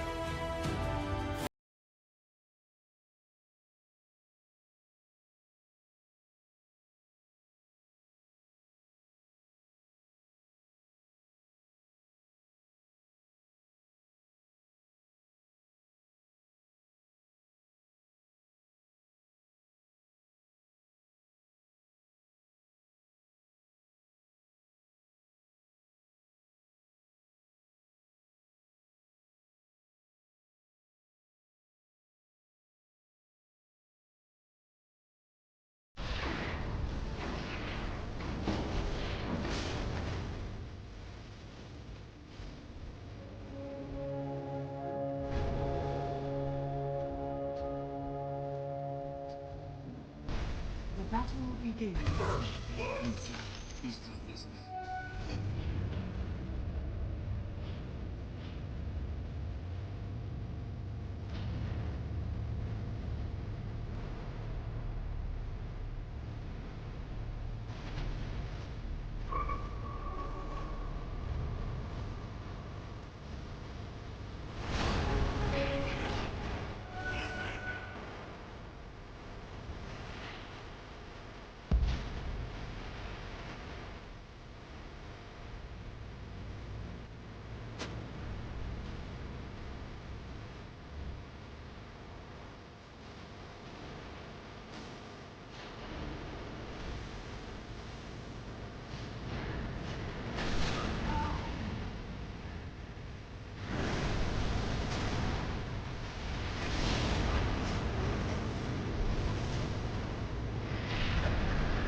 Game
number 2 is here. Both teams geared up and ready to see which one can take this one down. VPP only one victory away right now, putting themselves into the winners matchup later on against Team Spitty. Spitty. That's the one. It's still a fresh team, alright. Give me time to learn the name, guys. But yeah, they are just one win away now to put themselves in that position. Team Lynx, though, are going to have to try and get the reverse sweep to put themselves in that spot, or they will be facing the losers match where they will have their backs up against the wall 2 series in a row to try and push their way through to the playoff stage. Never a comfortable spot to be in. If you just win this 1-2s right now, it makes your life just a little bit easier. But let's see if any kind of adjustments are going to be changed. Team Lynx did actually ban out the Largo this time round, which I will actually point out, guys, it's the first time I have seen or I have cast Largo winning. My 6 Largo loss streak has finally been broken. Thank you, VPP. You have shown me that the hero is not utter trash when I watch it. So that's something. That is something. But yeah, to start off this time round, as that is not available, they will grab up the Shadow Shaman. Team Lynx could go back in for Cracker's Treant Protector. Obviously, it didn't get the win in the previous game, but it is still a very, very highly prioritized hero in just the current meta in general. So I wouldn't be too surprised if they do decide to go back on in for it, but they are going to mix it up, and we will see the Tusk pick instead. Now let's find out what's going to come from these follow-up bans. I was saying as well in the previous game how like prioritized the Ringmaster is in between these two teams, and I thought the whole draft was going to go about seeing it until it was actually last picked by VPP as well. So will it last that long in the draft without getting grabbed? I don't think so. Mind you, I did think that in game number 1, and I was wrong. So you know, maybe both teams just ignore it again until they feel like it's time to pull that one out of the hat. Well, only time will tell. The Viper gets removed. There is still the Beastmaster in the pool. But to be honest, I don't know if either of these two teams care about Beastmaster, to be honest with you. Like, he is highly prioritized for a lot of other teams. But I don't think it's really picked at all from these two. Hang on, let me... Okay, so it's been played... Last time it was played actually for VPP was a month ago. They've got 10 games played and 5 wins, so 50-50. And Team Lynx have played Beastmaster only once this entire patch and they lost with it. So clearly it's not a hero for them, or maybe for either side. You know, sometimes your offlane players just... They got heroes they like to play, they got heroes they don't want to play. That seems to just be the same one for both of these teams. But we will see the Underlord chucked back on into this one once again in the hands of Vladik. Like, Underlord is still a very solid hero. Didn't pan out in game number 1, but I don't really think it was that hero's fault at all. Just kind of the way the game played out in the end. And to be honest, I think a lot of it was actually on the Sand King from Katsura, which obviously hasn't been banned, so they could very well get that 2 games in a row. But we will see the Kez. That's going to be Cutie's carry hero for sure.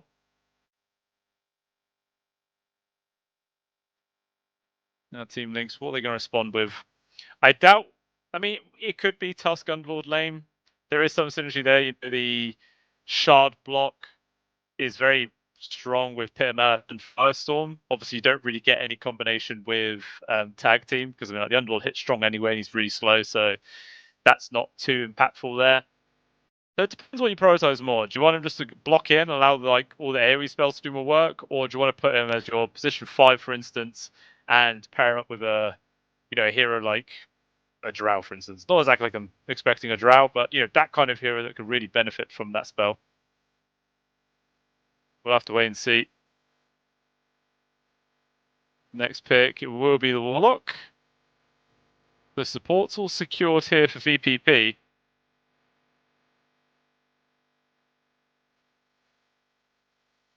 Now Team Lynx. What are they going to be thinking of here? Ringmaster's in the pool. And if you are going to play this Tusk as a 4, you put the Ringmaster as a 5, and then you've got double save from your 2 supports, Snowball plus Escape Act, which is really good. In all honesty, the more save mechanics you have, the better, in my opinion. Like, you can never really have too many. So I feel like that would be like a safe direction to go here.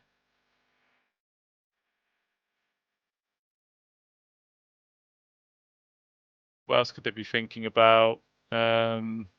Jakiro, that's up there in their supports.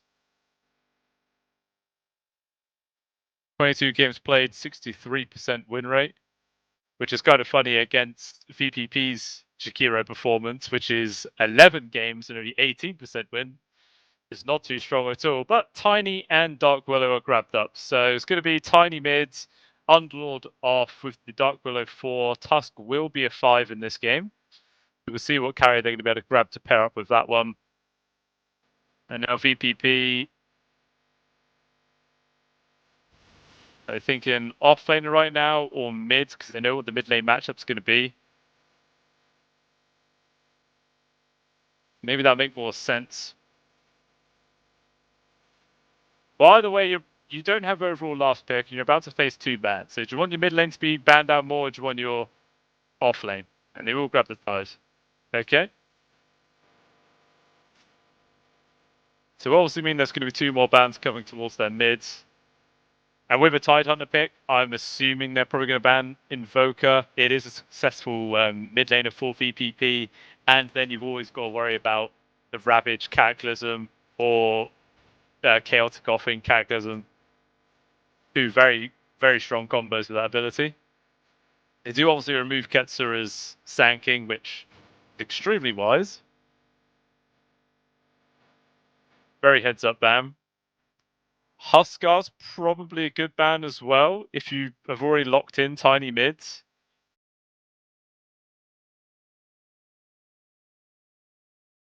What other potential mids are there? The Leshrac.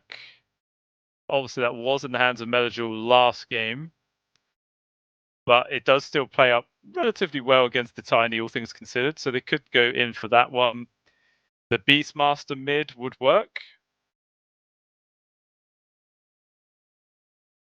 And look for the other ones. Puck, is Puck still in the pool? Puck is still in the pool.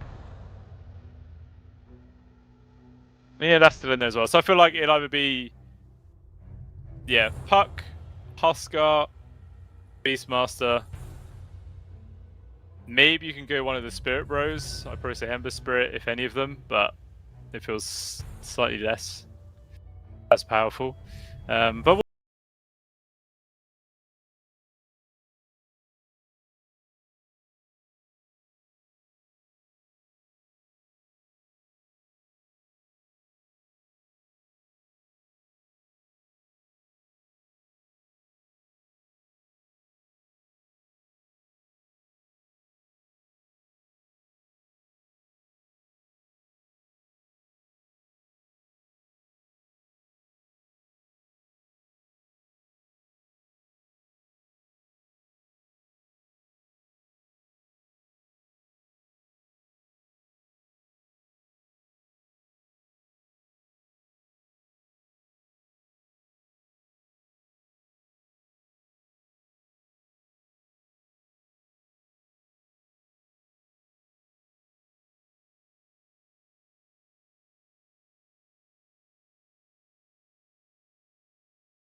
Metagew's Tiny. Obviously, the CS is going to be favoring the Tiny for a large portion of this laning phase. So clearly they're looking for the future instead on how this one's going to pan out. Unless, of course, I'm missing some kind of obvious matchup difference here. But I'm looking forward to seeing this one. And to be honest, they've got solid team fight. The Kez can pump out a lot of damage. I am really liking the lineup here of VP. At the same time, Team Lynx is very solid in itself as well. You've got plenty of control, plenty of AoE control at that. Save mechanic from the Snowball. The Tusk actually is just a general good lane pairing with a Gyrocopter as well. But I think after just seeing the outcome of game number 1, I'm probably going to go towards VP. They just felt a little bit more together as a squad, and I'm excited by the mid Rubik. I am.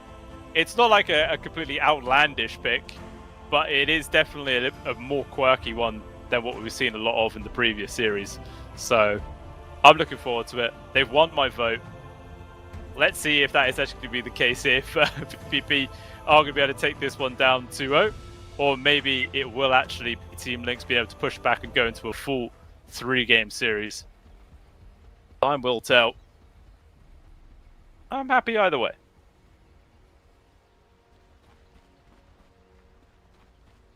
Might even actually get a Clash level 1 here. Fast moves from VP into the Radiant jungle, where the smokes will break. Janto, he saw Metagel on the low ground. The Rare Gods gets the grab to Vladik, but actually Kreko's just there as he went for the drinking buddies rather than a tag team. Not a ability you see all too often, to be honest with you.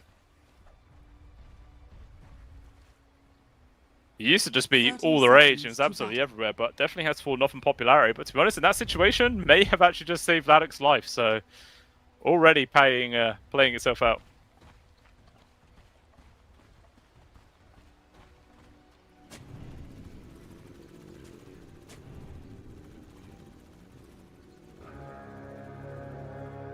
Lots of vision secured for this bottom bounty room. Takazawa breaks the smokes just barely. And it looks like Cubify will be able to secure the bounty. So we'll just be 2 for 2 as Cutie secures the dire jungle one. So no advantage being gained at the start of this one.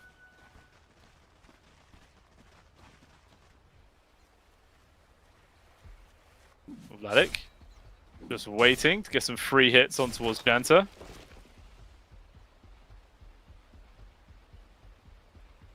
Already forcing out Tango. It's a small win, but it's a win nonetheless.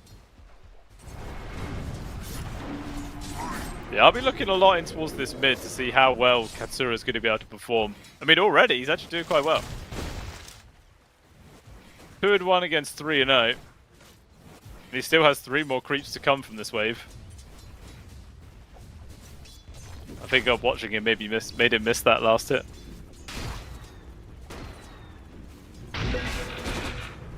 Such again, decent amount of denies.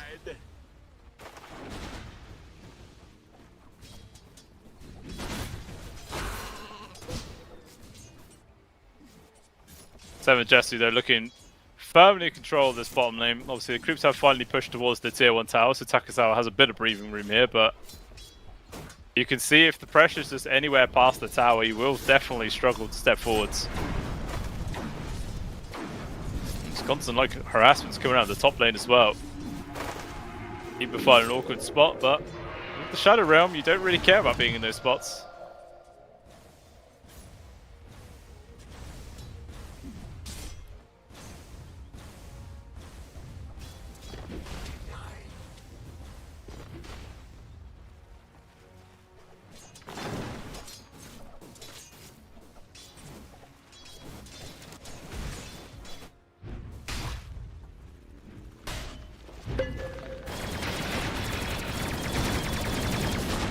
But Dark Widow got a little bit too close to the tower, had to TP away, top lane. Well, Takazawa still just having to feed off of the scraps that come under his tower right now.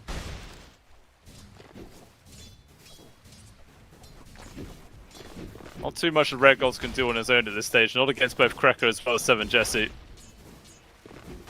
And just be a bit too much damage at this stage in the game.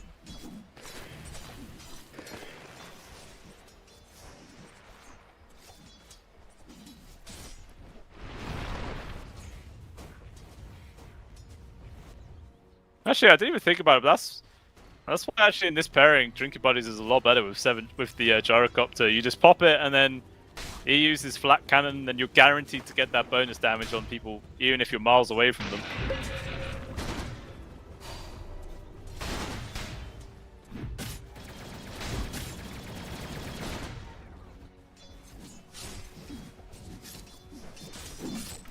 Very nice indeed.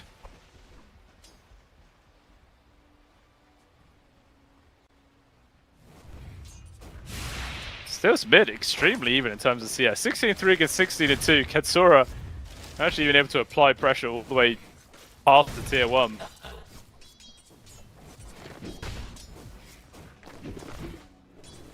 This depends on how it's really going to be able to progress after the laning phase. Will be the real decider if this is going to be a solid last pick of the draft.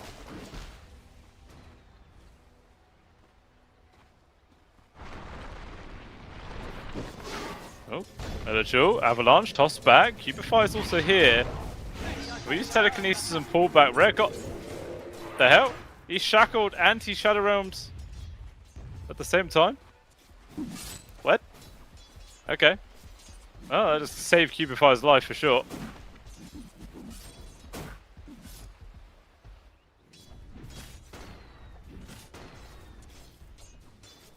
Both of them got a water rune refill at the same time as well, so very equal standing. Actually, Cubify is still lingering mid. Wants to try and set up for a kill on towards this Rubik if possible.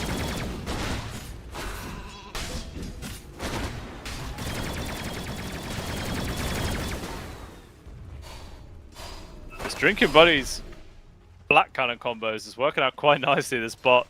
It's just such free harassment that even if Rare Gods doesn't get that close to the creeps, he's still getting pushed all the way back.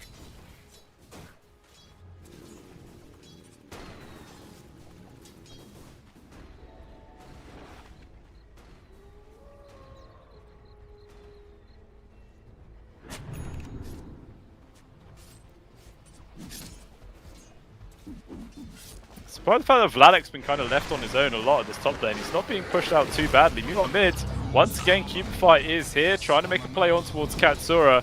In comes Janta to help on out. Fatal Bonds latch onto all the creeps. Comes around with the Fable, not enough to get the kill, but actually steals a toss. Just needs vision of the Tiny, and he is dead. Not going to need it actually, as Rare Gods gets the finishing hit either way. We'll toss forward one creep. The tower, they're just continuing to hit the Rubik. Really hating on the man, but Janta is going to be there at least with the Shadow Word to heal him up. A gank attempt that did not go their way. Katsura lives, even First Blood going the way of the Shadow Shaman.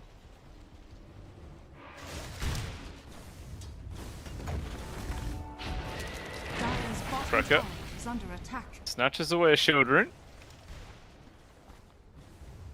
Radiant's middle tower is under attack.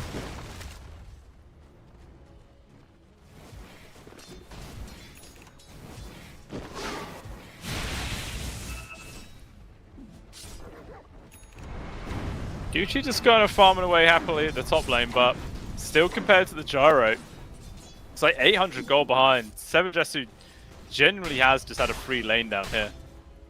Nothing that Takezawa could really do to get close. Steps towards just a little bit, gets trapped inside the shards. Cubify is also here.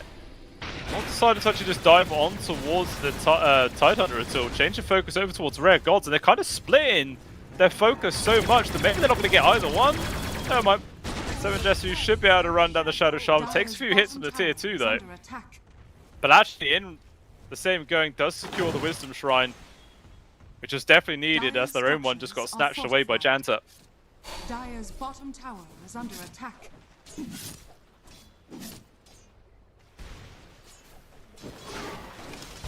Radiant are scanning. scanning. Bottom tier 1 tower's probably going to go down here as well. Dire's bottom tower is under attack. Dire's bottom tower has fallen. Free tier 1.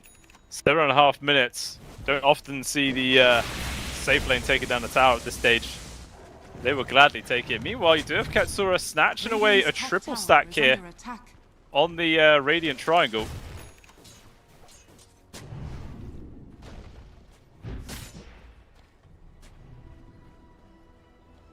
Dire's middle tower is under attack.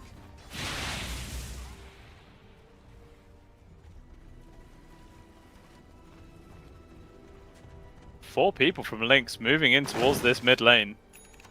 Look at they want to try and find a grab on towards the Rubik if possible, but they will spot rare gods here with the Observer Ward. Might just have to be a kill they settle for. Does get spotted, avoids the brambles, but you can't avoid everything else. There's just way too much there. We'll be able to translate this into a tower going down at the very least. Dire's middle tower is under attack. And you can see they're not that interested in defending it here on the side of VP. Just going to let it go, despite the fact that... Actually, they still don't even have Ravage. Okay, they just got Ravage for Takazawa at close to 9 minutes in. My lord, you can really tell this guy's been having a bit of a rough time. Radiant's bottom tower is under attack. Dire's middle tower is under attack.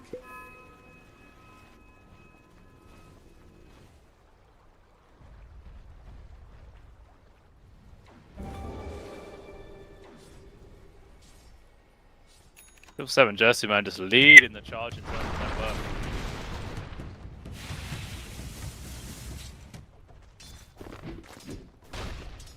Gonna have his Chrysalis online in like 250 gold.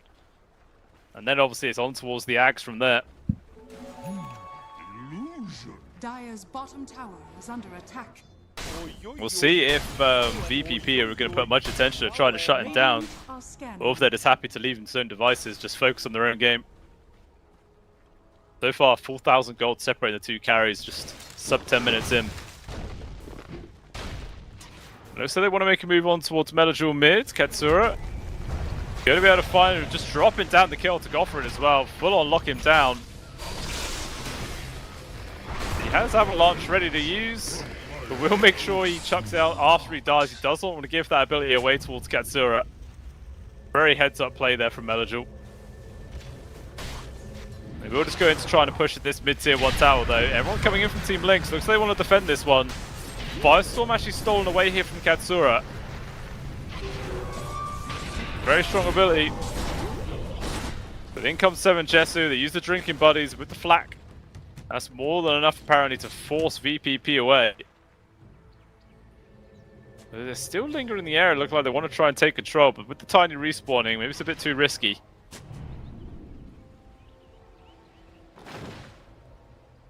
Katsura with this Invis rune. Heading up towards top, wants to make a move on towards Vladek. Caught immediately by the tier 1 tower. Just brings him down. Radiant's Stolen top Pit tower of is Mars under as well.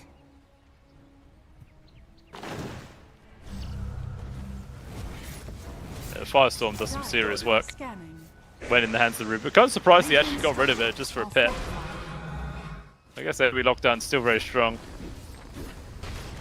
And then trades it out for a tree toss. Yeah.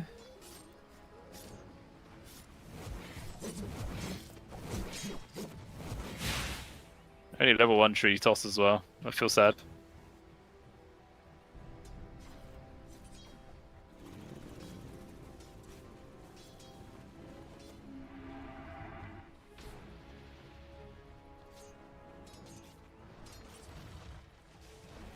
Even still, bit by bit, net worth continues to grow for the side of Team Lynx. Solid 2k gold lead right now, and still 0 pressure done to the gyrocopter.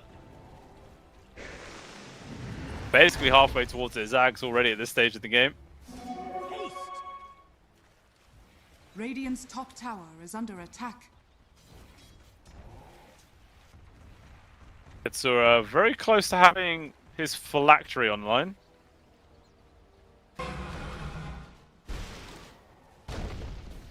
Stolen toss now. Finally online, so that's a bit better for him.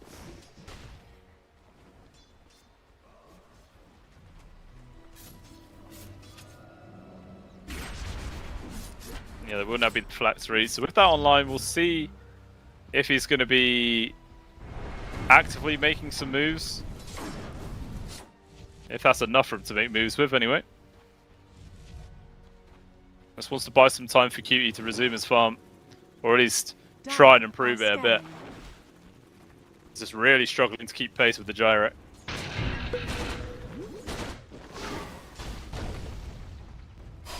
Wish we had access to heat maps. It would just be a glowing hot ball of red right where he is.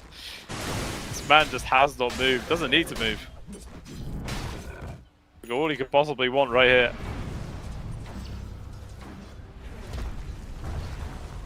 Radiant's top tower is under attack.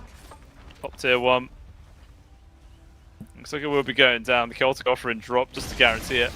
Radiant's top tower has fallen. Actually, toss forwards. Throwing in the Shadow Shaman, who drops himself in towards his own shards. We'll actually get the trade away, so Rare God's not died. Actually stuck inside the totems. In comes the cooldown. 7 Jesu with the backstab, but now Katsura stuck in open air.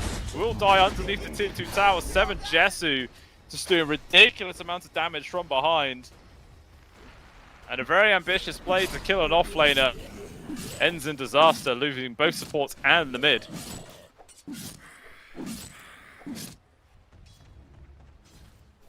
2,000 damage in such a short span of time. Craziness. Literally got his axe and 600 gold now as well.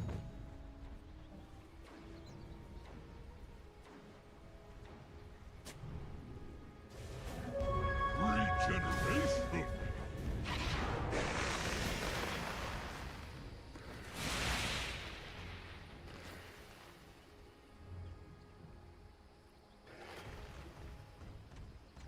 I'm sure Melajor is just really going to be spending a lot of his time on trying to shut down this Rubik as best he possibly can. Like, he is public enemy #1.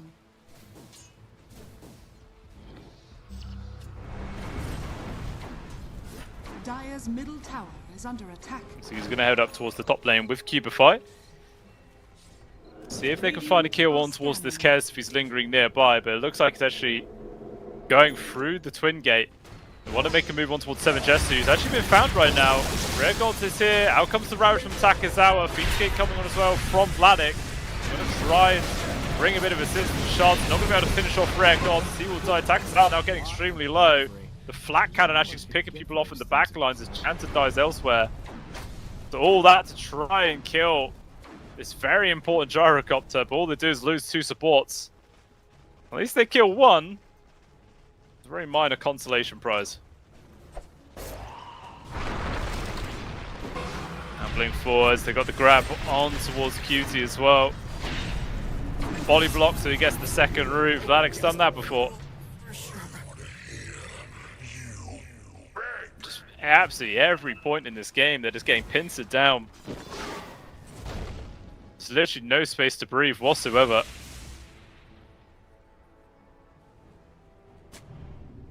Difference between carries is close to 3,000 gold now. My lord, at just 16 minutes in, it's a humongous rift.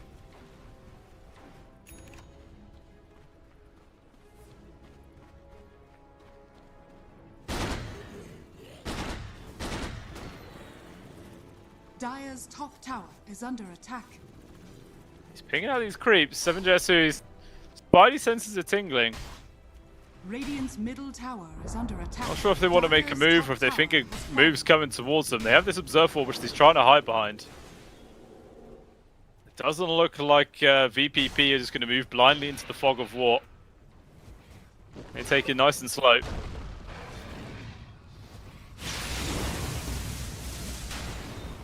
Instead, they're going to try and farm with their own triangle area. A few stacks made.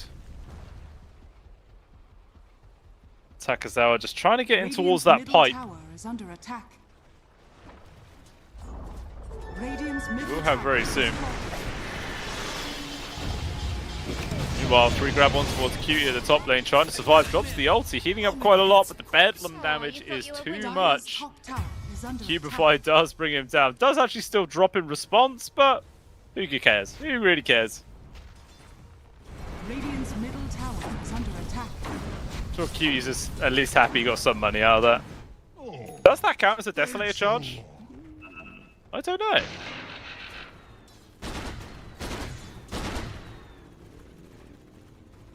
Couldn't tell if he still had corruption on him or not. Meanwhile, poor old Sakazawa tossed back into a cooldown. This game continuing to be very rough, but at least he's still ahead of Katsura, who's struggling to find much to be done as this Rubik. I deserve it.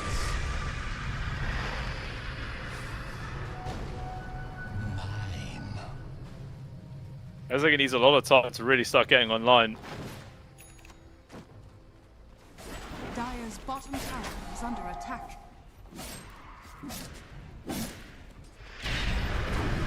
It's Cutie. Been found here from Vladek. Terrorize will land. Avalanche to slow him down. Metajul again and again. Right place, right time. Just to constantly assure these pickoffs. Now Rare Gods. He will make it back to safety fast enough. Like 3 deaths in a row now, I think, for this Kez. Just really can't catch a break this game. Dire are And scanning. Lynx moving inside the Roche pit.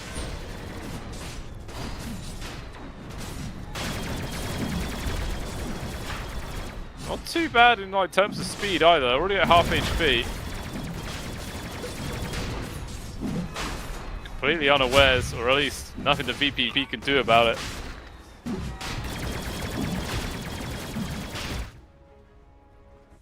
Roshan has fallen to the Radiant. Now, a very scary gyrocopter. It was already just doing ridiculous amounts of work and hard to bring down. Now has 2 lives on top of everything else. Man has Satanic in 1,000 gold. 1,000 gold, and he has Satanic, Ags, Chrysalis. This is insanity. He's so farmed, and he just really does not want to die this game.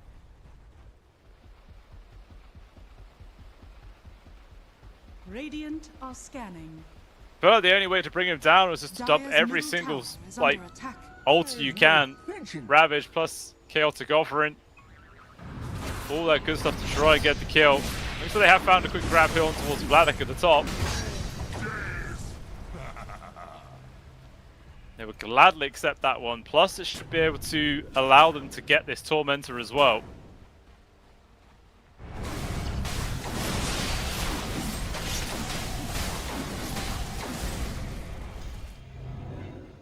Just those short moves has knocked down that net worth advantage by a few thousand gold.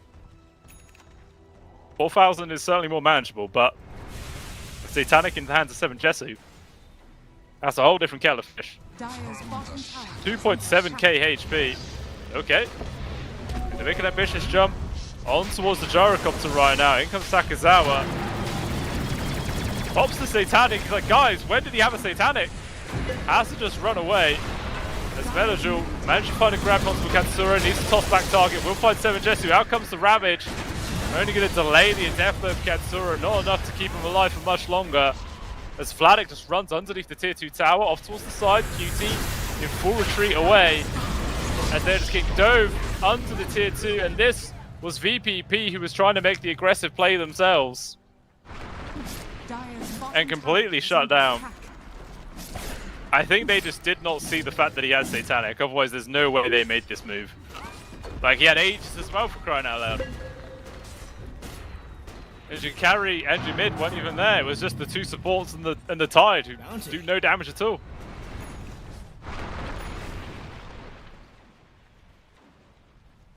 Tier 2 comp. Dire's bottom tower has fallen. I'm sure all the rest are going to be short to follow.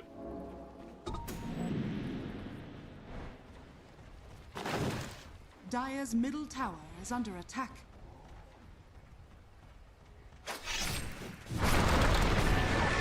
You'll even managed to find another grab hit on towards QE with the Bedlam.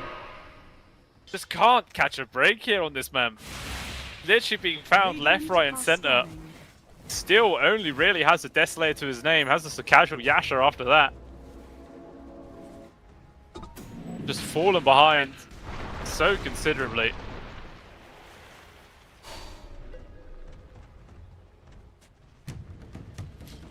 Except Jesu is 300 gold away from a Daedalus now. He literally just completed a Satanic.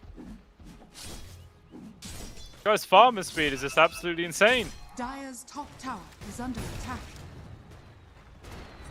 Crimson Guard as well online for Vladik, so all that damage mitigation just gets bumped up that bit more.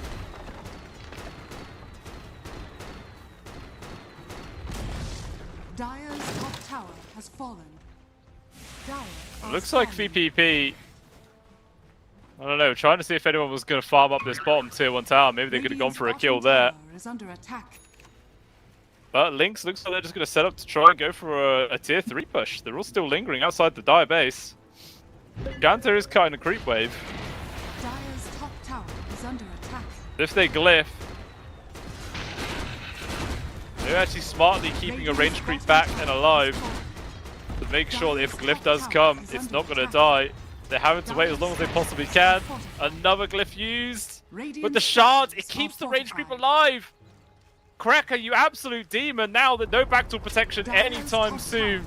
This is going to be a full set of barracks as a result. Dire's top barracks are under attack. Such an incredible heads-up play. Super smart stuff. Man should have been tipped for that one. All the creeps coming in. They try and dogpile onto him, but he's kept alive. Dire's top barracks has And fallen. now they say, you've done your job, you can die. And just get smacked in the face by a giant anchor. Ripperoni, brave soul. Ripperoni. But that was literally the freest set of barracks you've ever seen in your life. There was no contest whatsoever to come out from VPP. They just know they can't do anything.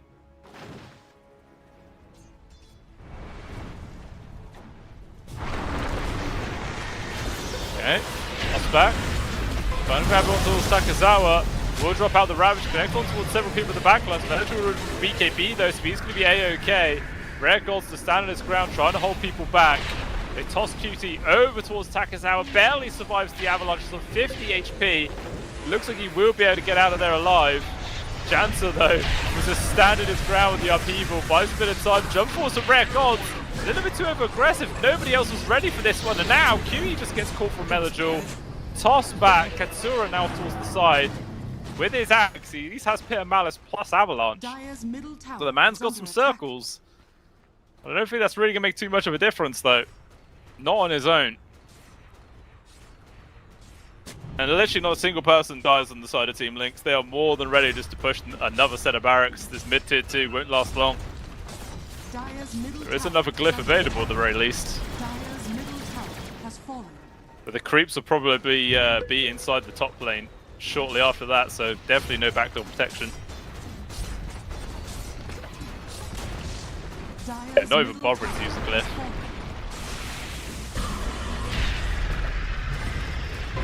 Dire's middle barracks has fallen. Firestorm stole him. It's a strong spell. Drop down the serpent wards. Try to lock down 7 Jetsu right now. Takes so much AoE damage. Try to jump forward. 7 Jetsu just kills him with the flax. Easy peasy. Takazawa can't do too much, and the barracks still full. And Lynx don't care. They basically got tickled and they got a kill, and they're going to go for another set of barracks. What's to stop them? Radiant are scanning. Dire's middle tower 7 Jetsu getting extremely low. Snowball save just in time. Satanic already popped as well. He's going to heal as soon as he comes out of it. Correct with a massive save. Keeping their carry alive. A buyback comes through from Rare Gods. He's immediately just going to die again. Quick jump force from Q. The ult is a serious damage. 7 Jetsu is dead. Melajul goes to BKB TP, but gets cancelled out. The stun goes through. 4 people gone. Finally, some signs of life from VPP. Just when you thought they were completely out of the game, they're able to get some kills together. I mean, they are still in a diabolical situation.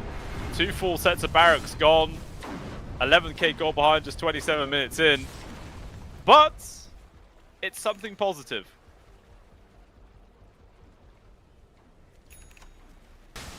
And actually, the person who did the most damage in that entire fight was not the Rubik with 5.5 thousand damage. It was actually, oh no, the Gyro of 5.5 was actually the Rubik with 6.3. So, yeah, he can still do work if he gets these circles. Firestorm plus Avalanche, very, very strong.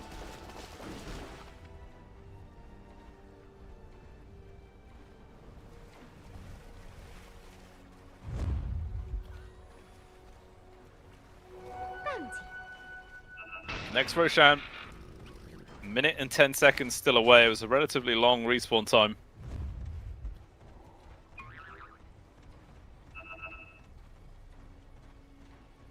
After that fight victory, they want to continue to apply pressure. Katsura actually now has a bottled up arcane rune. It's pretty big. Jump forwards from Cubify. It's very bold. Drops down the Terrorist, provides some space. The planet goes in deep. Meanwhile, jump forwards. Rare Gold drops immediately. 7 jets with AoE damage. Too much. QT just dies to the crit. It's way too much. Out comes the Ravage. Actually connects on towards 4 heroes as Cubify will die, but everybody's already in full retreat as Takezawa has a tree chase him to the grave.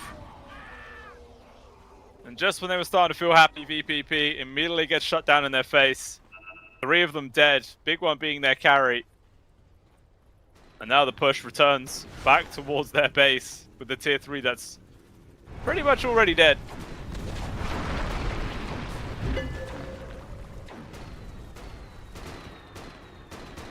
Dire's structures are fortified.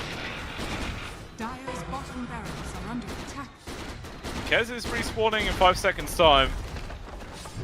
Well, that's too long, I think, to save these barracks. They're dropping very quickly. Rare Gods once again jumps forwards. Metagel just immediately counters it though. The Shadow Shaman, man, he does this every time. He continues to die. QE puts himself in deep. He wants to try and save this one and only melee barracks, keeping them away from Megas. Takezawa very aggressive TP in. Upheaval ends, 7 Jesu charge forwards, Barracks is gone, Mega secure, just 2 shots Janto to his face. Firestorm stolen away. Well, I think that's going to make very little difference at this stage. Takezawa gets called out and GG is there. We will be seeing another full 3-game series as it is tied out 1-1 here by Team Lynx. 7 Jesu's Gyro, man, just left completely untouched this entire game. He had the freest farm in the world at the bot. Nobody came to contest him. And he just popped out, had all his items online, had 100 and a shitload of damage, basically. And people just died. Like he had a 20-minute or 20-something minute Satanic. And after that, there was just no chance of killing this guy. Absolutely none. Every single attempt VPP made, it just kind of fell through. Sure, they got that 1 fight win inside their own base at the cost of, 2 full sets of barracks before that. But it was a very minor shift in power in that game, and then eventually Team Lynx just regained their focus and just pushed to victory, and yeah, just smothered them out. The AoE damage of 7 Jesse was just too much, way too much to deal with. But we will be seeing a 3rd and final series, or game, sorry, coming up for you guys. Down to a best of 1 to see who can put themselves in the winners match tomorrow. Let's find out after a short break.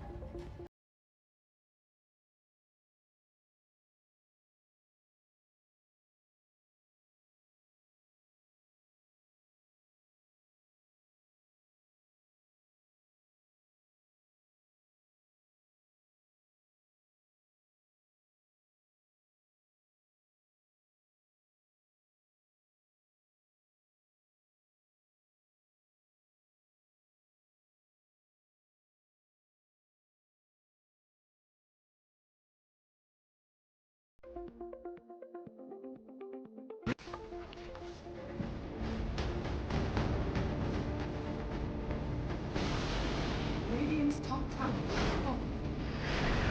Dire's middle tower is under attack.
But Jakiro is going to be the first pick here.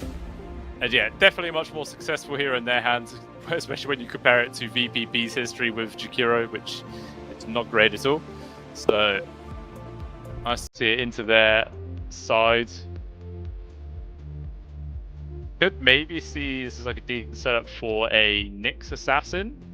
Already 2 heroes in the draft, which has a lot of AoE abilities, makes it so easy for the Spike Carapace to just trigger off of. Like, I wouldn't be too surprised if that one comes out.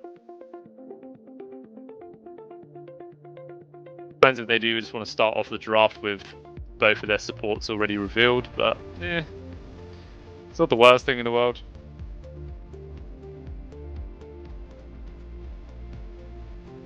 Maybe they're actually thinking about grabbing the Sand King now, because Katsura really did sort of like pick up the team on his back in the early parts of that game, even the mid parts, and really did become that like pseudo space making carry, which, yeah, everyone just jumped on. We'll see the Ringmaster come out. Third pick. I mean, maybe they don't mind actually they might just leave the Sand King to the last pick at this phase, because I don't think it's a hero VPP play at all. Nope, actually they've played it quite a lot themselves. Not VPP, sorry, Team Lynx. That's what I was meant to. They've actually played it 9 times this patch, 5 wins. It's not too bad, but they go for the Timbersaw instead, so that's going to be the off-lane hero for Takezawa. So this guy's actually played a different hero every single game, compared to Vladik, who has played the same hero every single game. So 2 completely different philosophies coming to the table. I mean, I know for me, there's only so many times I can play the same hero again and again. You know, sometimes you just need a little bit of variety in your life. Mix things up.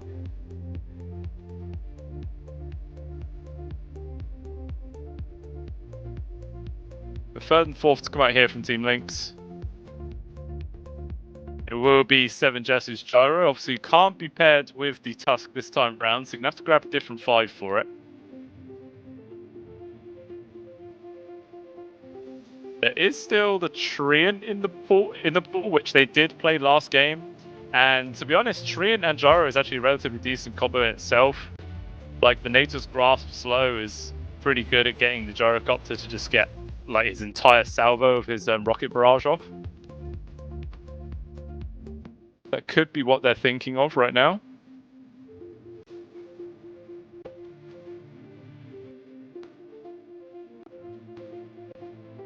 They're actually just going to secure Metajewel's Tiny. Okay. They're actually leaving best support as the last pick of the draft, unless this is a position for Tiny.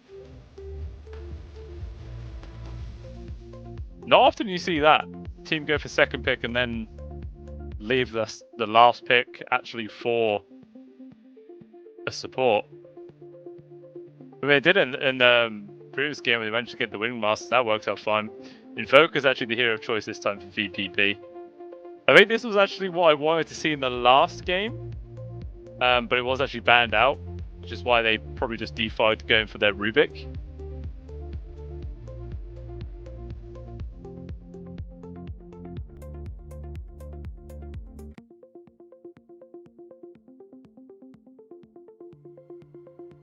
There's probably going to be the Quaswex Invoker as well. Demon Tau is not really any good like Sunstrike lockdown. You've got the Shackles from the Shadow Shaman, and that is literally it. So unless you're also going to get some form of decent control from the last pick as a carry, it's not going to be very likely. And Quaswex is a decent matchup versus the Tiny anyway.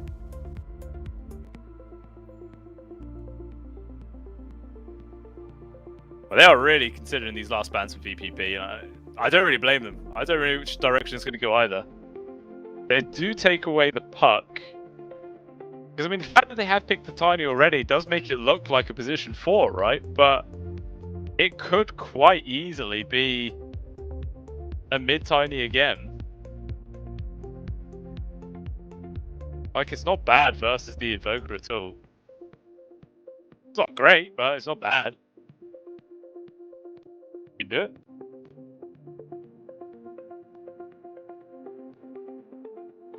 Lifesteal actually banned out first here from Lynx.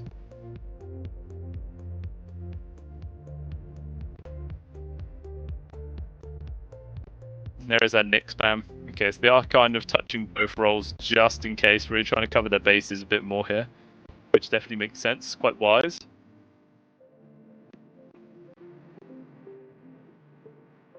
What carry could they potentially be worried about as this last pick? Wind Ranger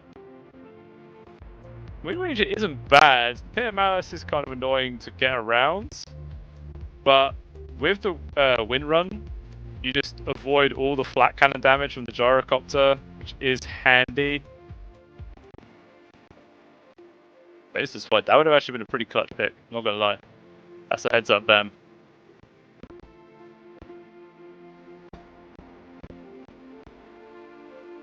Very heads up, Bam. Who else? Slark's not too bad. Good against the pit, for sure.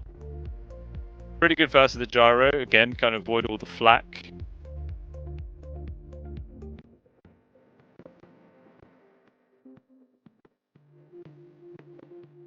Slark has like a very sort of niche time when he's actually going to feel like he's a decent hero. Beastmaster! Okay, so this carry Beastmaster coming out from QT here. This is a very interesting turn of events. I mean, we have seen Beastmasters in the past just be so damn dominating. Especially once you get a good amount of farms. If they can give him that carry priority, you could just see him come out of the jungle with the Ags and just tear people to pieces. But obviously you're going to be fighting up against this gyrocopter, and he is no slouch at all. But last pick here from Team Lynx. Is it going to be a mid tiny? Is it position 4 tiny? Of course it's going in for the mid. They leave the support as the last pick. But even if that is the case, I don't think VPP really mind too badly. You know, like, it's a fine matchup. And it looks like he is going for the Quaswork style, which makes a lot of sense. And yeah, Cupify did a pretty good job in the last game as the Dark Willow, so yeah, it all makes sense at the end of the day. Now, I feel like looking at these two drafts, I'm going to be leaning back in towards Team Lynx here. I am like flip-flopping around between which side I think is going to get the win, but going off Benadryl's tiny performance in the last game was absolutely solid, even though he didn't like... I feel like he's going to have the same performance right now against the Evoker as he did against the Rubik in the laning phase. Like, the CS-wise should be pretty similar. So if you could just get that Blink online at a similar timing, we'll probably see him be very, very impactful again. And I can't see how this carry beast is going to work, but it does need a little bit of time. Same can just be said for 7 Jesu, to be honest, on the gyrocopter, but the gyrocopter I feel can do just a little bit more with the same amount of farm. Especially if you've got like the Tiny and the Underlord just constantly controlling him out of all the AoE. And then you've also got Terrorize and Brambles in front of him as well. Yeah. Yeah, I think that's the way I'm gonna lead. I'm gonna go yeah, that's the way I'm gonna go. Team Lynx for game number 2, or game number 3 I should say.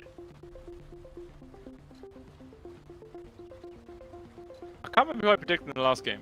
I think I said VPP and then they lost. So I think I'm back to, I think 3 successful predictions, 2 wrong. So if I get this one right, I'm at least positive. If I get it wrong, I've tied with myself. I mean, that's just awful. No one wants that. You see a late smoke up here. Jesu immediately gets it popped there from Janta up on the high ground, as everybody from VPP moved into the area. And Lynx actually just comes on in, wants to regain control of the area, take the fight, and actually they're going to bump straight in towards Takazawa. Timbersaw is an awkward spot, but actually they found Janta instead of towards the sides. This will be a dead Shadow Shaman. They give the first blood as well towards Melodil. from a stone. That's going to be a nice early bottle for him. Actually, he just straight up bought completed wand. That's what he's going to have come out first.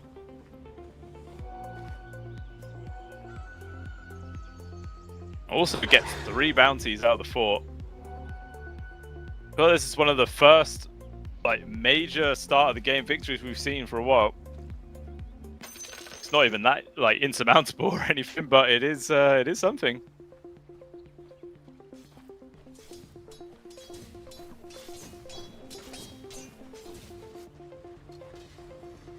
We'll see if Takazawa's going to have a better time in this lane compared to the last one. I think he will. Because, I mean, it can't really get too much worse than how it did in the last game. Just constantly kept all the way at his base. Wrecker's just going to be happily trading with rare gods, plus with the help of the flat cannon every now and then. All adds up.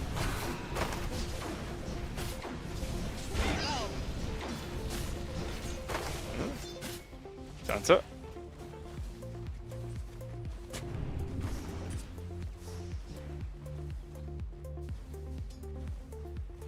This guy actually going to be dragging his own creeps here, Vladek. Not going to get it in time to get between the 2 towers, so we'll actually drag the creeps just in front of the tier 1. Actually, he's going to drag it straight out under the tier 1 tower here.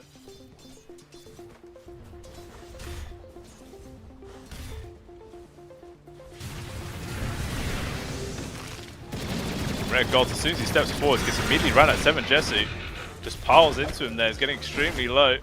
One more right click's all they need with the flat cannon. It will secure the kill. Down goes the Ringmaster. 7 Jessu, once again, having a pretty good time.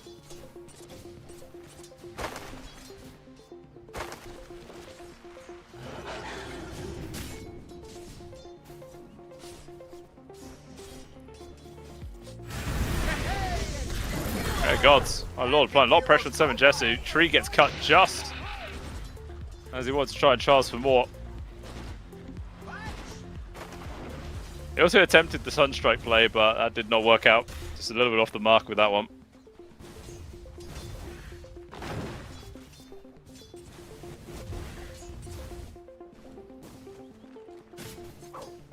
Actually, quite interesting as well. Katsura did change his mind. He did go in for the exhort facet in the end. He did have the Wex one for a while, like on the actual picking phase, but yeah, that wasn't to his liking supposedly.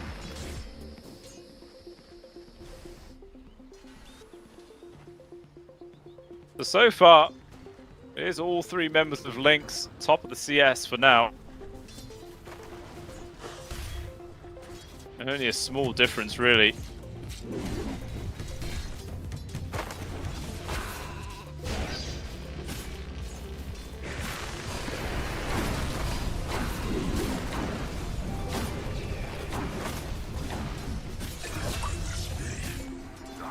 Vladek goes down at the bot.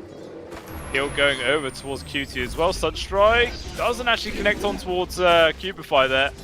Maybe should have waited for the shackles, but they're going to commit the kill either way. The Hawk carrying on getting the roots, diving underneath the tower. Brambles not going to be able to save his life. QE does bring him down. Takes quite a few tower hits in response though, but even still, double kill's a double kill. A nice chunk of money. Radiant structures are fortified. Oh, toss back. Here comes Cubify. Want to try and make a play here on towards Katsura. Needs the Brambles to connect. Will get the initial root. Is that going to be enough to get the kill? He's so down low. One final right click does get the grab. Melajul taking a lot of damage. The body blocks coming in from the Forge Spirit actually enables Rare Gods to get the counter kill as well. But considering how Melajul got the experience for Katsura's kill, but Katsura didn't get it for Melajul's, I don't think he minds too much in the trade.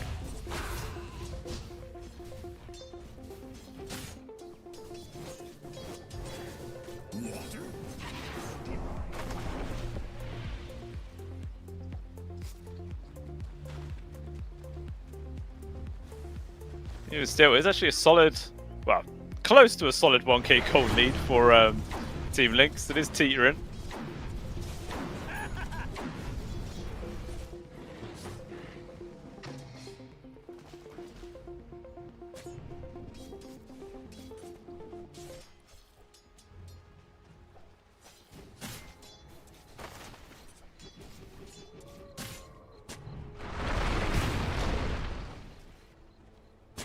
Every single time a Forge Spirit comes out for Katsura, it just gets Avalanche tossed, and it's basically just a free extra creep every single time he chucks one out of that.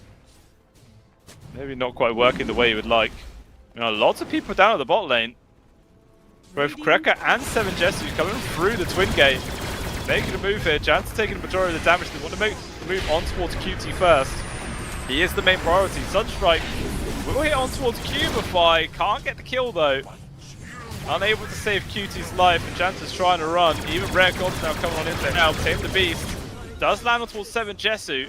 Not taking the tower hits though, so he will survive. He does take a lot of abuse. Okay.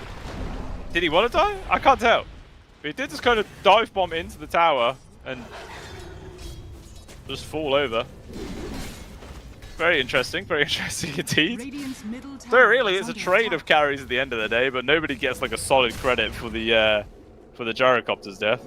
The hard way. Dire's top tower is under attack. Maybe he just wanted the reset. I'm gonna say that. Makes it look less crazy. Radiant are scanning. In the mid, Radiant's middle tower Katsura in danger. Both supports move on in here. They will manage to find the kill. And Chikiro 3 points in towards the liquid fire. That will make taking down this tower child's play. That will be a free objective. You're on top, 7 Jesu maybe in danger right now. Rare God as well as Janto both come after him. He actually dives like into the tier 1 tower as his only escape vector, and he runs into reinforcements as well to maybe turn this one around. Rare Gods just gets absolutely annihilated there from the rocket barrage, and then changes focus over towards Janta, who too will fall. A perfect turn of events there for the side of Lynx. Watch you become the bruiser you're meant to be. And that definitely just caught them completely by surprise. They're like, why the hell is he running towards our tower? Oh look, there's the entire enemy team. Oh, whoops. Maybe not even done yet. Metal is still here. They want to make a play over towards Takazawa, but the Timbersaur's spidey senses were tingling. He's actually going behind the creeps.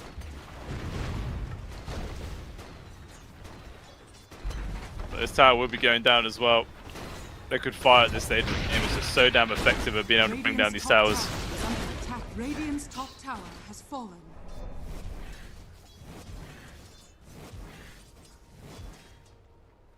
Once again, 7 Jesu, top of the net worth, 1,000 gold ahead of his counterpart, the Beastmaster. Oh, Hex. Nice reaction time though with the Shadow Realm.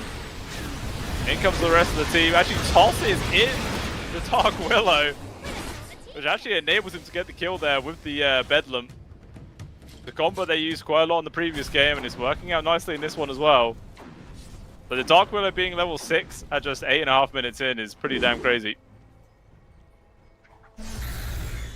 Only 1,000 gold until the Tiny has his blink online as well.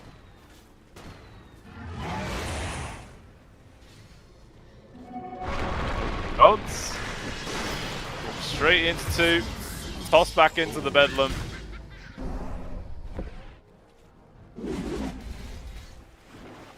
Strategy that just continues to work time and time again. At least QT has had some breathing room these last couple of minutes, which he is using to desperately try and farm into that Aghanim Scepter, but he only has the Ogre Axe for now, still a ways away. Meanwhile, 7 Jesu is like 100 gold away from having his Chrysalis. It won't be long till he has his Aghanim Scepter if the previous game has anything we can follow off of.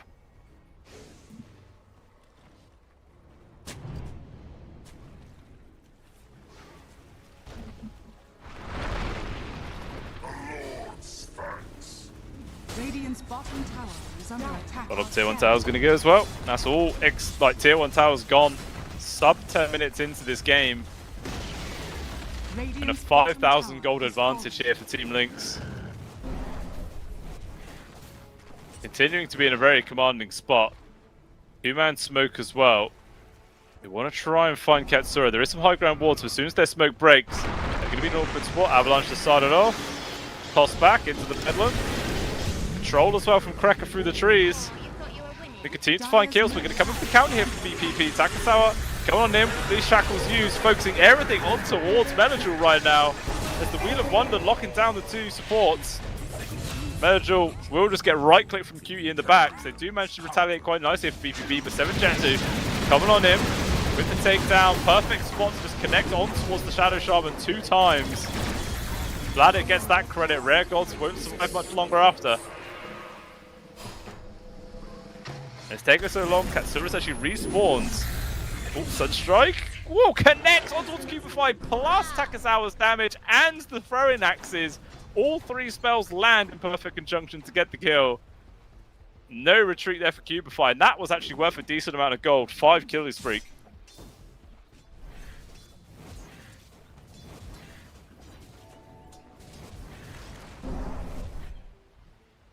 Maybe a little pause for thought right there from the side of Team Lynx.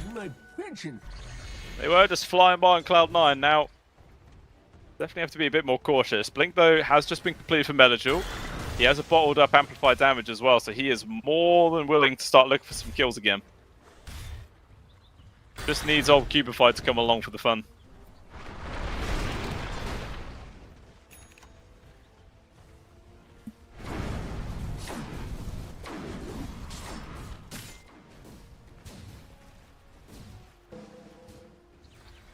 Observer Ward in the Radiant Triangle area does see Janta going past, but doesn't see them smoke up. Looks like they want to bring on Katsura as well. Dire are scanning. They're just making a straight beeline down to this bot lane. They want to try and find a kill on towards Vladek. He's a tanky boy. They should have enough damage amongst all 3 of them. Hex started off. He managed to block him there with the wars. Wheel of Wonder drags him outside of it, but it doesn't matter. The burst damage is going to be enough. Rare Gods dies. Cubify charging forwards as Menadjul goes into the back lines, wants to hit on towards Rare Gods. But he just easily escapes, gets himself out of there. The Shadow Shaman just TPs away as well. Very nice move from the 2 supports there on the side of VPP. They get a kill and they get out without losing anybody else. Although Takasawa was in a spot above it. Menadjul comes on through with that amplified damage and finds the big kill on the Timbersaw. Just freeing up more room for 7 Jessu to carry on his farm.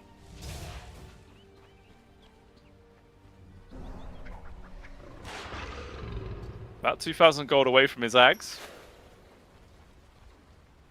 Meanwhile, QT, I believe, basically has his, 10 gold. And he will have Ags online.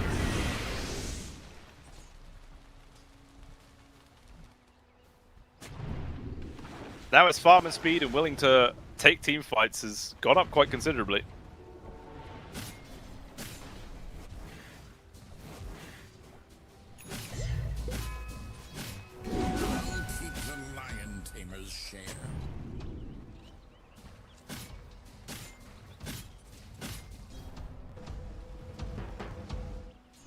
Yeah, the rift between the 2 carries nowhere near as much as it was in game number 2.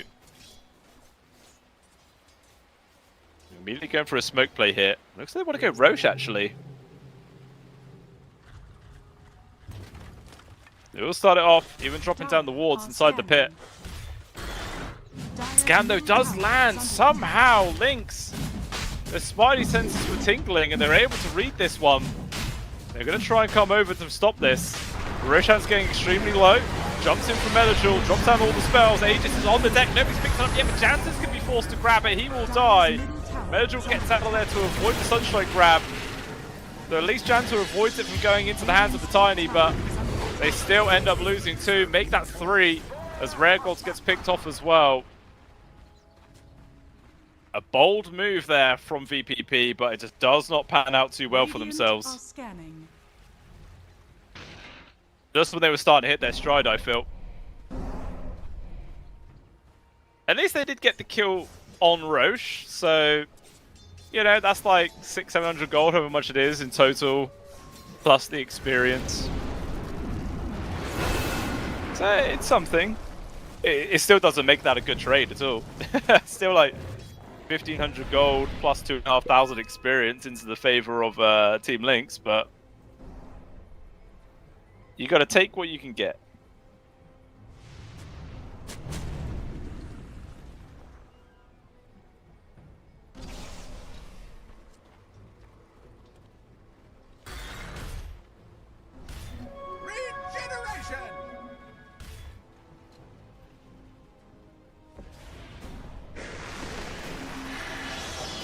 Right.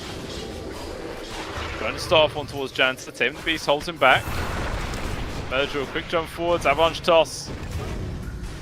We'll secure the kill on towards Jancer before any kind of assistance can come on out.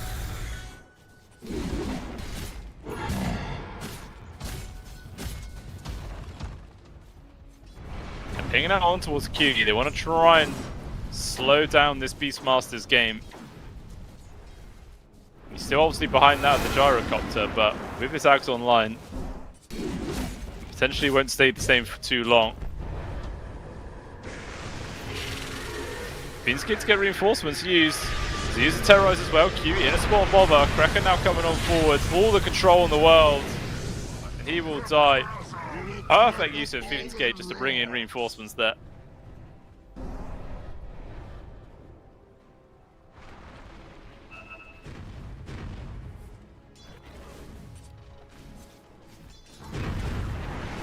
We've got a spot on towards Jancer. Tornado though connects on towards both of them. With the Meteor going through the middle. The Wheel of Wonder gets the connection towards Kreke. Still down while alive. There's so many damage barriers. They can't finish off Shikiro. Finally he will die, but it's at the cost of Katsura's life. They just bully down Jancer as well. Now Rare Gods, he's trying to run. Benadryl though, he's found him. Toss back into the face of Cubify. Escape back. Trying to delay the inevitable. Actually, or is it? He gets to jump to high ground. Benadryl though continuing to chase. Too many spells to dodge. He will go down. Benadryl's courier actually dies with a completed bots on it. That's a little bit awkward. I think it just ran straight into the Serpent Wards.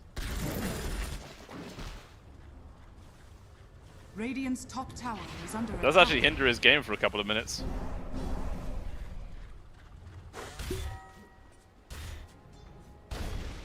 Well, what else has been happening? 7 Jesu. Radiant's top tower. He has that axe online. Actually going in for the BKB. I think it was last game he just went straight up Satanic at this point. But, you know, he's playing a bit more traditional.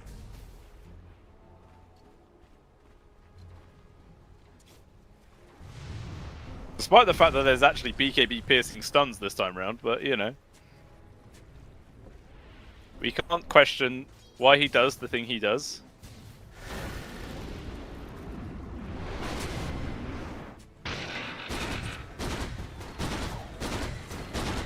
Katsura trying to build in towards his own eggs.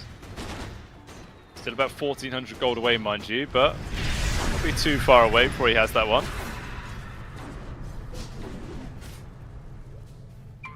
But it's chasing after Jancer. Trying his best to juke and evade. No blink, no nothing like that. Krekker just about sees him, the ice path. Barely connects. And Jancer is dead. Pins get used. Try and join his teammates in the mid. As Katsura now being aggressed, both Cubify and Melodra on the case. And he has been found. I love that mate. Krekker actually turned around to go on top of Cubify there to share the Sunstrike damage. Just in case it was actually going to connect and kill his support. That's some good teamwork right there.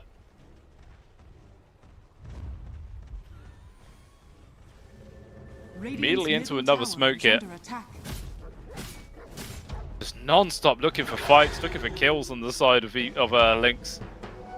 They really don't know when to quit. Melodra, his smoke breaks. Doesn't know which direction though. Cutie, maybe he's found the opportunity to get himself out of there.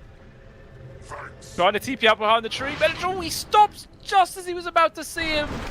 He was right behind that tree. That was pixels away from being a dead Beastmaster. Absolutely pixels. Meanwhile, up top, Melodra, he uses bots, goes for an opportunity to kill Rare Gods, and actually won't bother chasing too deep. Radiant's bottom The 20-minute tower is torment is under up. attack. Dire's middle Let's tower see who is gets under the free attack. shards. It's going to be someone on Team Lynx, that's guaranteed. It will be Cracker. Now, being able to use both the dual breaths.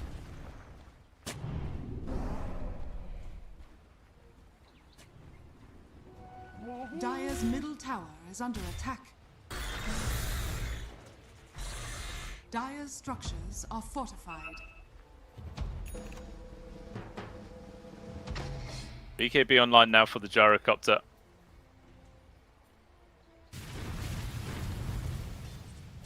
Plenty of items online here for 7 Jessu. We'll see if that's going to be enough to trigger a movement with the rest of his team, or if they're quite happy to kind of carry on this skirmishing kickoff style of play.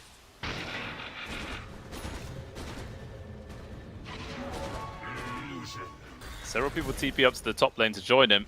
There was actually a few members of VPP nearby, but they all disengage before falling prey to this large gank coming their way.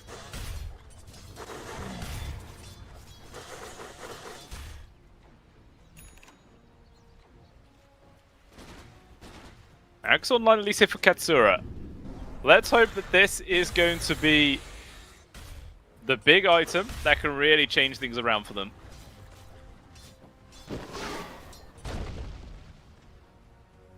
Has to be like, you know, big tornado into Cataclysm or raw shackles into Cataclysm, something like that. There's no big spell like a Ravage or anything that could really just guarantee these kills. Well, we'll see. Does have the meme hammer, that's always a bonus. I think.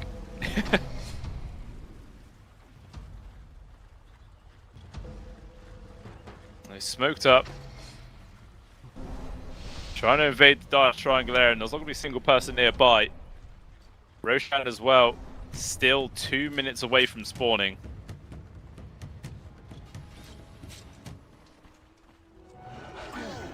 It's quite hard to move around the map. There's still all these tier 1 towers left, but actually 7 Jessu, he TPs into the tier 1 tower.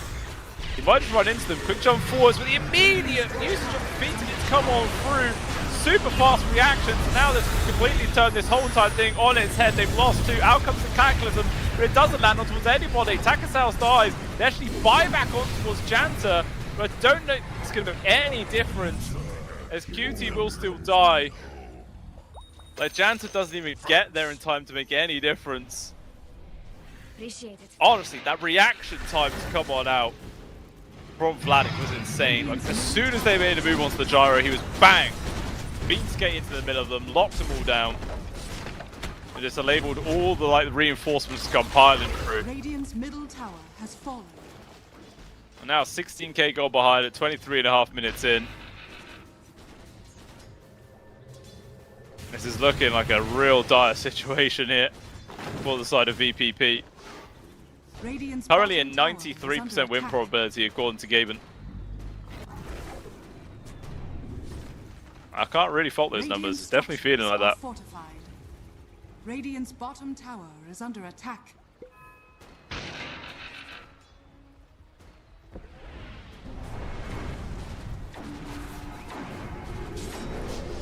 Quick Hex.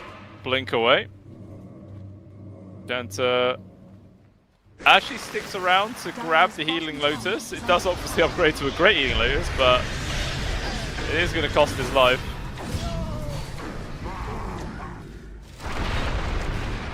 Meanwhile, Meljo, he just immediately TPs up towards the top, finds a grab onto Katsura, in comes reinforcements through the feet to get they avoids the Wheel of Wonder there.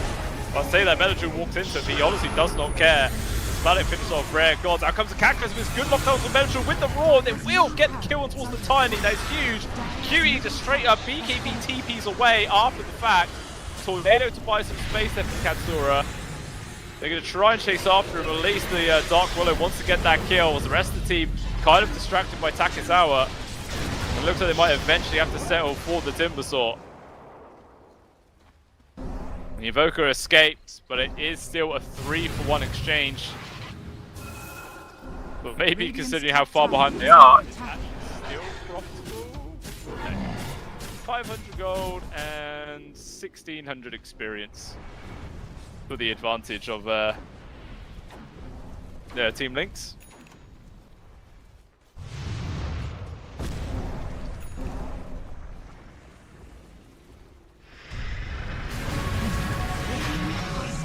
And that's going to go straight into Roche. This is the second one with the banner.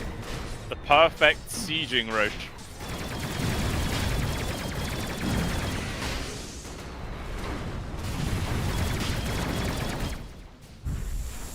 Meanwhile, this is going on. Melichar was looking for another kill, caught inside the Serpents, and then in comes the war again. 2 deaths in a row for the Tiny, but unfortunately here from the side of the Beastmaster, his BKB was still on cooldown. He just gets caught out himself and loses his life. Vladik just charging after Rare Gods. Drops down the Fiend's Gate to try and get the grab as well towards Katsura in the backlines. Doesn't quite reach him. But even still, Janta hit from the Cursed Crown. And he is actually just able to TP away. Radiant's top tower is under There's attack. 2-for-1 exchange. They got the Aegis. They're going to take down the tower. Cost them another life at the Tiny, but to be honest, Melichar was doing his job. He's there to engage, he's there to initiate. Like, his levels are actually pretty bad. He's only level 15 compared to, like, Cubify. Meanwhile, his other 2 cores are 20 and 19. Like, they definitely feel like the ones who actually, you know, do the damage, do the work in the team fights. Melichar was there to displace people, to catch people by surprise. And he is doing his job to perfection. Setting up for kills every single time. Even if he dies in the process. Fortunes change. Radiant are Now we have an scanning. ambitious smoke play here. Coming out from VPP. It breaks on towards Janta as well. Vladik's going to walk straight into him. Hex is there. Meanwhile, Melichar has got the grab on towards 2. Shackleton from behind. Terrorize comes on out to 5 minutes space. Catclip as well. Another roar. Drops on towards Melichar. QT absolutely hates this Tiny. He will eventually get the kills. The Tornado does that. Actually, no. The Tornado maybe saved him. Has to drop 1 more Axes. It costs him his life. QT will fall. Looks like the Shadow Shaman's going to drop as well. Katsura can't do anything. Tries to drop the hammer to at least land on towards Cubify's face, but that's not going to work either. Every time we see VPP dumping everything to get the kill on towards the Tiny, but in all honesty, Team Lynx could not care less.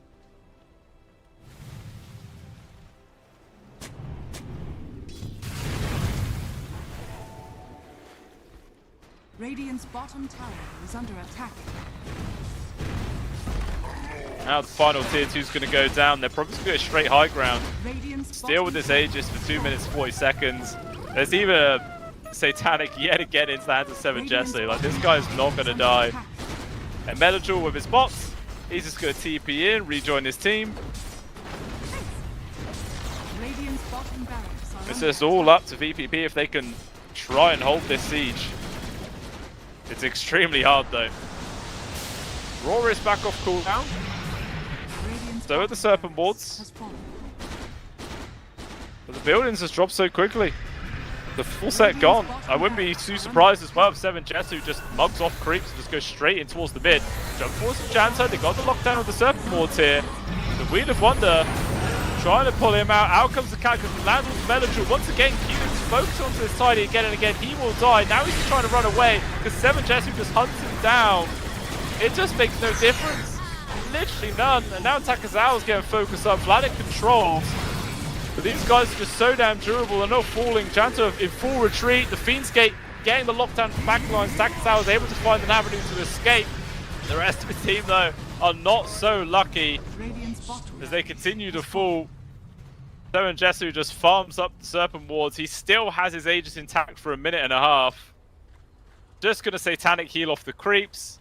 Meanwhile, Takazawa as well as Rare Gods are going to try and delay this push. Still 30 seconds for any of the other cores. The Daedal has just been delivered for 7 Jesu as well, because why the hell not? Radiant's middle barracks are under attack.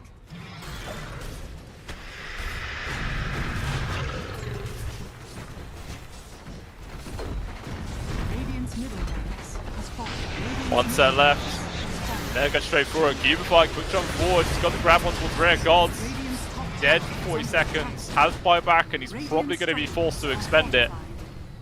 As Lynx looking to just be going for the jugular right now. They don't care about going back. Still the Aegis for 30 seconds. That's more than enough time to fully take down these buildings.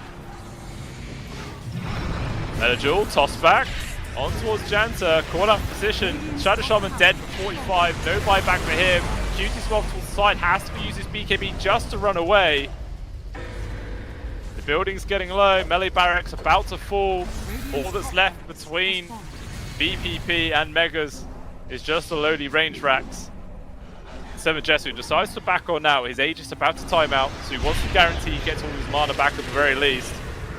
Meanwhile, an aggressive Fiendskate into the base. Buyback now comes out for the Shadow Shamans. Vladik is slowly right-clicking away. Janta jumps in deep. He's trying to buy some time. Out comes the Cataclysm. It's not enough to get any kill though. Golden Lights are bound right now for the time of Lynx as they get the grab on towards QT. And the GG is there. Team Lynx come out in the end with a 2-1 victory over VP.Prodigy. A fantastic victory and a much-deserved one. These guys performed so damn well, especially in the last 2 games where they were able to just bounce back. In all honesty, man, Melojule's tiny. He was just doing so much work. Like, as soon as he gets his blink, you just do not stop. You just don't see him sit around. He's always looking for kills. He's always looking for action. And again, he's able to buy space for his teammates and just completely open up the map. And obviously just working with Cubify, just avalanche, toss back into the Bedlam, gets the kill, rinse, repeat. And there was just no working room for VP.Prodigy. Like the poor old Shadow Shaman Janta died 14 times that game. It was just so easy. Katsura died 9 times as well. Like, they're all just so squishy against this combo. They couldn't do anything. And whilst all this was going on, 7 Jesu was just AFK farming, got super big, and he did what Carry Gyros did and, you know, just ended up winning the game. But that is it. We do have the final conclusion of the day here for day number 1, the CCT series number 8, guys. Our 4 teams going into the winners have been secured, and our 4 losers have also been found out as well. So tomorrow will be a very exciting day to see who can keep themselves alive in the CCT and who will be guaranteeing their place in the playoffs already and try and gain a slice of that $40,000 prize pool. I hope you've all enjoyed the games for today, guys, and the cast provided, and we hope to see you all tomorrow for some more CCT. Thanks for tuning in, guys. Bye-bye.